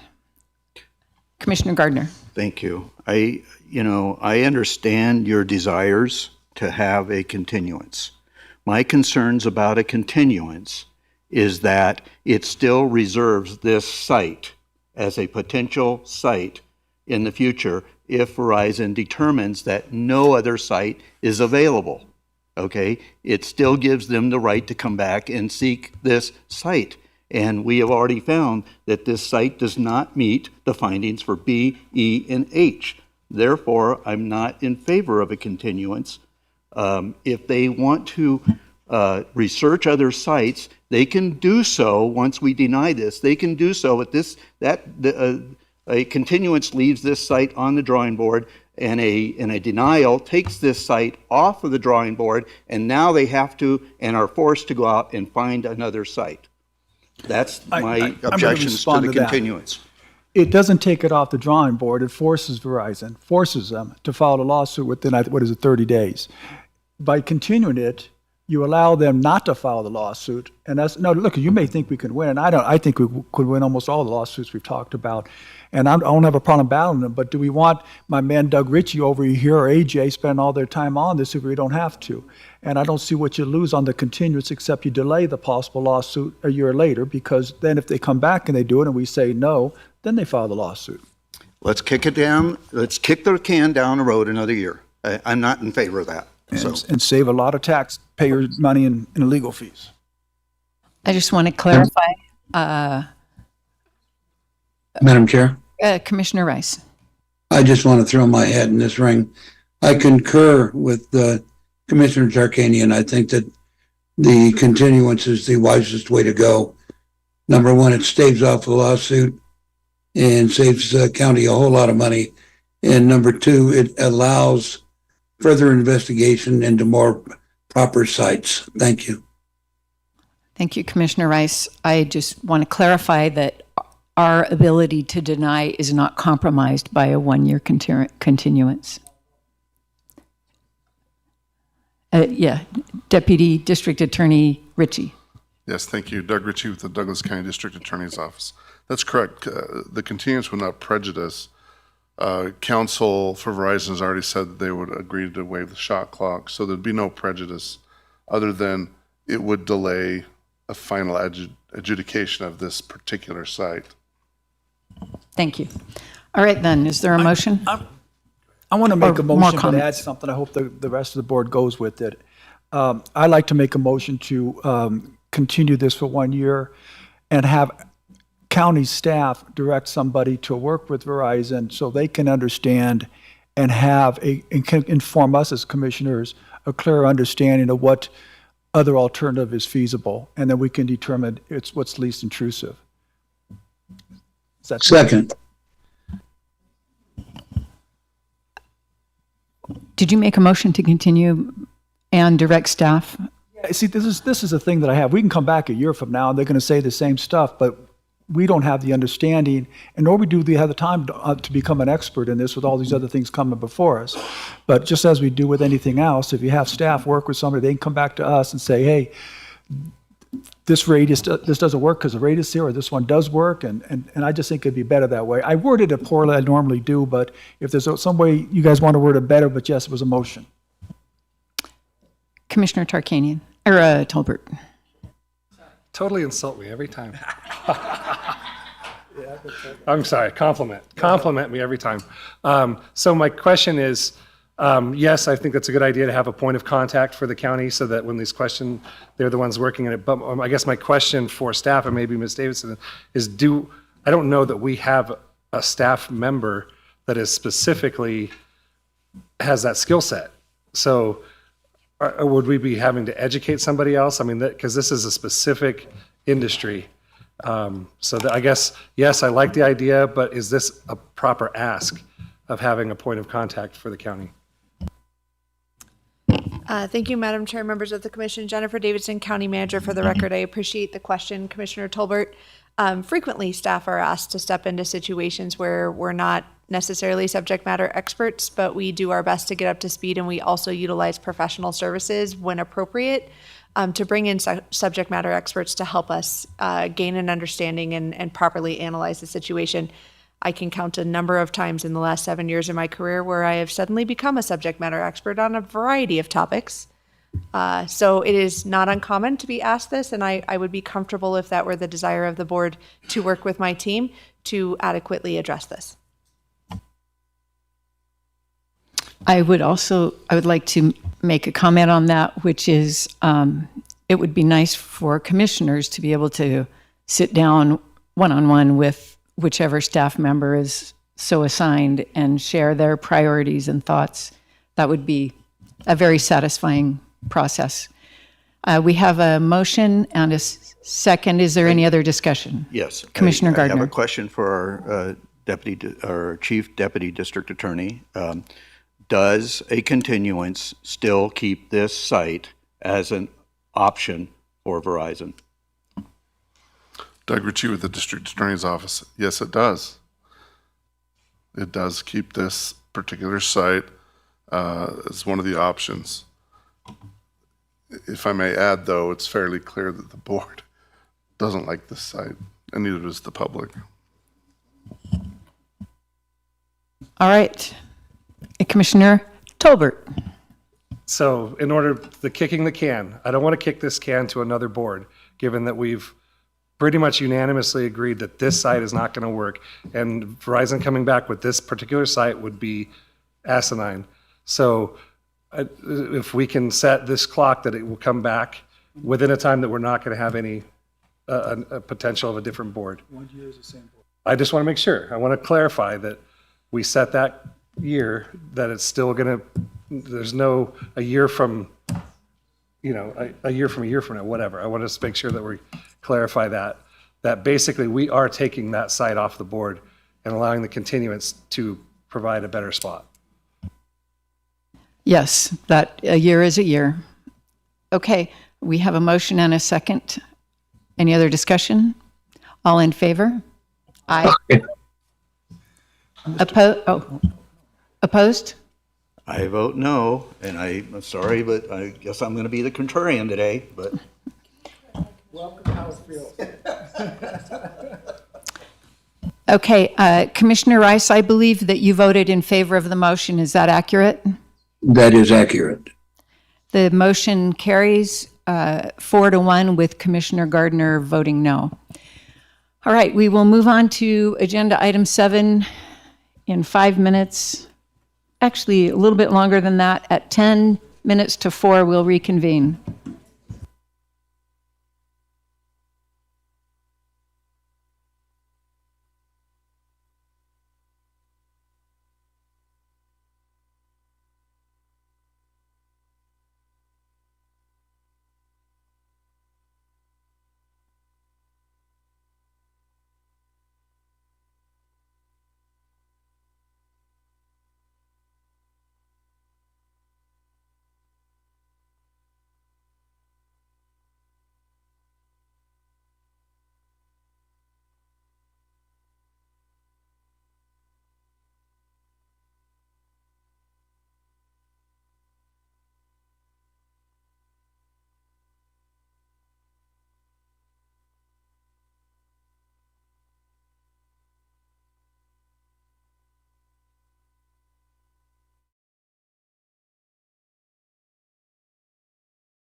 All right, let's, I invite you to find your seats.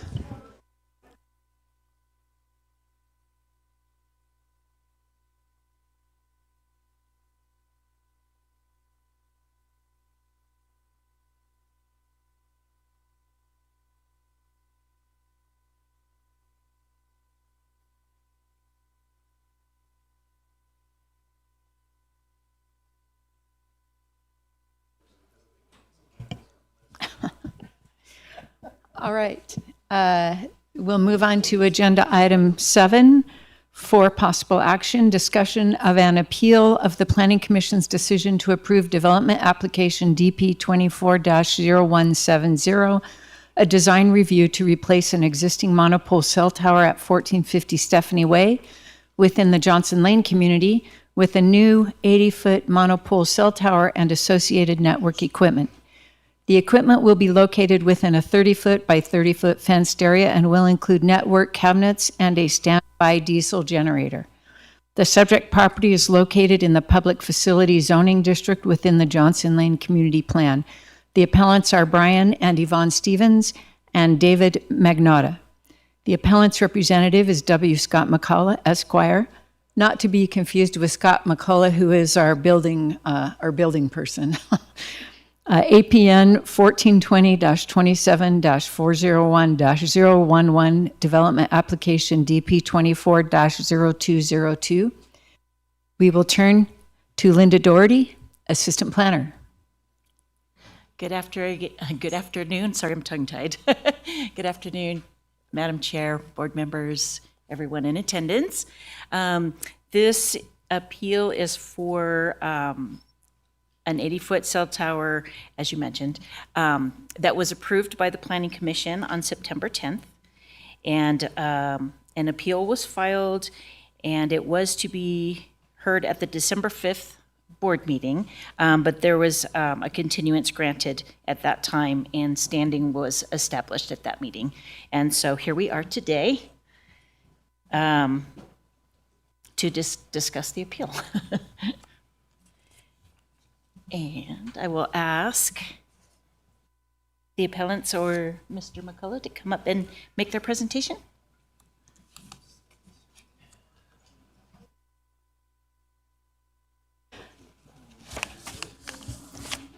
Yes.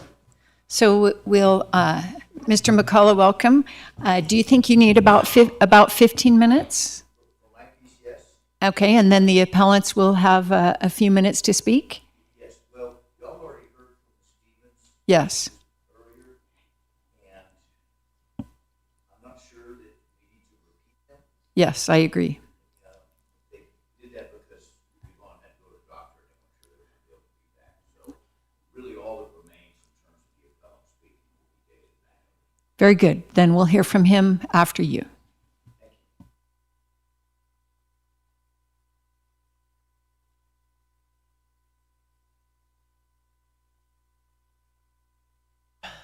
You know, we think something big and majestic is maybe 300 feet.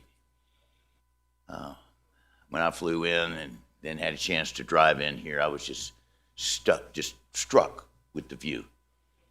And I've had an opportunity to meet with many of the folks in this town, in this area, and they're all just wonderful folks. Y'all should really be proud of what you have here.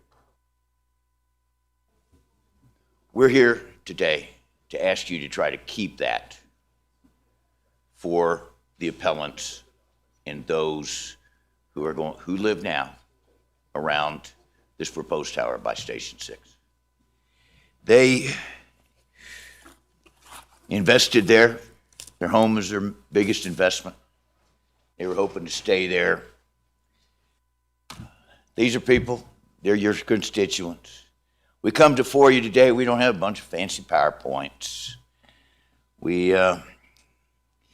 don't have a whole bunch of experts. We did bring one. So we're not Verizon, but we are asking you to consider what this tower will do to the folks in that community. Whether it be the original proposed location, or if you're considering it, moving it over that some 300 feet closer to the fence in the back corner which is right on top of another planned residential development. So we're just hoping that you will keep in mind who this is going to impact and the devastating effect it may have on their most valuable investment. We do not think, and yeah, I was here for the earlier one, so I know how to count noses. My granddaddy taught me how to read sign.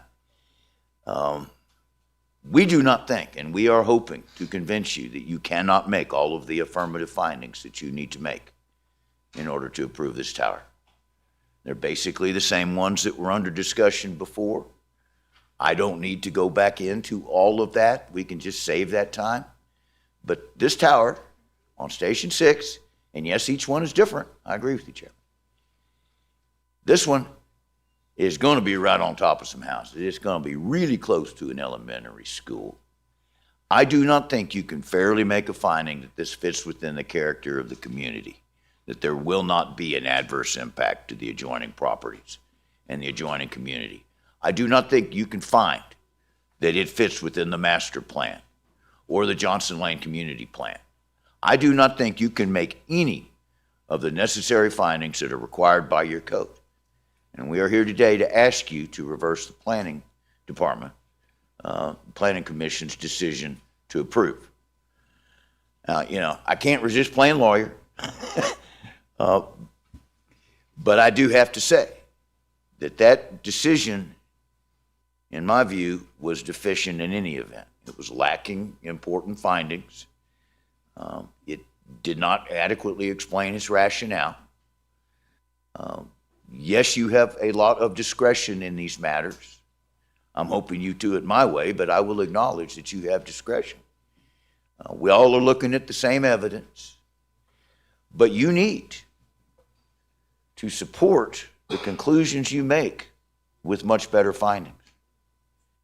And even if I lose today on this matter, I would hope that we could get a slightly better explanation for why you think putting this tower right on top of all these people's homes and right there by that elementary school is a good idea.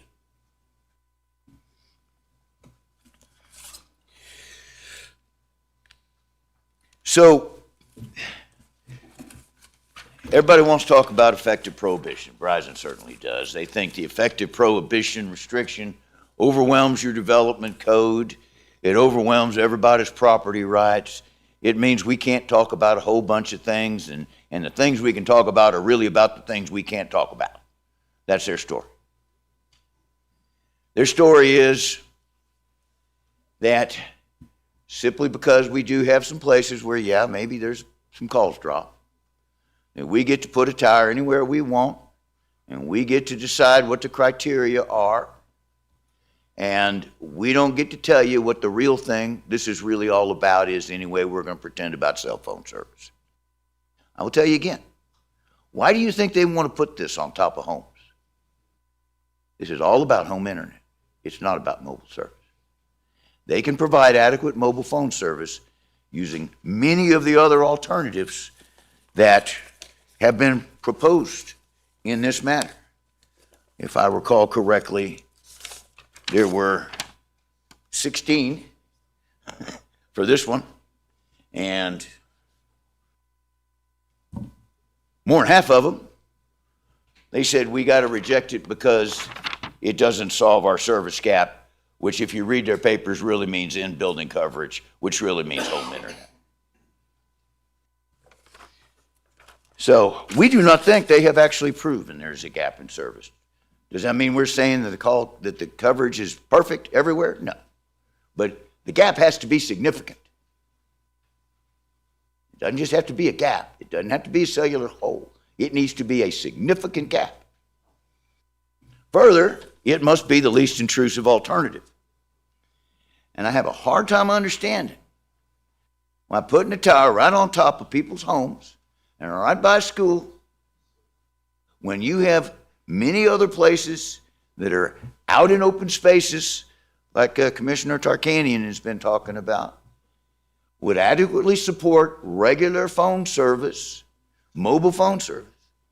Why that is the least intrusive alternative. Now, I want to read something to you because Verizon keeps trying to talk about the FCC small cell order. And they say that ties your hands, that the material inhibition test means we win. Well, that's not really the way it works. If you read the small cell order, again, I'll tell you that, I said a little while ago, it was about small cells. These aren't small cells because they're more than 50 feet. It was about 5G service, and yes, one of the two radios they're proposing to put in are 5G capable, but they're not going to be connected to a full 5G network. It's going to be an LTE network. And 3, the small cell order was about the higher frequency stuff, millimeter waves. Here we're talking about mid-band and low band. So the small cell order by the FCC really doesn't apply at all. The Ninth Circuit has articulated the test for this. They did it 16 years ago in the Sprint case. That is where you got the current statement of what the test is. And Verizon has agreed this is a test. Significant gap, least intrusive alternative. But what Verizon won't tell you is that the court said, 969 at 1042, regulations focused on legitimate local objectives, such as ordinances requiring installations to conform to the character of the neighborhood, are not precluded by the effective prohibition restriction.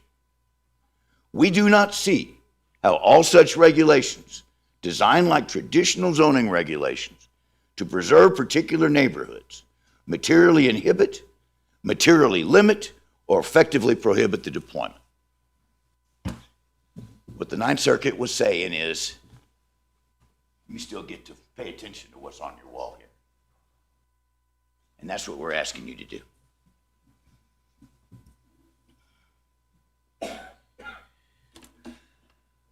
How much time do I have? You have 5 more minutes.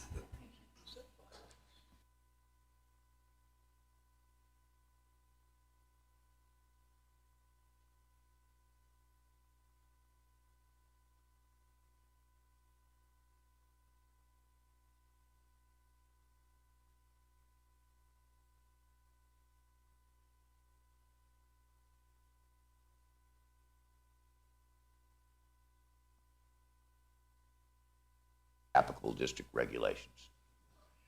Okay? If you look at those authorities, it talks about the need to preserve the rural character and the need to plan for growth and development in locations where infrastructure and services are available and the impact on growth can be mitigated. They said, put infrastructure where infrastructure already is. Well, here, I know Verizon disagrees, but here, our RF engineer says, you know, I don't understand why there's a gap to begin with. Shouldn't be one. These mid-band and the low band, it'll go out 2 to 4 miles. Could you speak closer to the mic? Thank you. Yes. I don't understand why there's a gap here. This stuff should go out 2 to 4 miles, and all the gaps that they show are well within that. But setting that aside, when we turn to least intrusive alternatives, what he said was, actually, if you just point these antennas a different direction, you maybe put up a couple more. I'm going to use some technical terms. If you add sectors, okay? He also said that if you do a little better job adjusting which frequencies you use on these things to reduce interference, then you can actually add capacity. Looking at Verizon's report, one of the things they note is a lot of their problems are caused by interference. In other words, their antennas are interfering with their own antennas. Well, let me ask the question. How can putting another antenna just a little ways from the existing one, operating on the same frequencies, not introduce interference with the one they already got? Well, if you listen to them, they're going to say, oh, well, will they just adjust how the two towers, which ones they use, which frequencies they use, going in which direction? Well, my response is, why don't you do that now? A very good alternative is simply telling them upgrade what you got. Do better sectors, better manage your frequencies, quit using the kind of consolidation you use so that you don't interfere with each other in the way that you're portraying this. You don't need another tower.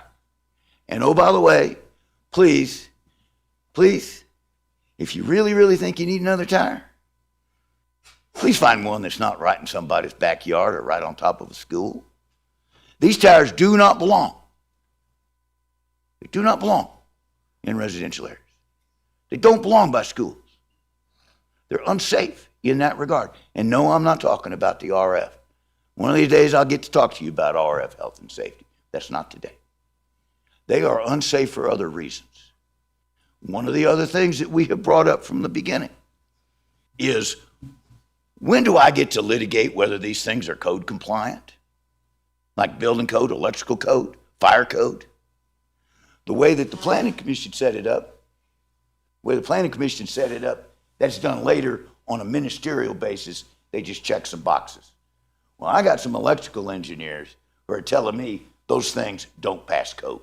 And I want to have an opportunity to explain why that is so to you in some place. But if you kick it down the road to another thing like the Planning Commission wanted to do, I don't have the right to participate. So my last request to you today is, if you choose to move forward and deny our appeal, and if you choose to continue the condition that they prove up building and safety and electrical code compliance, please say Minden for Safe Technology will have an opportunity to weigh in on code compliance when that process is done, rather than just a purely ministerial staff basis. I hope we will have an opportunity to answer any questions you may have.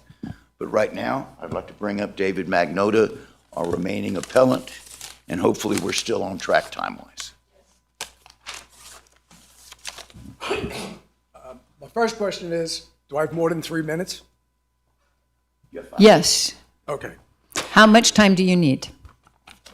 I don't know yet, but it's not going to be more than 5 minutes.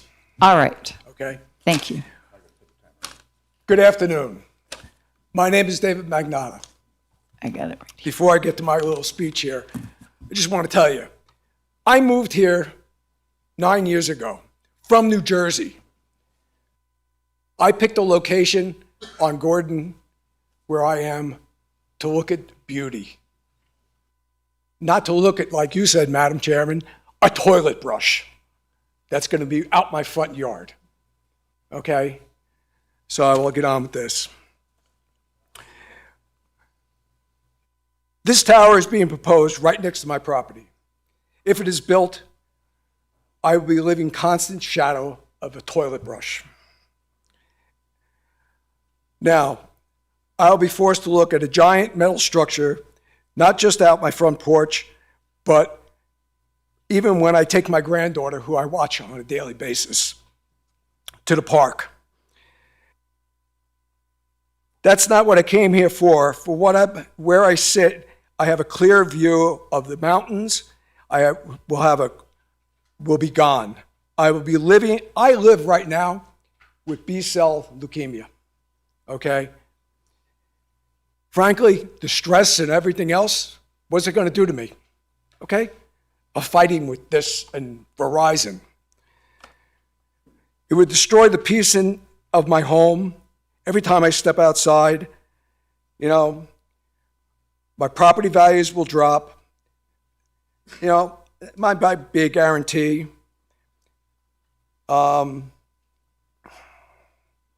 know, I'm reading this and it's just getting me even more aggravated. You know, they talk about gaps and everything else. I've been a Verizon person over 25 years. Okay, where I live, there's no gaps. There's nothing. I have perfect cell service. Everything. There's nothing wrong with it over there. And I did get a phone call from Verizon asking me, Mr. Magnota, we're planning on putting internet and TV in your area. Would you consider it? I said, no. So is this tower for sale or is it for internet and home? Okay, so that's my biggest question. We're being buffaloed over, there's a gap there. There is no gap.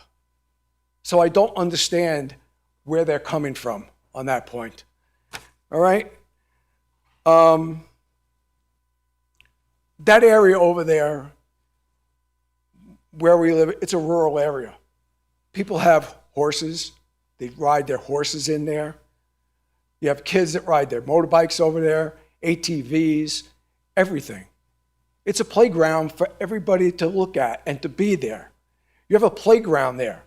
Do you think I want to take my granddaughter, which I walk there every day, and take it to the playground to be underneath a cell tower?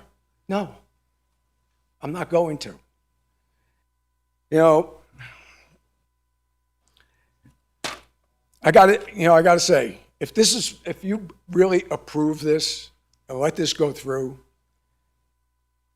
my house is going up for sale because I didn't move here to have this. I moved here for the beauty and the ruralness that we all have here. And now you want to make it look like a junkyard of a toilet brush up there and everything else. Please, take into consideration, you know, we the people, we put you in office, okay? We voted you there. They didn't. They have no right here. Fine, you want to say about improving systems and everything else? Fine. But we, the people, don't want this. We put you guys and women in charge. Look at us. Think of us. Think of our children, grandchildren, whatever. Don't let this happen. Move it. Put it someplace that is not going to ruin the sanctuary that we have over there. That's all I ask you. Thank you.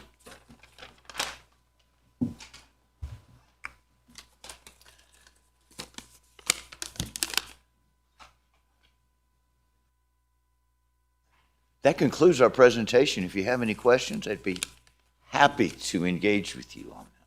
Thank you, Mr. McCullough. Are there questions?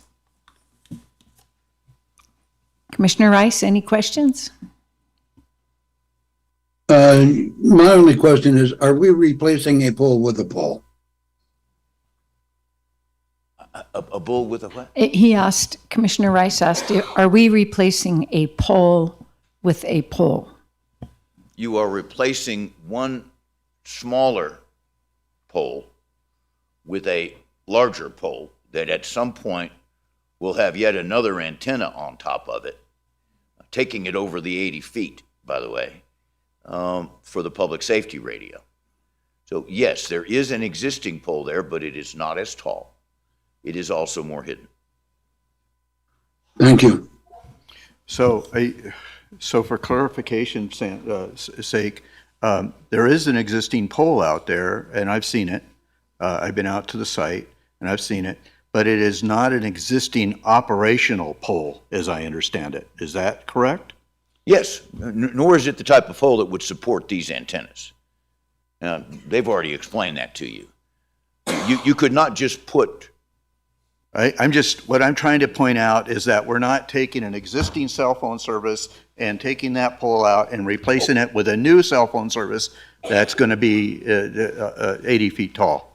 You are correct, and I'm sorry I misunderstood your question. That existing pole does not support cellular service at this point. Any other questions of the appellant? All right. Thank you, sir. Thank you very much for the privilege of appearing before you. Yes. I just love it every time I come here. Y'all are great. Thank you. Yes. Would the applicant like some time? Mr. Hatch. How long do you think you need?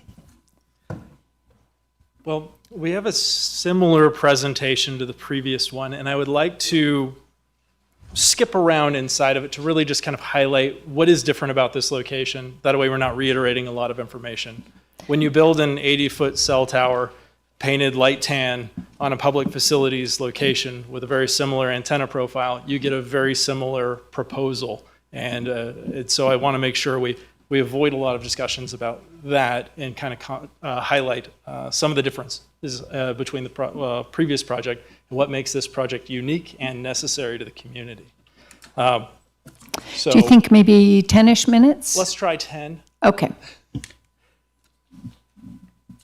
So I would like to once again thank the Douglas County Board of Commissioners for having us today. Again, my name is Chris Hatch. With us today is Yvonne Pinto, David Witowski. We also have Ron Lukesh, who also did another PureCon solution review of the area to establish the gap, which has come up as a question a few times. Maher Zayuna, our RF engineer, is here, as well as Paul Albritton, Verizon's outside counsel. We'll go to the next. We don't have any slides. We have me. It's coming. Don't worry about it. So, well, we will want to look at the before and after photo here in a moment.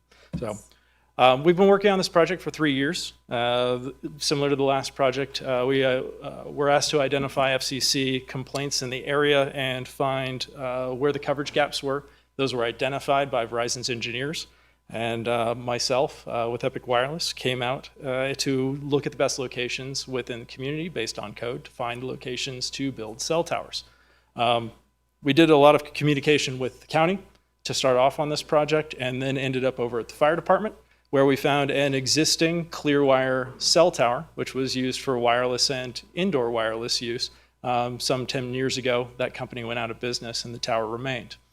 We've confirmed with the fire department that that has been there for this entire time, and no one has ever asked for that tower to be removed. It is there, and when we looked at it, we found that it was not structurally viable for us to put our new equipment on to make sure it was structurally sound and physically safe to operate that much equipment. And so the best solution, working with the fire department, was to design a swap, change that antenna out.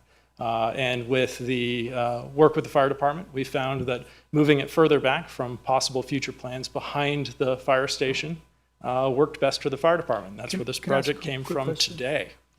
Let's skip through some slides. I just want to ask you a quick question, because you're talking about the replacement. I mean, sometimes it's easier when you're right on this topic. You replacing it, is yours going to be higher, taller, and is it going to be wider? Yes, I'll go into that for you, and happy to take questions on all of this as we go. Verizon is proposing to replace the 60-foot tower located on the property with a new 80-foot monopole. This tower is designed for co-location, has room for emergency services equipment, will meet all requirements for structural strength, wind, speed, flood, you've heard this before, and the design has been reviewed by the county development office with no concerns identified ahead of submission to building permit should we make it there. This is a current view of the existing 60-foot tower taken from Stephanie Way looking east. You can see it there in the center. It's painted light tan color. This is the same color we decided to paint match for the replacement tower. If you go to the next slide, Linda, thank you so much. This is the same view with the 80-foot replacement tower. It's not a significant difference. 20-foot height at this distance from the tower isn't that much of a change. We do know that adding antennas to a bare pole will make it look a little bit different, but this is what the tower looked like 10 years ago when it was approved. The equipment came down. We're putting equipment back up. Next slide, please. This is a current view of the existing tower from Mack Drive looking south. It is very hard to see on the screen, but it is out there. And the next slide shows the replacement tower. It's been described as a toilet brush, but that's a toilet brush in your neighbor's house, not in yours. It's a very small tower considering the distance from a lot of the viewpoints in the area. Let's go to the next slide. An alternative to the existing proposal, as an alternative to the existing proposal, we were asked to consider moving the tower 300 feet to the northwest by members of the commission. Verizon is amenable to moving the site to further away from Stephanie Way. However, this may impact fire department use of the tower and requires consideration by the fire department board or the fire district board. Where are the homes? I mean, you got it blocked out where I can't see. So the green is the proposed facility. The gray is the proposed, the alternate location at the top left. Forgive me, I'm trying to make this 10 minutes and But skipping past. You don't show the vicinity. How close and far away are the? Closest home is 500 feet. Thank you, Paul. All right. The next slide. This is a view of the site at the alternate location, as viewed from Stephanie Way. It's further to the left at this location. And the next slide. And here's a similar view from an alternate location along Fuller Avenue. As you can see in this image, Johnson Lane is situated in the wide open terrain with striking views of the Eastern Sierras and surrounding mountains. Moving the site 300 feet does not reduce the visibility of the tower, nor significantly reduce the already low EME levels expected in the surrounding areas, both of which are the primary concerns of the appellants who do not support this alternative. While this alternative may be feasible with fire district approval, we ask that this alternative not be considered for the project as it does not satisfy the appellants or represent a less intrusive means for development. And we'll move on. We've seen this slide. Let's go past it. We've seen that slide. All right. So the network map. Here you'll find a map of the existing Verizon local network that supports Johnson Lane. Lack of coverage in the area is primarily due to distance from the existing Verizon towers, the closest being the Verizon tower located 2 miles southwest at the lower overall elevation, which limits its coverage in this area. Can you point that out on the map? That would be the bottom left. There we go. She's got the mouse. Our proposed site is at green, and the Verizon tower with clear line of sight to the Johnson Lane area happens to be the Minden North site, which is located 4.6 miles northwest. And that one will come up in the next few slides as well. Moving on.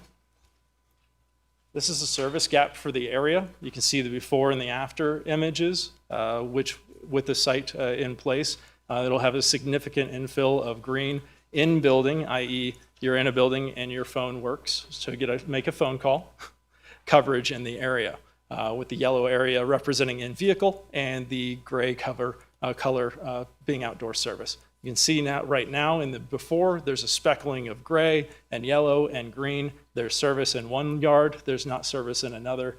Inside homes, there's a lot less service. And that's the reason for this site, the reason we wish to improve service here. Next slide, please. So, the project will provide needed coverage and meet Verizon's objectives for improved in-service. It will provide reliable in-building coverage for residents, visitors, and emergency personnel, and will provide reliable in-building coverage at the local school, with 5.9 square miles and over 2,400 residents served. Further detail about this was provided in the response to the appeal and can be discussed in greater detail following the presentation, or now if you wish. If I may, can you go to the 2 slides back? Absolutely. Thank you, Linda. Where is the Minden Tower in the bottom center? Bottom center, yes. That's right north of the airport. Right north of the airport. Okay, so I'm looking at the area east of the airport. There's a lot of yellow there that turns green after. Yeah, and a lot of the yellow you're still seeing in that area has to do with topography. There are a lot of mountains in the area. And if you think about line of sight, cell towers transmit in kind of a line of sight straight direction in order to get that signal out. And as topography rises up above it, then the signal ends at the topography and doesn't go beyond it. They don't point up and down at the same time. These are well-engineered sites designed to reach a very specific distance from them. Okay, I just was looking at how wide the difference, how broad this would impact. And east of the airport, I guess, I don't picture a lot of homes east of the airport, so that doesn't matter so much. So the speckled area where it begins just northeast of the Minden Tower is the beginning of the Johnson Lane area. And it's intermixed in the entire sort of speckled area with the mountains rising up behind it. So this proposed location is really going to help Johnson Lane, maybe a little bit west of the highway. Johnson Lane and redundant coverage along Highway 395 and 88. Yeah.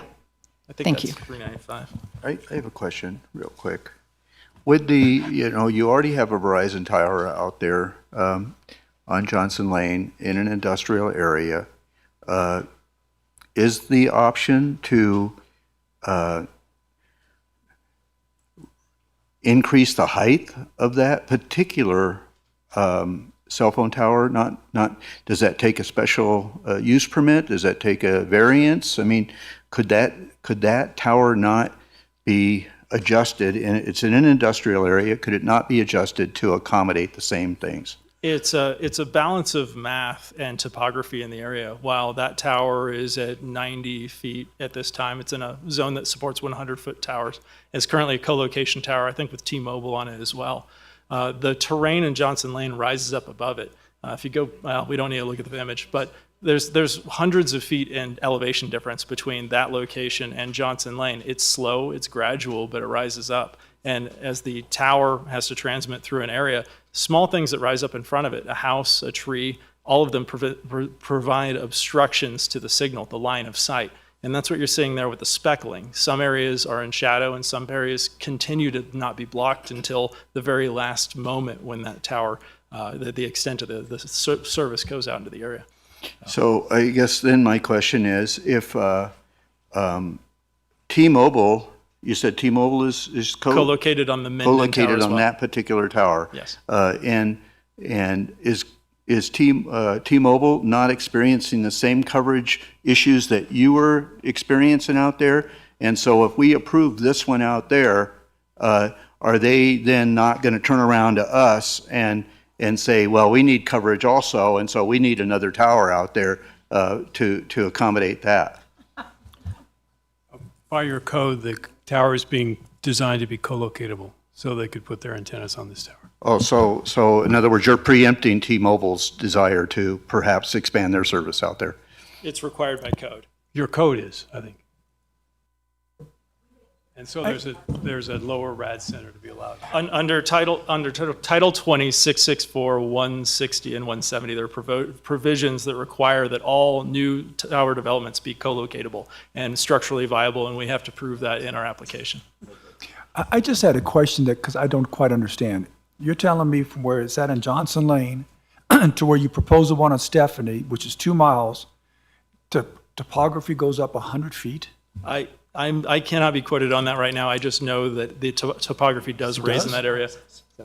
God, I don't have Google Earth in front of me right now. I didn't do the network engineering on that, but I did read a report that said topography rising up in that area is a Just part of seems it. so high. But I guess the other question I wanted, one of you guys can answer, was what the first attorney was saying about this one tower interfering with the service. They would interfere with each other. So cell sites are sectorized so that there are specific frequencies that operate in specific directions. Some sites are sectorized with 4 different directions, some in 3, just depending on capacity in the area. I think in this area we see a lot of 4-sector sites just because of the distance from them to make sure that capacity is covered in each one.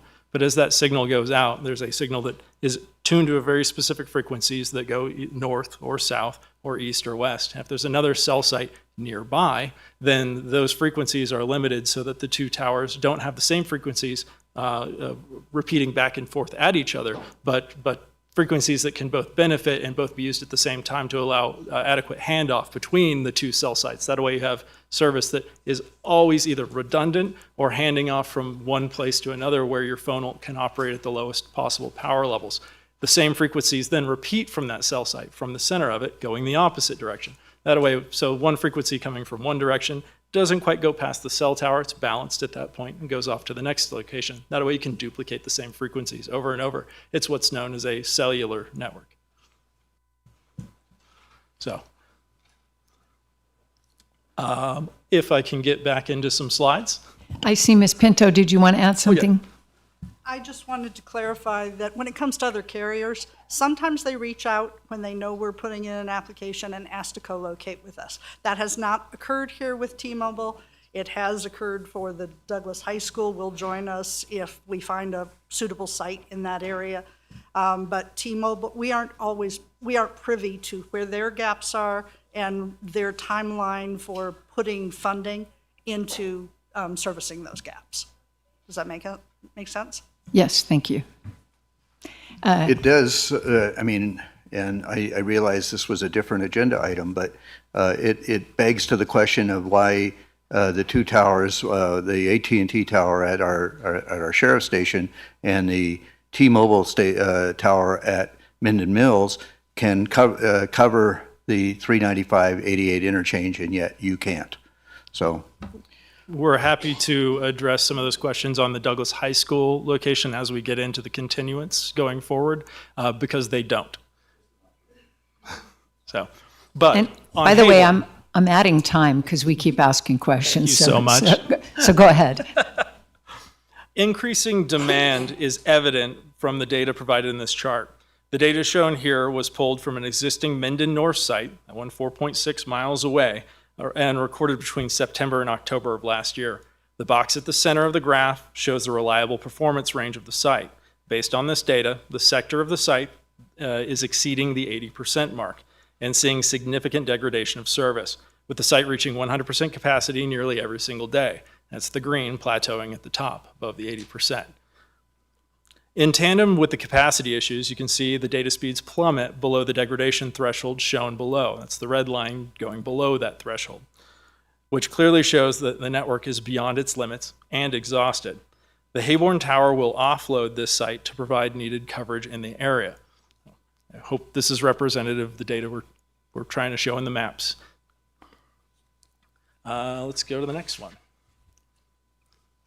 16 alternative locations were reviewed and found to be less viable for reasons including inability to fill gaps in coverage, insufficient structural capacity, BLM regulatory requirements, significant delays, environmental impacts, required setbacks, and unavailable properties.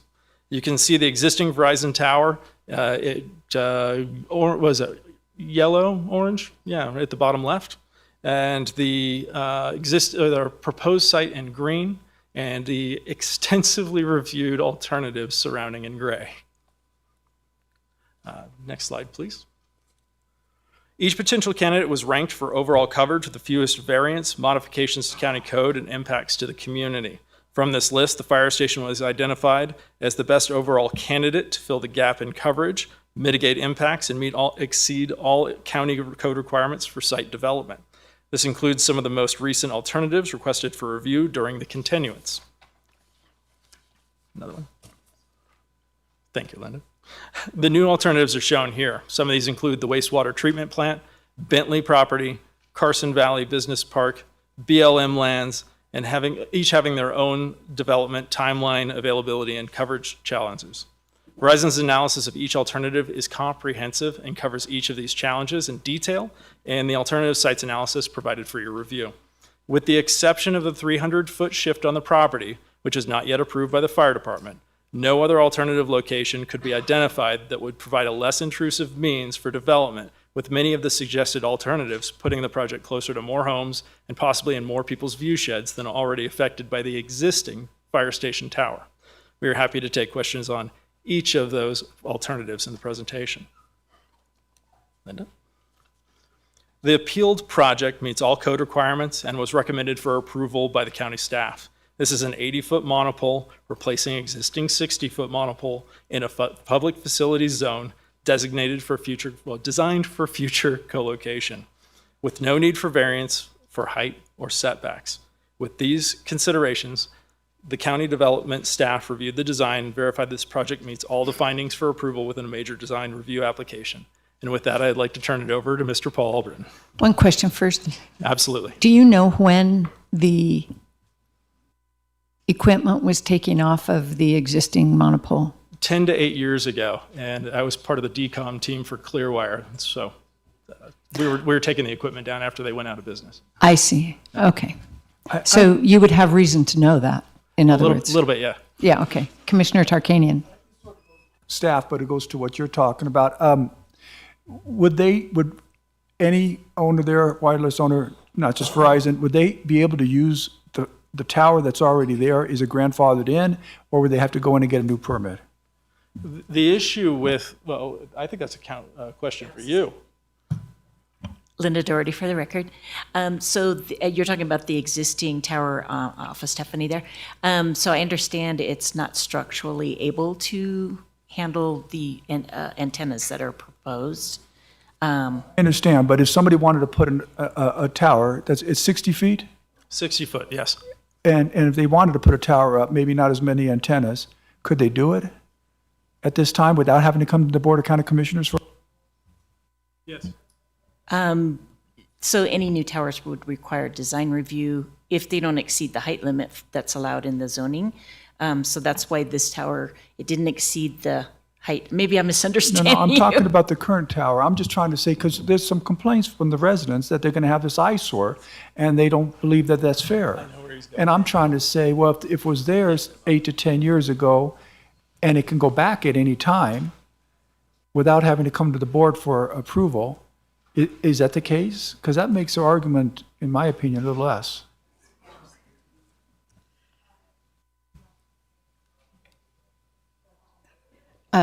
We would like to have Chief Deputy District Attorney Doug Ritchie weigh in here. Doug Ritchie, the District Attorney's Office. The permits for a new tower, if there's an existing tower, you don't need a permit. I'm not sure what would be required to put equipment on there. I mean, there may be electrical review, those kinds of permits.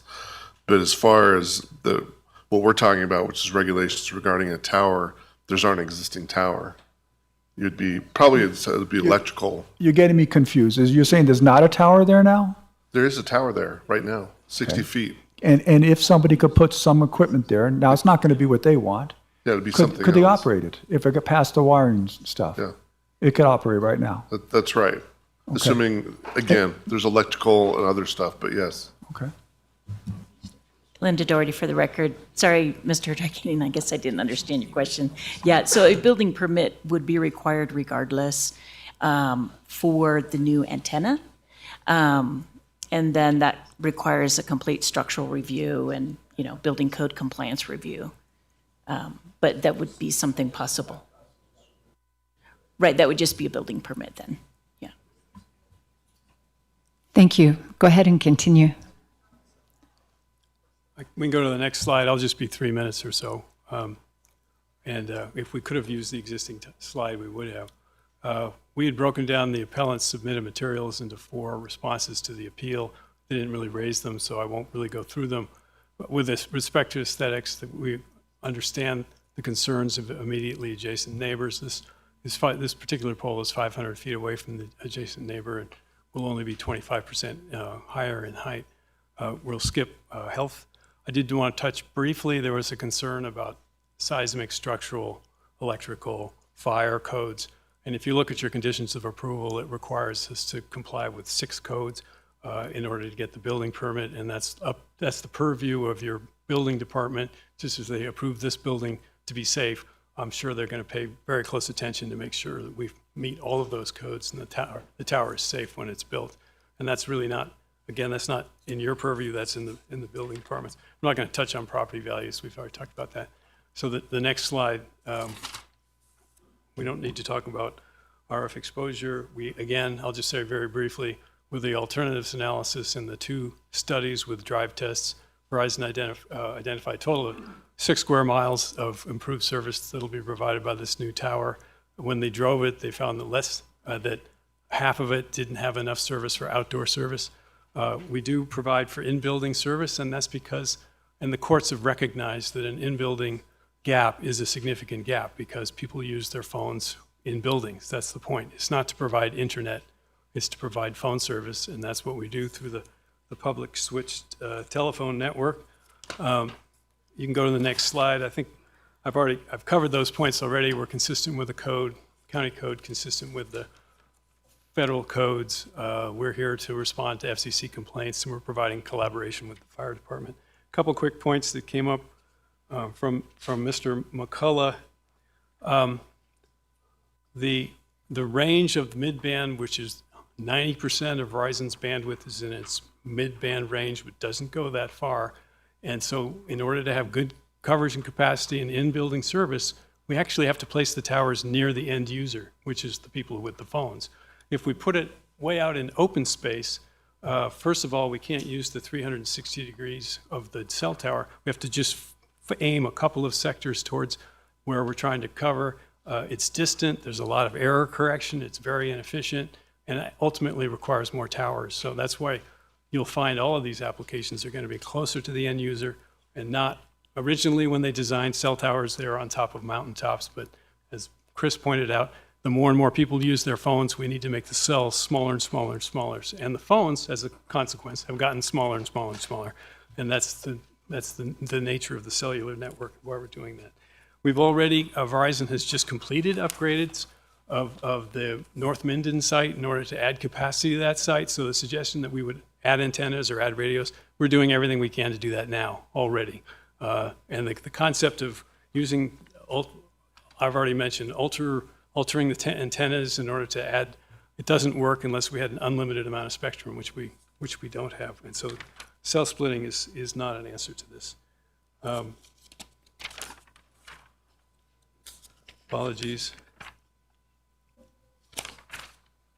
Mr. McCullough suggested that an interpretation of the San Diego case, which I hadn't heard yet, the case law is very clear that the federal prohibition of service preemption preempts all county codes and regulations. We think this is a different situation. We're taking down a 60-foot pole, allowing for expansion of the fire department, putting up an 80-foot pole. The aesthetic impacts are much less. The demand is just as strong. I'm sorry you didn't like the text message, but people did come back and say they need new improved service in Johnson Lane. We've upgraded everything we can in the area, and we hope that you can affirm the planning commission you spoke. I was a planning commissioner once, so if you spoke highly of their abilities and if you concur with them, then we would request you affirm the planning commission's decision. Thank you. Any questions? Any further questions? Yeah, I had a question with them before they leave. Is that okay? So one of the constituents sent me an email, and they said that this area is dangerous because it's in a floodplain and subject to earthquakes. Does county staff know anything about that, or can anybody address that?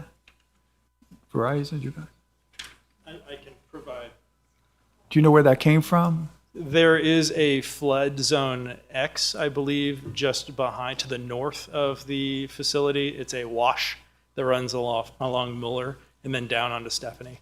But this isn't a river or a creek or anything. It is simply a wash. So there is a floodplain. A lot of Douglas County is in a floodplain. And we take all measures working with the county to make sure that we meet and exceed the height that the tower needs to be raised above the floodplain. I can't seem to get an answer. I'm just trying to find, is it in the flood area that makes it dangerous or not? I believe it's in a flood zone X, which is a 2% per year chance of a 1 foot flood. A 1 foot flood. Okay, and there's no earthquake issues that you're aware of? 'Cause every zone in Nevada has seismic code that must be followed, and we are operate under TIA. What's the current one? 222, which means we have to make sure we exceed structural capacity under that specific seismic code. And these are all designed to exceed that for future structural strength. And the last question is, moving it back to 300 feet, it is 300 feet you're moving it back, right? One more time, a little How many feet are you moving it back in the proposed? We would propose not moving it back because it will move it in further toward that wash and closer to homes and a current development. The location it's at right now impacts less. We don't have to build any roads. Power's already approved that location. Okay, I tried to look at the map, and I've been there. My daughter used to play golf there a little bit, but golf tennis, but it's a while ago. So I'm trying to figure it out. It looks to me on Stephanie, right across the street's a school, right? Yes, to the southeast. Okay, and the tower is closer to Stephanie now, but you're proposing to move it back, but you're saying it'll be away from the homes. Our hope is to keep it in the existing proposed location rather than to move it 300 feet further. There's almost no change in EME to the school at that location, so that Mr. Witowski can probably get up here and. I don't want to talk about EMT and stuff. I'm just talking about how far away it is. If you move back 300 feet to the north, you're moving away from the school, right? Yes, that's right. Or you move toward homes. Toward homes. Yes. And where are the homes at? I looked on the map. To the north and west, and there's a development to the northwest. Yes. Okay. All right. Thank you. I'm sorry. No, thank you, Mr. Turkania. Very good. The one point I missed is the appellant.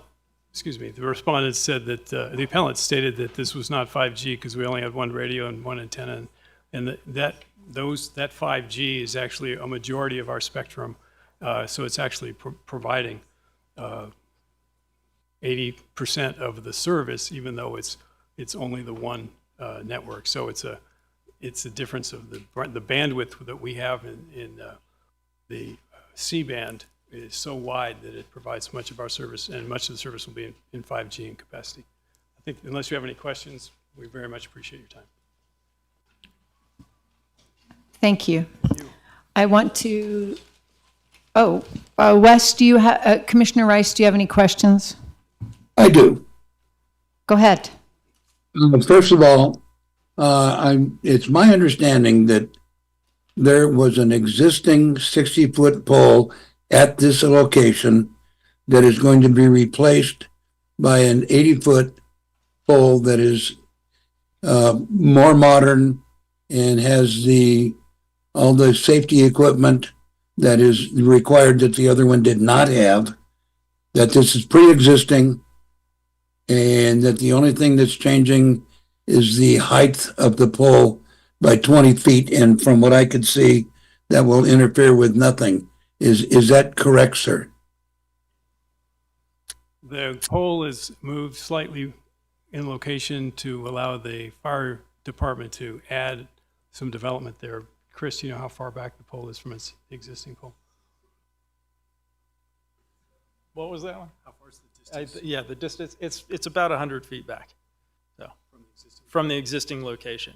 So it's at the back of the fence line. That way, they use a lot of the space behind there for turning fire trucks around.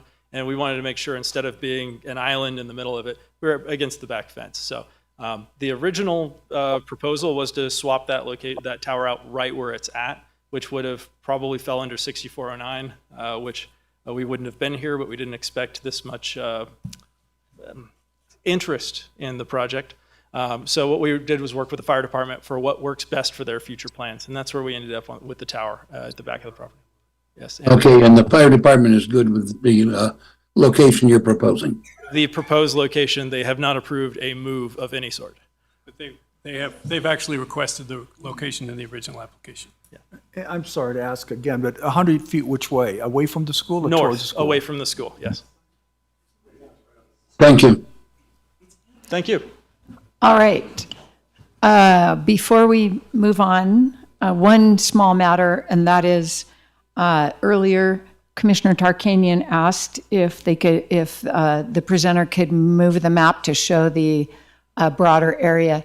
And I had my map up on my phone, and I didn't want the community to think we were sharing any message of any sort up here without you knowing what it was. So I passed my phone down the way, and it's just this map is all that I was showing. Yeah.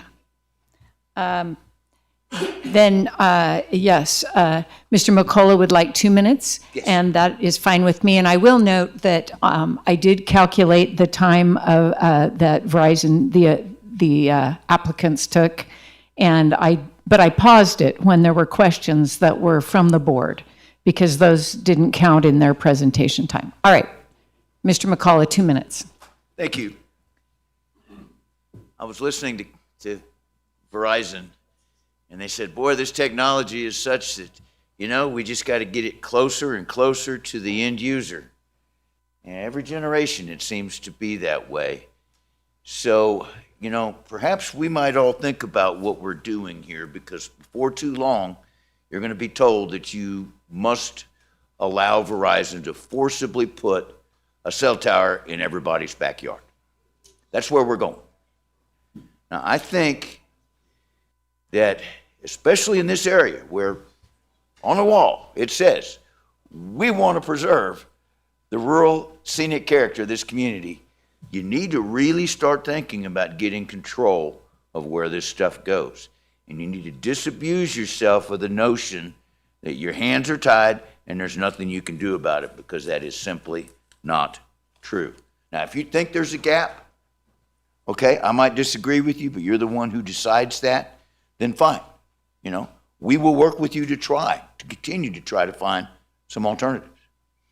But we can't let Verizon be in control here, because they have every incentive to stick with the one they picked and rule out every alternative that anybody brings, just like they did here. Now, one other thing that they said was, well, if we're allowed to put in this new one it'll be able to talk really nice to the existing Minden tower. And we'll be able to adjust the way that the frequencies point at each other to avoid interference. Well, this is what caused our expert to say this doesn't make any sense, because you can do the same thing on the existing tower without having to build a new tower. You can adjust it so that all these frequencies play nice with each other by doing proper sectoring. You can add to any capacity that is needed by putting more stuff up there and going, I forget right now whether it's a 3 or a 4 sector tower, but to go to 6 sectors. Finally, they let the cat out of the bag. They said, well, actually what this thing is going to do is going to be for offload from Minden. It's going to serve to offload traffic that's already being handled by Minden. Well, if you understand what that means in the industry, that means it's for data service. The voice service is still going to be provided by the Minden Tower. When they are running in 5G there, it will be not 5G standalone. It'll be a 5G tower that is really only good for handling data service. Data, not voice, data. And whenever you hear in building these days from Verizon and the rest of these carriers, you need to understand that what they're really talking about is in-home internet. I'm going to try to suggest to you one more time again, in-home internet, wireless service is not personal wireless service. It is not subject to 332C of the Act, which restricts you in so many ways. The evidence is compelling here. If you just listen to it, listen to it. This is about home internet service. It's not about mobile phone service. They just told you it's for offload. That's data. That's home internet. I got a question. Yes. Yes. I'm confused, and I'm not an expert in this, so maybe you can enlighten me. You just said when they wanted to do the one in the middle of Minden, the town of Minden there, the first one, the Douglas High School one, that they wanted it next to the homes so they could do home internet service. Well, this one's not next to any homes right now. Now there's a development that's going to come up. Oh, there are homes right next by. I mean, we've got some folks right here. It was right next by. He's in the notice radius. Y'all found that. Y'all found the Stevens are within the notice radius. Okay. I looked at the map and I see where it's at, so I know that where you're talking about, that's hardly a place that you're going to try to put them in the middle of. My understanding, what you were trying to say, they wanted to put in the middle of these residential areas so they could get the home internet service. That's what I thought you were saying. This one's not in the middle of a residential area. It may be next to some homes. I'm not sure how many feet it is, but I mean, I'm looking at the pictures right now. So what's the difference between the two of them? I mean, where else would you want it if you don't want it? I mean, if you're saying, if they needed it, where would you want it? You're saying they don't need it, which, I mean, we would want it debatable. in a place where it is not so close to homes and schools. It's that simple. Now, look, we understand what your code says, and one of the things that you can do, and we'll be happy to talk with Verizon about it, find an industrial area where you can plant this and it won't have such a visual impact, and maybe put a little bit taller tower in there. If it requires a variance, that is something to seriously consider. You just don't want to be putting it, at least our position is, you don't want to be putting these right on tops of homes and schools. All right. That is the worst place to put Thank you, sir. Thank you. Any other questions? All right, we will. Can I go to public comment? All right. Thank you very much. We will open public comment now.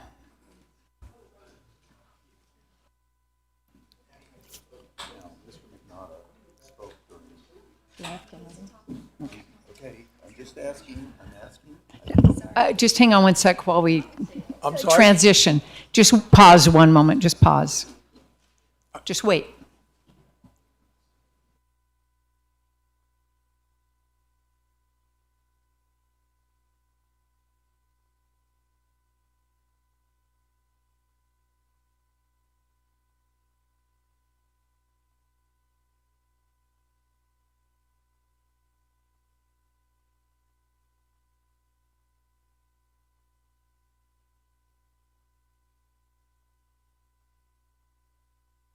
All right, commissioners, are we ready for public comment? All right, we'll begin. Hey, one thing I didn't mention when I spoke before is, and where they're saying that with their communication with the fire department, okay? A year ago, the neighbor across from me, his garage burnt down, okay? It burned down to the ground. That firehouse that's there is a volunteer fire department. It's not active. There's nobody there. There's old trucks inside there, okay? So where he's saying is, oh, they need to turn around, there's nobody in that building. Okay, so where is the fire department's not in that building at all? It was a volunteer fire department, and East Fork took it over. Okay, are they gonna take the money that they're getting from the Verizon to put this tower there to man that fire department again? You know, that's a good question. They said, oh, the money's going back into the district. Are you gonna put people in there? Maybe my neighbor's garage wouldn't have burned down then. They would have put it out faster. So and like I said, the gentleman said it was taken down 8 years ago or 10. I'm here almost 10 years. I never saw anything on that except that little stick up there that's for their communication. So as far as the structure that was on there, it has to be over 10 years that all was taken down. Okay? It's over 10 years. All right? Thank you.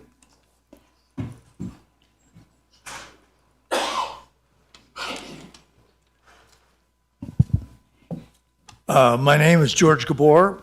I'm a company manager for Armel Properties, which owns 1440 Stephanie Way, which is also known as Park Haven Estates. I've worked for 28 years as staff research scientist at the Lawrence Berkeley National Laboratory, and I'm also an amateur hammer operator. The proposed tower will expose the residents of Park Haven Estates to radiation above the FCC's exposure level. The near-field equation contained in the Waterford consultant's report is incorrect, and it also reflects the poor quality of that report. Title 47 of the Telecommunications Act, Chapter 1, Subchapter A, Part 1, Subpart I, Section 1.1310, radio frequency radiation exposure limits, Section C, states that the specific absorption rate limit for the general population, which is what we're going to be, is exposure of 8.08 watts per kilogram of mass of body weight, averaged over an entire body and averaged over less than 30 minutes. The exposure is calculated by multiplying the field strength at a location times the total body area of a person. I use the data from the Waterford's report to do my calculations. For the human body examples I used, a child 42 inches tall and weighing about 44 pounds, and an adult about 72 inches tall and weighing about 200 pounds. The maximum field exposure for the general population is calculated per Table 1, Section 1.1310E. Adding up the contributions from all the antennas radiating in one direction gives a FCC field strength value limit of about 6 milliwatts per square centimeter maximum, averaged over 30 minutes. The engineering report only seems to consider field strength values to evaluate the compliance with the FCC's exposure requirements. Indeed, if you would be within 80 feet of the tower, that's where you would start exceeding the field strength of the FCC. The field strength is not the correct measure for determining exposure, but a component to calculate the total body exposure, which is the true exposure limit. Using the weight of the child and adult examples, the maximum RF exposure for the child is 1.6 watts, and the adult is 7.2. Anyway. Thank you, sir.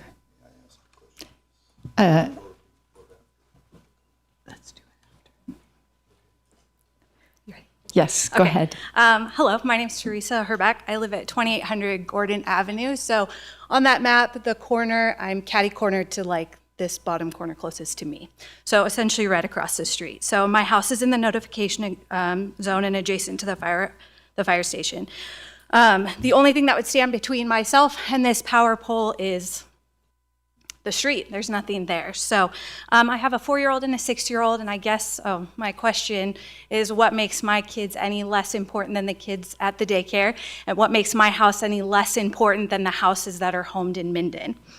So I ask you to decline construction on this tower at Station 6. There's this tower that they acknowledge is 2 miles down the road. If we set a precedent, we're going to be driving tower after tower after tower because that's just what's going to happen. Our housing prices, our homes are an investment financially, but also an investment in our quality of life. We choose a rural area for a reason, cell phone service not being one of them. I think this will negatively affect my family's quality of life and our financial investment. I won't stay there. There's no way I'll do that. My husband and I both have a Verizon phone for work and an AT&T phone for personal use. 2 separate companies, they both work the same. There's nowhere we go from our area in Minden into Carson into California that we don't have equal service. And I know a lot of it's the in-home service at our house. My in-home service is just fine. I'm on conference calls, work calls all the time on my Verizon phone, and there is no issue at my house. So between a tower 2 miles down the road, our quality of life, our financial, investment in this house and the community, there is no cell phone in-home service need at my house. I really strongly suggest you guys hopefully decline this and take into consideration what the people who live there want, because we're just as important as anyone else and we don't want this. So, thank you. Thank you.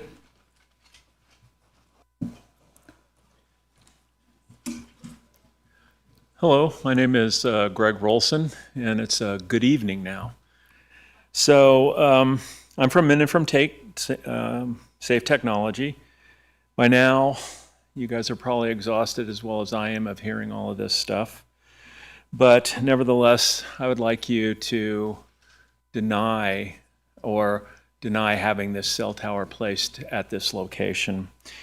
In mine, I have 2 primary positions on this. One is financial. Since one of your primary responsibilities is to maintain financial stability for our county, careful consideration must be taken in this decision process to the real potential negative financial impacts to the schools and local businesses. The Douglas County schools enrollment numbers have been on a downward trend since 1980. I don't know whether you're aware of that, but they're now at its lowest level since 1980. So the trend line isn't like this, it's like this. So as you guys know from our public school systems, we get money for per student. So what I did was basically looked at the fact that who's in jeopardy right now, theoretically, is Douglas High School and Pinion Hills. But if you lost upwards of, say, 50 students because parents were not content with having their students next to cell towers, that's upwards of a loss of $530,000 just on 50 students. I'm not saying that would happen, but the potential is there that they'll seek alternatives. To me, that represents in our ordinances under H a fairly significant loss or material damage for our school systems and our school district. My second main concern is Verizon, and it is my opinion that they have not demonstrated that they work in a cooperative manner, reasonable alternative solutions, holy cow. And in so doing, I think that that's evidenced by 3 years they've been working on this project and they haven't been able to come up with a solution. So they've demonstrated that they haven't satisfied working with us in a cooperative manner with alternative sites. They want what they want. And they want what they want because you've heard it over and over again. They want in-house internet service. So for me, looking at this, I think they have been deceptive in this area. And I hope you guys consider that. Thank you. Thank you. Ms. French. Hi again. So I have property out off of Stephanie and Wade. And Johnson Lane was voted years ago as the happiest people live out there. And it was in the paper, I'm not sure exactly where, years ago I read this. And the reason is because we have freedom out there. We can ride horses, we can ride ATVs, we can have chickens, we can have so much freedom. So we bought our house out there 14 years ago, planted a bunch of fruit trees, no spray, everything's organic. Our choice, we get to choose. You heard Tia Elgis speak, who is a realtor, and she has reviewed the proposed location and confirms that the tower would negatively impact the surrounding property values. Her assessment aligns with broader market trends seen in communities with similar structures have been erected. I go walk and I run and I love going down Stephanie Lane. If a tower goes up that close to a school, there are homes, Mr. Tarkanian. There are beautiful $1 million homes out there. To have that obstruction would be horrendous. And there's a lot of people that would have to move. Why should we have to move when Verizon comes in and says we have to put a tower at that location? There are other locations. They can co-locate. There's many other options. But to have that location just because Verizon says that's the one that they want, and oh, we'll move it 100 feet? Come on. What's it going to look like? It's beautiful out there. You guys have all been out there. You've lived in this community long enough to know. We've been here, my husband, 50 years. I've been here 45. We do not need a tower right there. If you want to put a tower, and our Minden for Safe Technology is not opposed to that, put it someplace else, please. I hope I have your vote on this. I hope we have your vote on this. A lot of hours, a lot of agonizing, a lot of sleepless nights. We just pray that you guys will do the right thing. That's all we're asking. Another location, please. Thank you.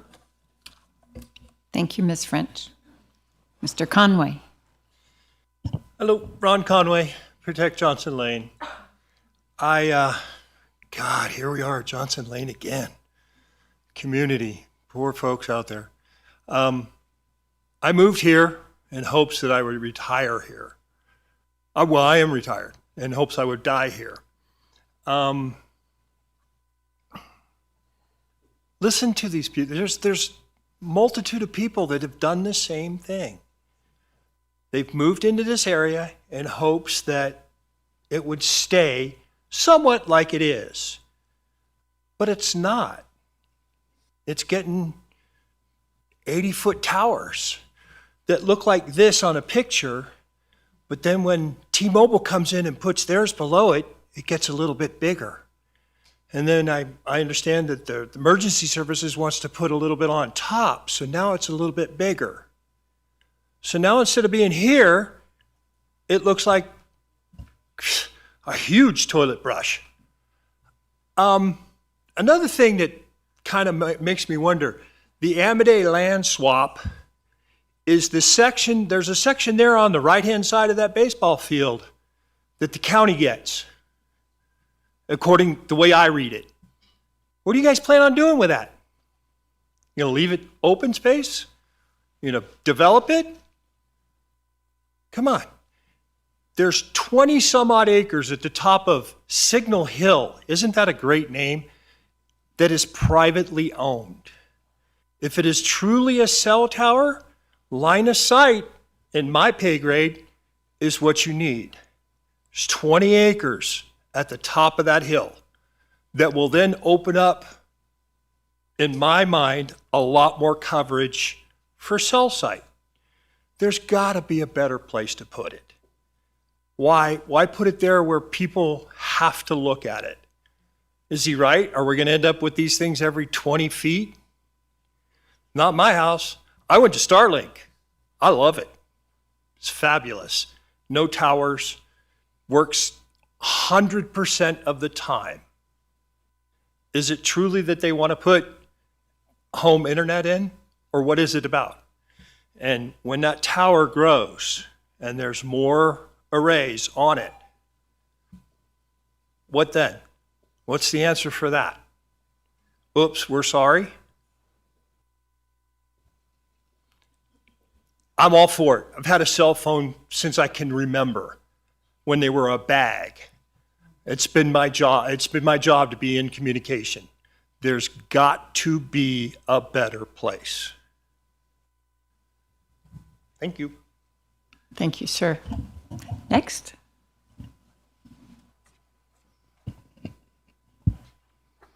My name is Susan McLean. I'm a realtor and a resident about a mile away from this proposed 80-foot cell tower at 1450 Stephanie Way. More importantly, I'm an owner of 1440 Stephanie Way, right next door. That parcel abutting the East Fork Fire Department Station 6, where Verizon is applied to address this visually offensive and dangerous industrial piece of equipment. As a property owner, I strongly oppose the location right in the heart of our beautiful residential community, just steps away from the 25 homes we will build in the very near future at 1440 Stephanie Way, a public park, and an elementary school. The second location they proposed in that northwest corner of that Aqua Square is going to be right next to a backyard of a house. Those people live there 24 hours, 7 days a week, and you're more concerned about that school where the kids are there maybe 6 hours a day. Think about all those people in those homes who are going to be exposed to that cell tower, not only in that northwest corner, but in the original one, 100 feet away from the fire station. Why would you allow them to build a massive industrial tower that would overshadow a peaceful residential community with a school and a park? It is not the least intrusive location, it's the most. Commissioners, would you want a Verizon to build an industrial 80-foot cell tower in your backyard? On the other side of your fence line? I don't think so. This proposed location is entirely inappropriate and raises serious concerns regarding community aesthetics, property values, public safety, and potential health risks. Just a couple miles away, that Verizon Minden tower on that 40-acre parcel near that industrial park could be upgraded and enhanced to service that area. They could angle those sectors. Yes, it goes up a little bit in Johnson Lane, but they can adjust those to address that non-coverage area. Why don't they do that? Why do they have to install a whole new one? Because they're going to get more revenue. It's a money grab. That tower location at the Fire Station 6 should be relocated for a number of reasons, which are reflected in the County Code Section 20.614.040. Item B, I'm not going to name them off because I'm running out of time, but item B, item E, and item H, they cannot qualify those. Better locations exist. I love that idea on the top of Hot Springs Mountain. Despite what Verizon says, they've got to have a second or third choice. They can make it work, and I ask you to deny this proposal location and urge you to make the right decision. Thank you. Thank you. Ms. Rogers. Casey Rogers for the record. First thing I want to state is that 6 people from the notification range came and showed up today. They were trying here to support us and back us on what we've been working on for a year and a half. A lot of them have spoke, just a few of them didn't. This tower does not belong near schools or residents. It's literally, if you look at that, going to be dead center almost in the middle of our neighborhood. I wanted to make a couple observations. Verizon can tell you anything they want to get you to approve it or deny it. We're telling you that they have alternative motives. But the truth is, who's going to verify that once they get their tower? Are you going to go check and see if it was internet service, in-building service or not? The truth is, they know you're not. So they'll tell you anything you can side with them on. I wanted to tell you also that over 30 parents emailed the planning department and told them not to put the tower up over there off of Pinion Hills. If you take those 30 parents and times that by the cost of a loss if they decide to remove their children, it's over a $100,000 loss for the school district. Is that business not impacted? This tower is right on top of me, on my home, my property, my daily life. I'm not speaking in generalities. I'm speaking as someone who will directly, personally, and permanently be impacted by this decision. This project threatens the value of my property. I've invested in my home and I've built a life there. And if this tower goes up, it will become nearly impossible to sell. Nobody wants to buy next to a wireless facility, a cell tower. It sends a message this is industrial, degraded, and unsafe. There's serious fire risks that we have iterated time and time again. This is a wildfire danger zone. I've shown you pictures of the fuel from the sticker bushes that come about. Every piece of additional electrical infrastructure increases the chance of ignition. Backup generators, potential battery storage, the maintenance vehicles, and we've just created a hazard in the middle of a community trying to stay safe. And there is a fall zone. If this tower collapses, high wind, earthquake, break-offs, hit structures, people, fuel fire, I am in the danger radius. This isn't an abstract risk. It's a physical one, a financial one, and a psychological one. There are alternative locations that are not directly in front of people's homes, other areas that can meet coverage goals without violating our rights or threatening our homes. You're worried about Verizon suing you guys. And the truth is, they get up every day and sue and sue and sue. Vote with us. Thank you. Ms. Rolson. Hi, Susan Rolson. I handed you guys a letter today from Mary Ciaffi. She's a real estate agent. She said 100% cell towers will drop your property. I'm going to tell you right now, after what I've heard about all those trucks, and I don't live in Johnson Lane, but I would not move there right now. With the painted rock, all those trucks, and now this tower, no. Stockyard Road. Verizon went to Stockyard Road and asked if they could put a tower there, somehow, phone, however. And they were denied because that owner is going to sell that property. And you know what he said? I don't want to sell tower on it. It might impede the sell.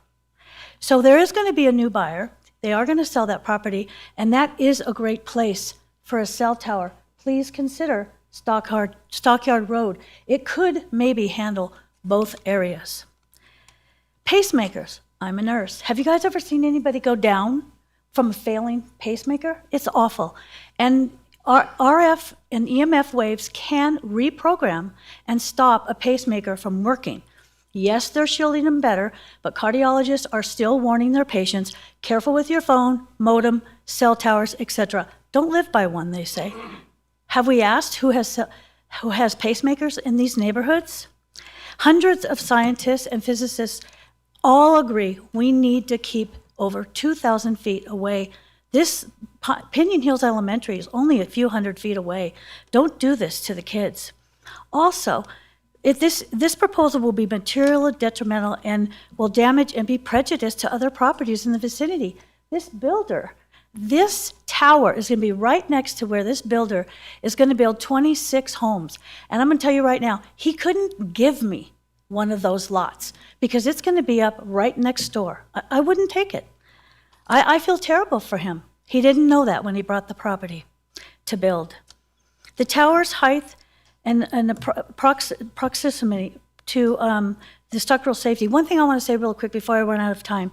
I have been through many fire things. LA, 6 major fires have been started due to a link with telecommunications equipment.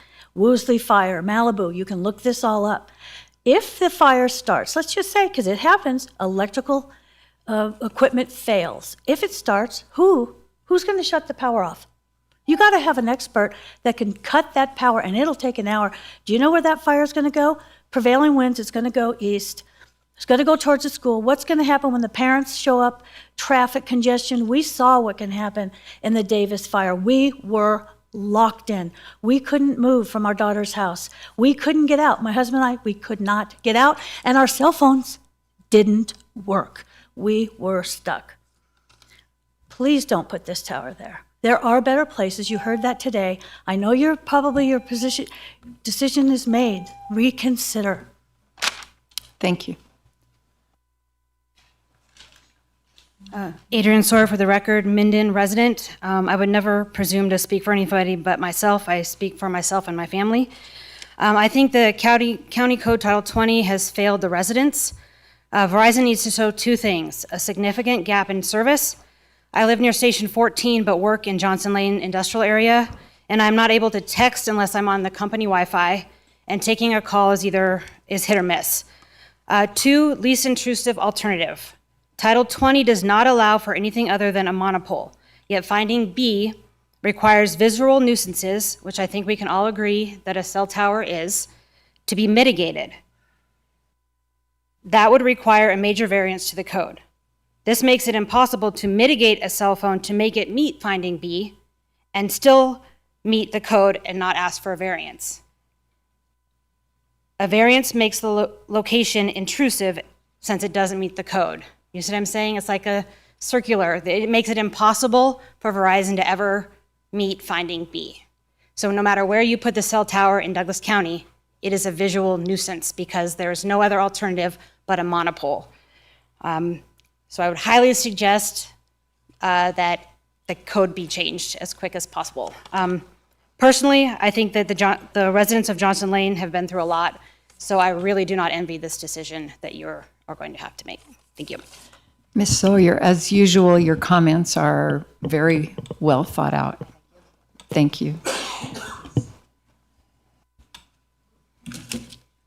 Hello Welcome. again, Madam Chair and Commissioners.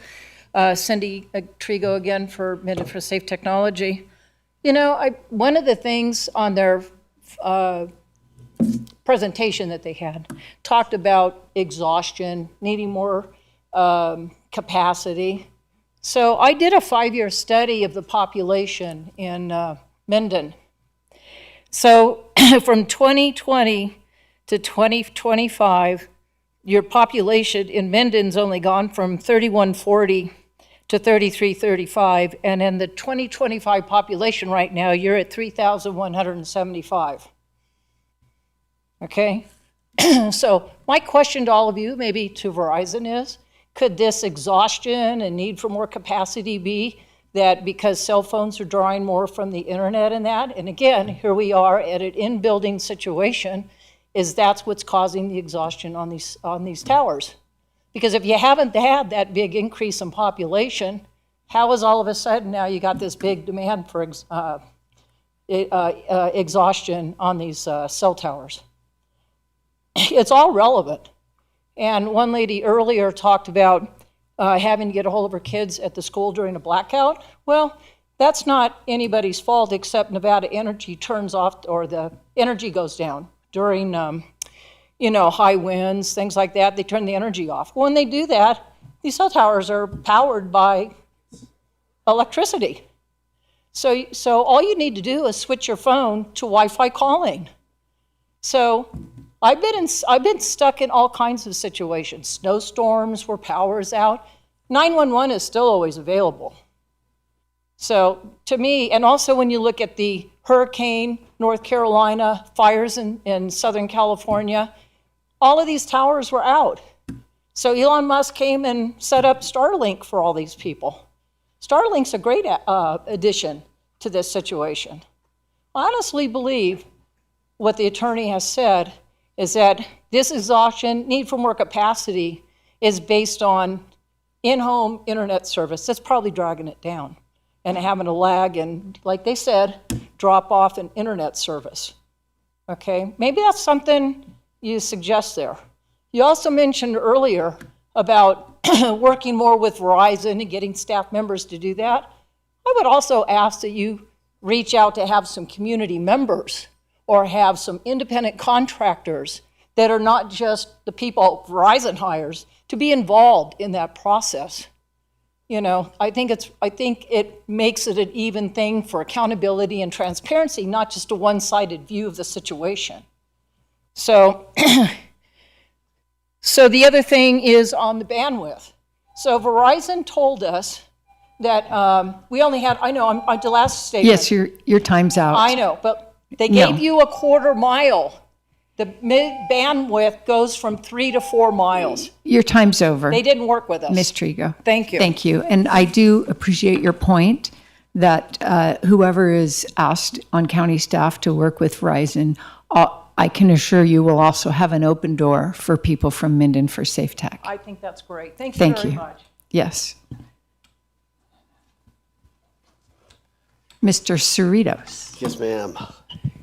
Good almost evening. Thanks again for allowing me to speak. Obviously, this is about home internet. It says in the report, they admitted it. Verizon's calling homeowners and asking them if they'd be interested in buying internet. They're already testing the market. I believe we can prove that. Our lawyer, Mr. McCullough, and Dr. Chamberlain will support you if you deny this tower, free of charge. As God is my witness, they will support you in court and keep Mr. Ritchie on the golf course and at poolside. If I were you and you're in a tough spot, a real tough spot here, I would take my chances with Verizon and let us fight this battle for you instead of these homeowners.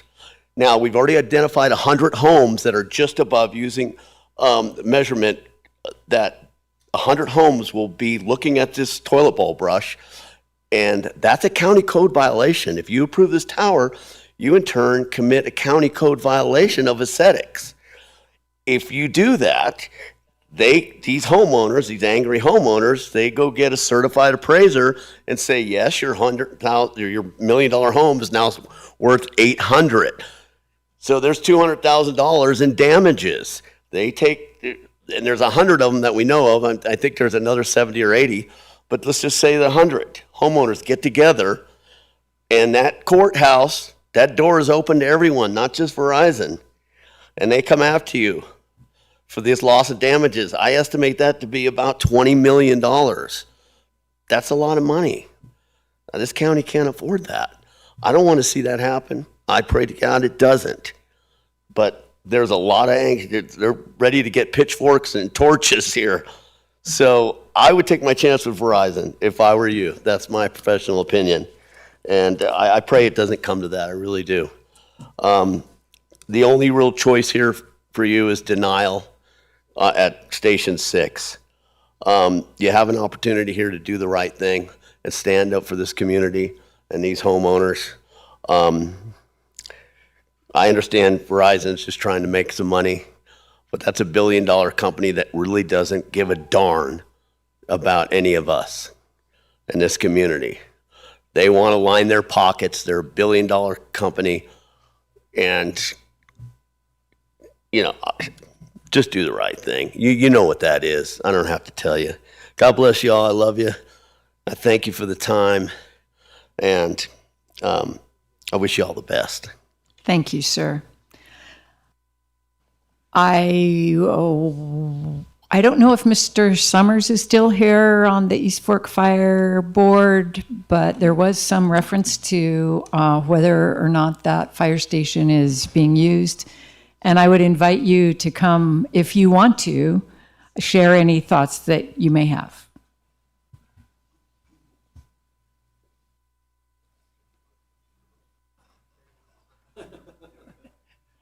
Thank you, Madam Chairman. Michael Summers for the record.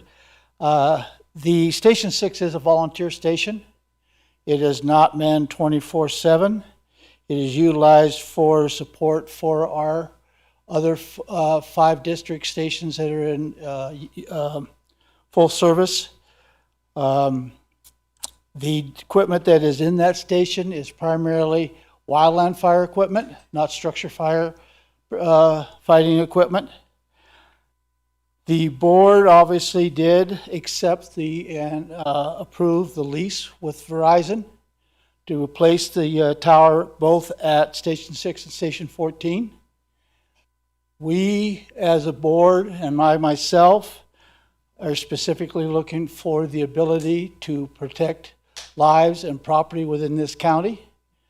And the best way that we feel we can do that is have the best communication available.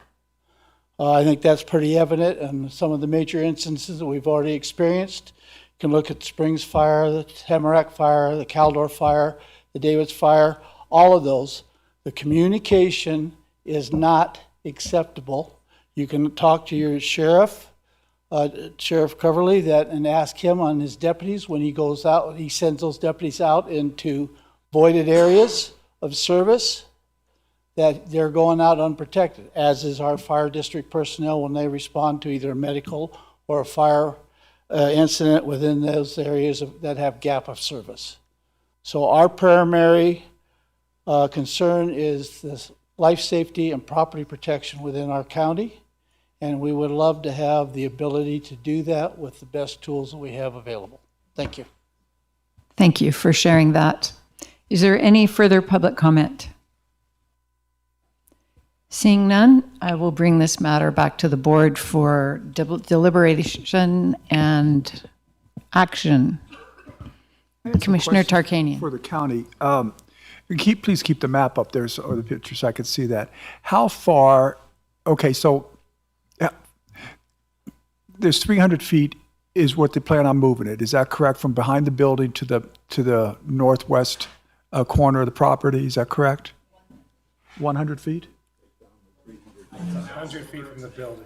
The alternate side is 300 feet. So the current plans and appeal location is right about there where the mouse is moving around. I can't see the mouse at all. Is there any way to zoom that in more?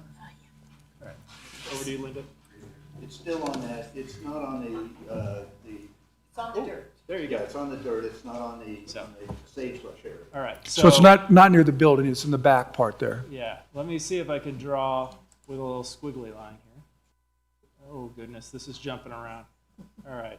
So this is the current planned location. Is that where the pole's at now? The pole is currently right. Exactly, that's why I was connected to it. So, okay, now you're talking about moving it back. An alternative was suggested here, which, Okay.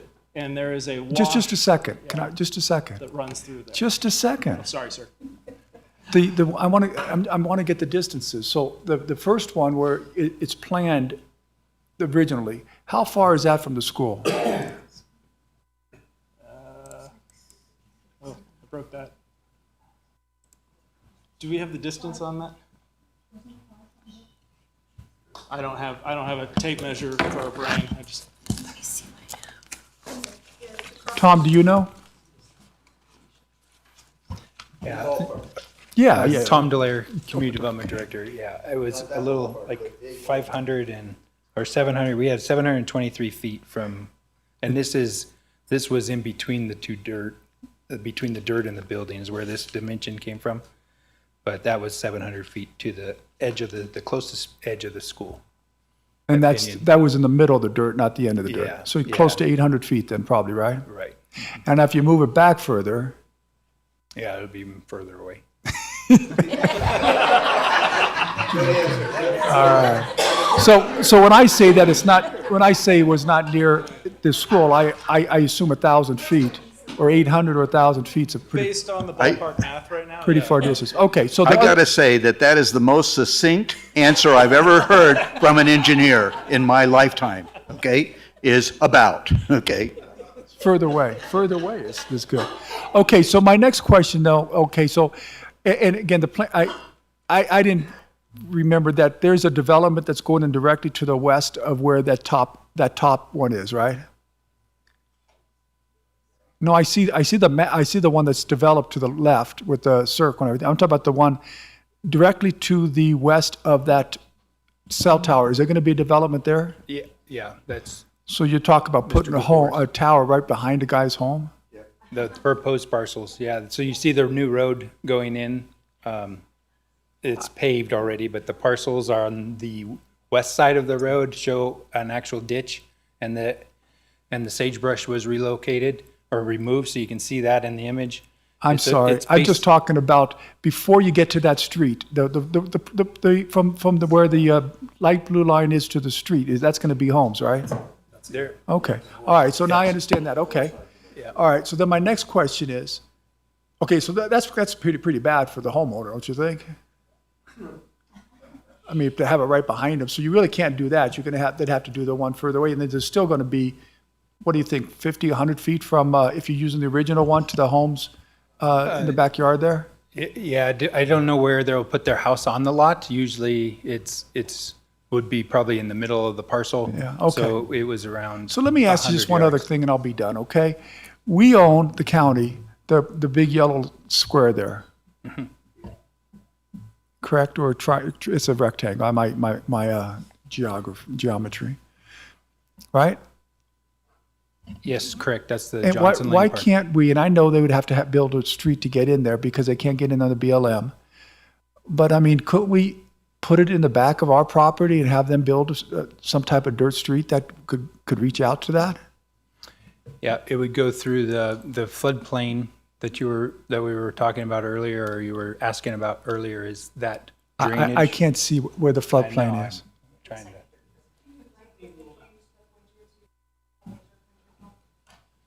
It's not on PowerPoint though. We're on the ArcGIS map. So how do you change the pointer?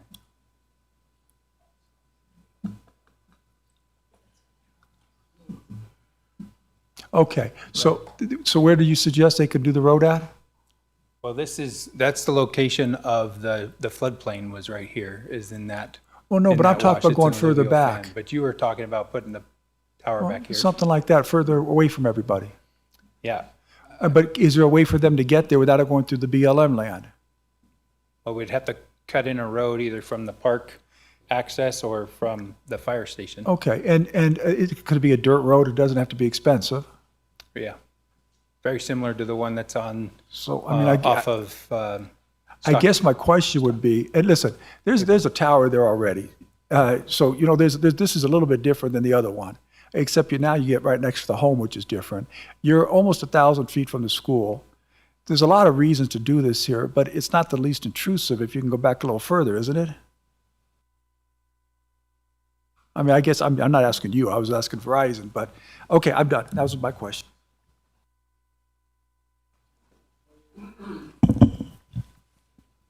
Commissioner Tolbert. So just to chime in on that one, the detriments to pushing it farther back is the loss of the fire district to use the facility. That's really I think the key to doing that, because now it's not adjacent to the structure, so they're not going to be able to use that for their radio services. Other than that, I'm not the smart rest of enough to it's gonna figure be- this out. So if you move it if I understand he's right, I'm just trying to figure out why.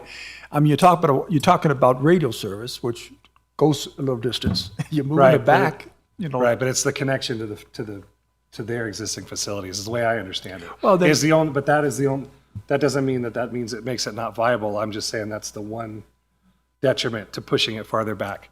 Yes, and putting the road in and, you know, the access. Does Verizon but I have a agree. problem with moving it back if the county agreed to that? A 1-2 step. Moving it back on the fire department property, it's something that's still being evaluated by the fire department, whether or not their radio equipment could be supported that far back. They don't think so. They don't think it'll make this site available to them anymore. So it would be we're talking about the circle versus the slash. So moving back on the county's owned property, that was a location we originally reached out to the county some 3 years ago about developing at the park. And we were told the locations that we would call developable, i.e. where there's power access, where there's actually physical access where we can bring in fire equipment, where there's a fire code, even though we're next to a fire station, we still have to meet fire code for access. Crossing things like streams and swales, all those things have impacts on how you develop a site. And so developing kind of a constructible portion of the property, you can see here the county already found the constructible portion of the party and is filling it up with equipment. In fact, they had to spill over onto BLM land for the ball courts. So there are environmental impacts when you go back, and we've studied those on the BLM lands, and it's why the BLM property just north of there, when we reached out to them, they said that is not available for development due to environmental impact. So our alternative sites analysis kind of covers the properties around it, but the county said, there's a tower at the fire station, go swap that out. And so we took that direction 3 years ago. Now, that's why we're here today. Commissioner Gardner. Oh, Commissioner Rice, do you have any questions? No, not really. It seems to me that we're getting far into the weeds on this. This has already been approved by the Planning Commission. This is swapping one pole for another pole. We're talking 20 feet. We're moving it a little bit back further from the fire station and to a point where they will be able to use their equipment on this pole as well. And so I'm good with it. Thank you. Okay. Now we'll go. Commissioner Gardner. So, anyways, first, I want to preface my comments to my fellow commissioners in that I appreciate the opportunity to disagree without being disagreeable and doing so in a respectful manner. So I appreciate you allowing me to not necessarily agree with you folks. You just got to hear us after the meetings. What we say about you. Anyways, and I hate being the contrarian today, but that's where I'm finding myself doing it. You know, if we were currently, if we had a currently operating pole out there now, and all you wanted to do is upgrade the equipment, I don't know that we could deny that, but that's not the request, okay? And I can tell you, in my 4+ years as being a commissioner, my greatest frustration in this entire position is being told that we don't have jurisdiction over this or that. I've been told that I don't have jurisdiction over BIA. I'm told I do not have jurisdiction over BLM. I'm told I do not have jurisdiction over NDOT. I do not have jurisdiction over TRPA. I do not have jurisdiction over all these alphabet organizations. And this is in Douglas County, and we have jurisdiction over this. Yay, okay? We have jurisdiction. So, and I don't want to cede that jurisdiction. I can also tell you that I want to thank the residents for appealing this decision. I think that was a bold move by you, and I appreciate the opportunity to bring this forward in a public debate.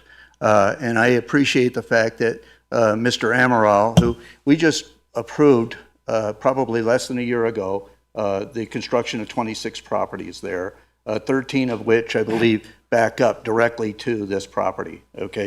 So I can tell you that when I moved back from, I was reassigned by my company to the mainland from Hawaii in 2011, and we started looking at homes in Fresno. Our realtor took us out to a house that had power lines directly in front, almost directly in front of the house, running down through there.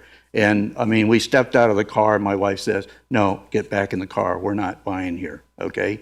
And so I can appreciate that process. Commissioner Tarkanian alluded to it earlier that he had a piece of property, and now they built behind him, and it's an eyesore. So in that regard, I do want it to be, and you know, I travel a lot traveled a lot.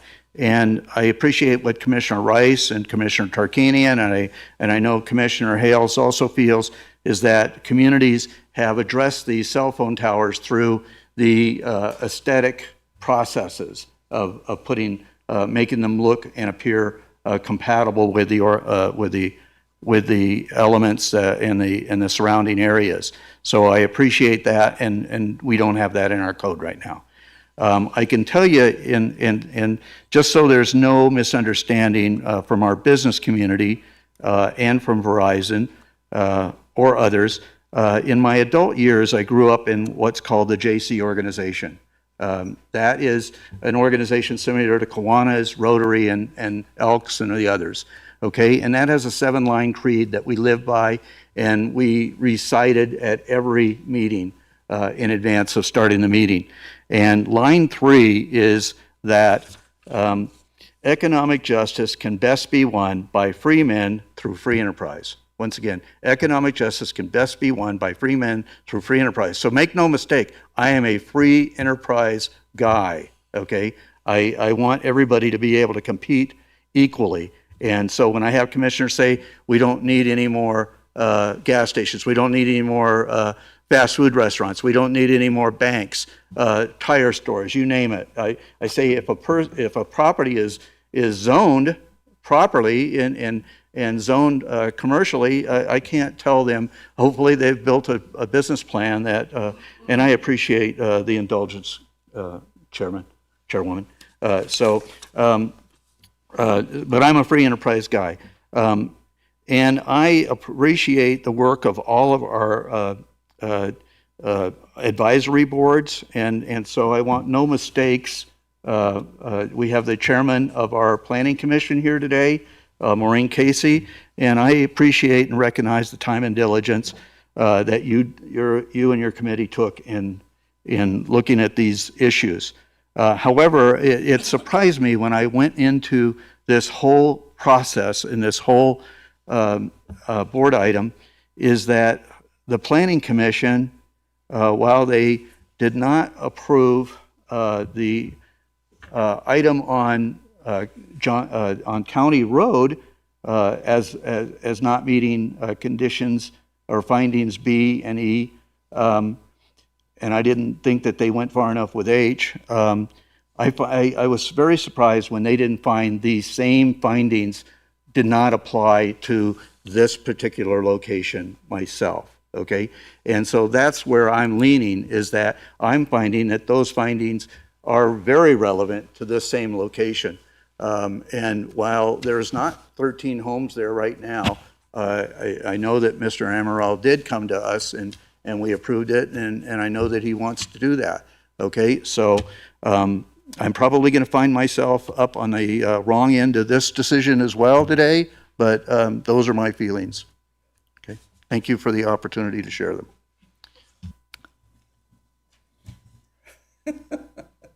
Commissioner Tolbert. Okay, so this one is the one that I lose sleep at night because all I hear is Mr. Jackson in my head. So thank you very much. Yes, your job, listen to the people. And so you don't care about Johnson Lane, and that, it gets to me, and it's good that you've done that because it makes me, I think, hyper vigilant about our neighborhood. So I've spoken to, actually, I'm just going to read what I prepared, and then I'll go off script after that. In order to overturn the decision of the Planning Commission and deny, the justification for the findings not being met needs to be undeniable. That said, in my preparation for this item, I've listened to constituents, I've contacted and solicited the opinions of appropriate professionals that are in the field, in the real estate industry, and I've as well as done my own research online. So what I decided today was that it's going to come down to the public's comment and the presentations, and have there been undisputable evidence presented to overturn the Planning Commission. So that's where it comes down to. I can't put emotion into it. I can't put, the nag that's in my head. Thank you again, Mr. Jackson. So I have to go down line by line, and if I cannot argue both sides, which I can argue both sides of almost every item on here, and I haven't been able to hang my hat on any one item. As far as the loss of property values, that is, I talked and I've told to them that I've talked to 6 different and even more since then, realtors that I've worked with and have a lot of respect for. And 5 out of the 6, and even Mary Siafi's is very similar in that it doesn't necessarily lower the value of the property. What it does is potentially limit the buying pool. Because as some eloquently put, it's either a, I can live with it or I can't scenario. So it doesn't matter if I can't live with a cell tower, which many people have said today, it doesn't matter what price you put on that house, I'm not going to buy it. If I don't care if there's a cell tower there, I'm going to pay the value of what that property is. And so that's not necessarily, so I can go both ways. Yes, I know it will have an impact. It'll have effect. We've mentioned it. There's a lot of things that affect that. The view corridor, I 100% agree that this is not what I wanted to look at. But that being said, I've grown up in Johnson Lane, and that cell tower sat there and had arrays on it at one time, and nobody said anything and we didn't notice it. But now, because it's brought up, we have an issue. So for me to say that this doesn't meet the quality of the neighborhood, I can go both ways because there's a cell tower now. So how can I say this doesn't meet when there's one there? Yes, it's shorter, but it's the same thing. So this is the dilemma. And unfortunately, and I was 100% rooting, I don't believe that anybody has proven to me on anything undeniable that I can hang my hat on. And I mean, like I said, I'm rooting for that I can overturn the Planning Commission. I just don't see anything that says that this finding has not been met. And that's undeniable, because this is going to come back in court no matter what. So there's nothing there that I can do. And, you know, and I love Johnson Lane. This is, you know, I do plan to die here, Mr. Conway. I think he left already. And I even offered, you can ask the Verizon guys, to put it in my backyard so that it wouldn't be over here. So it's not a possibility. So that's where I'm at. Commissioner Rice, would you like to weigh in now? Actually, I think I already weighed in. I am in complete concurrence with Mr. Tolbert.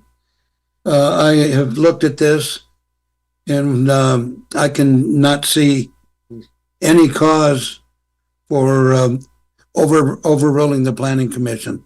So that's my thought. Thank you. Commissioner Tarkanian, would you like to say anything?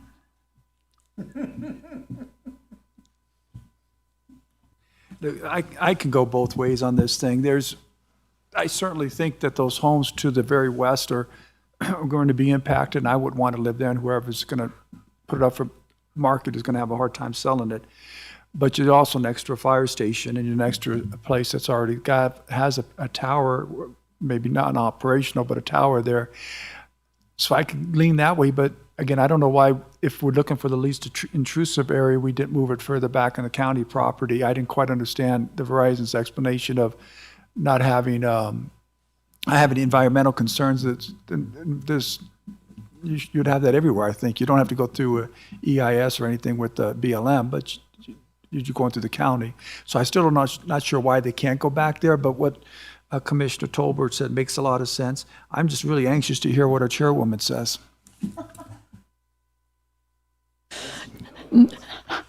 Nothing that's going to have a silver bullet here, darn it.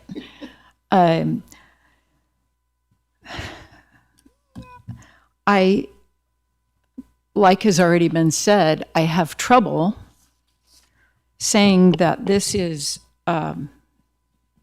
not compatible with the neighborhood when there was a cell tower there before. That is the thing that is if that were not the case, my assessment would be different. But I align with Commissioner Tolbert on this and others. I'd also like to add to that I have talked to a lot of people about this, And I know there are a lot of people here today that are against this, but I have, as of this morning, I don't have a tally, but I have equally as many people that wanted this cell phone tower here. So that also of me not listening to the community is not true, because I did listen, and if I could say everybody didn't want it, then I could, be more biased in that direction. But that's simply not the case. There are a lot of people that do want their cell service improved, and to the point of where you said that you saw the power lines and got out. I have more than one realtor report to me that they've had people walk into the house and flip open their phone, and without bars, they've said nope and walked right back out. So, like I said, every side of this coin, I have been able to say one side to the other, and I just don't. I mean, like I wanted that evidence to say yes, that maybe the planning commission made a mistake, but I just don't have it. And like I said, it's not for a lack of trying, because I did try.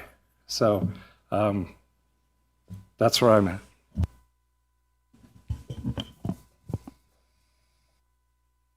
I believe everybody said everything they need to say, and we should have a motion and move on.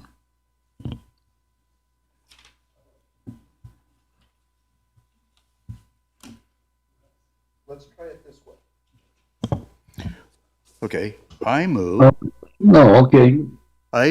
that we approve the appellant's request that we deny the cell phone tower in the on this site in the Johnson Lane area. Is there a second? The motion dies for lack of second. Is there another motion? Madam Chair. Commissioner Rice. Madam Chair, I move that we deny the appeal of the Planning Commission's decision to approve development application DP 24-0170. Is there a second?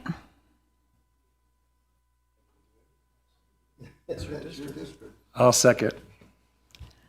It's been moved Reluctantly. by Commissioner Rice, reluctantly seconded by Commissioner Tolbert. All in favor, say aye. Aye. Aye. Opposed? Nay. Motion carries 4-1 with Commissioner Gardner opposing. And I think I've stated my reasons already. Yes, on you the have. record. Okay, so. I believe that concludes our business. We need closing public comment on any matters that were not listed on the agenda.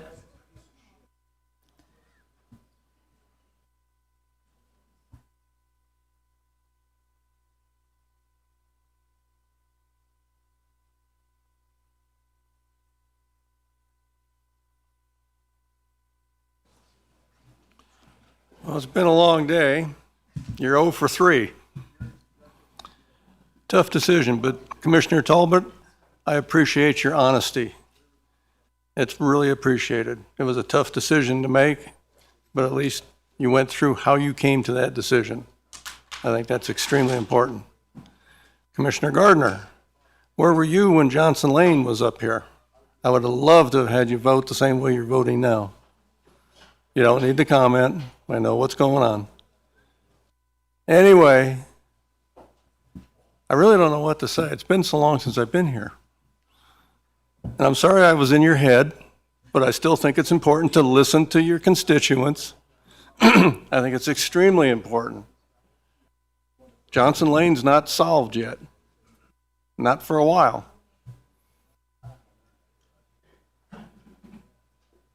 I'm at a loss for words.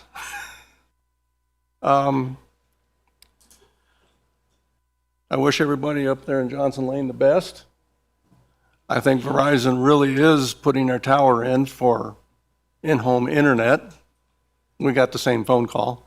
I also got a mailing with my bill saying the same thing. I turned it down because I've got Starlink. But I wish you would take more care with the people up in Johnson Lane.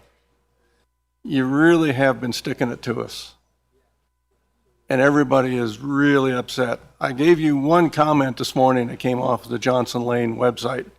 I had a whole bunch more, but I didn't have enough paper to make copies of all the comments, but they were all pretty much the same tone. They don't think much of how you're handling the area. And that's only going to get worse.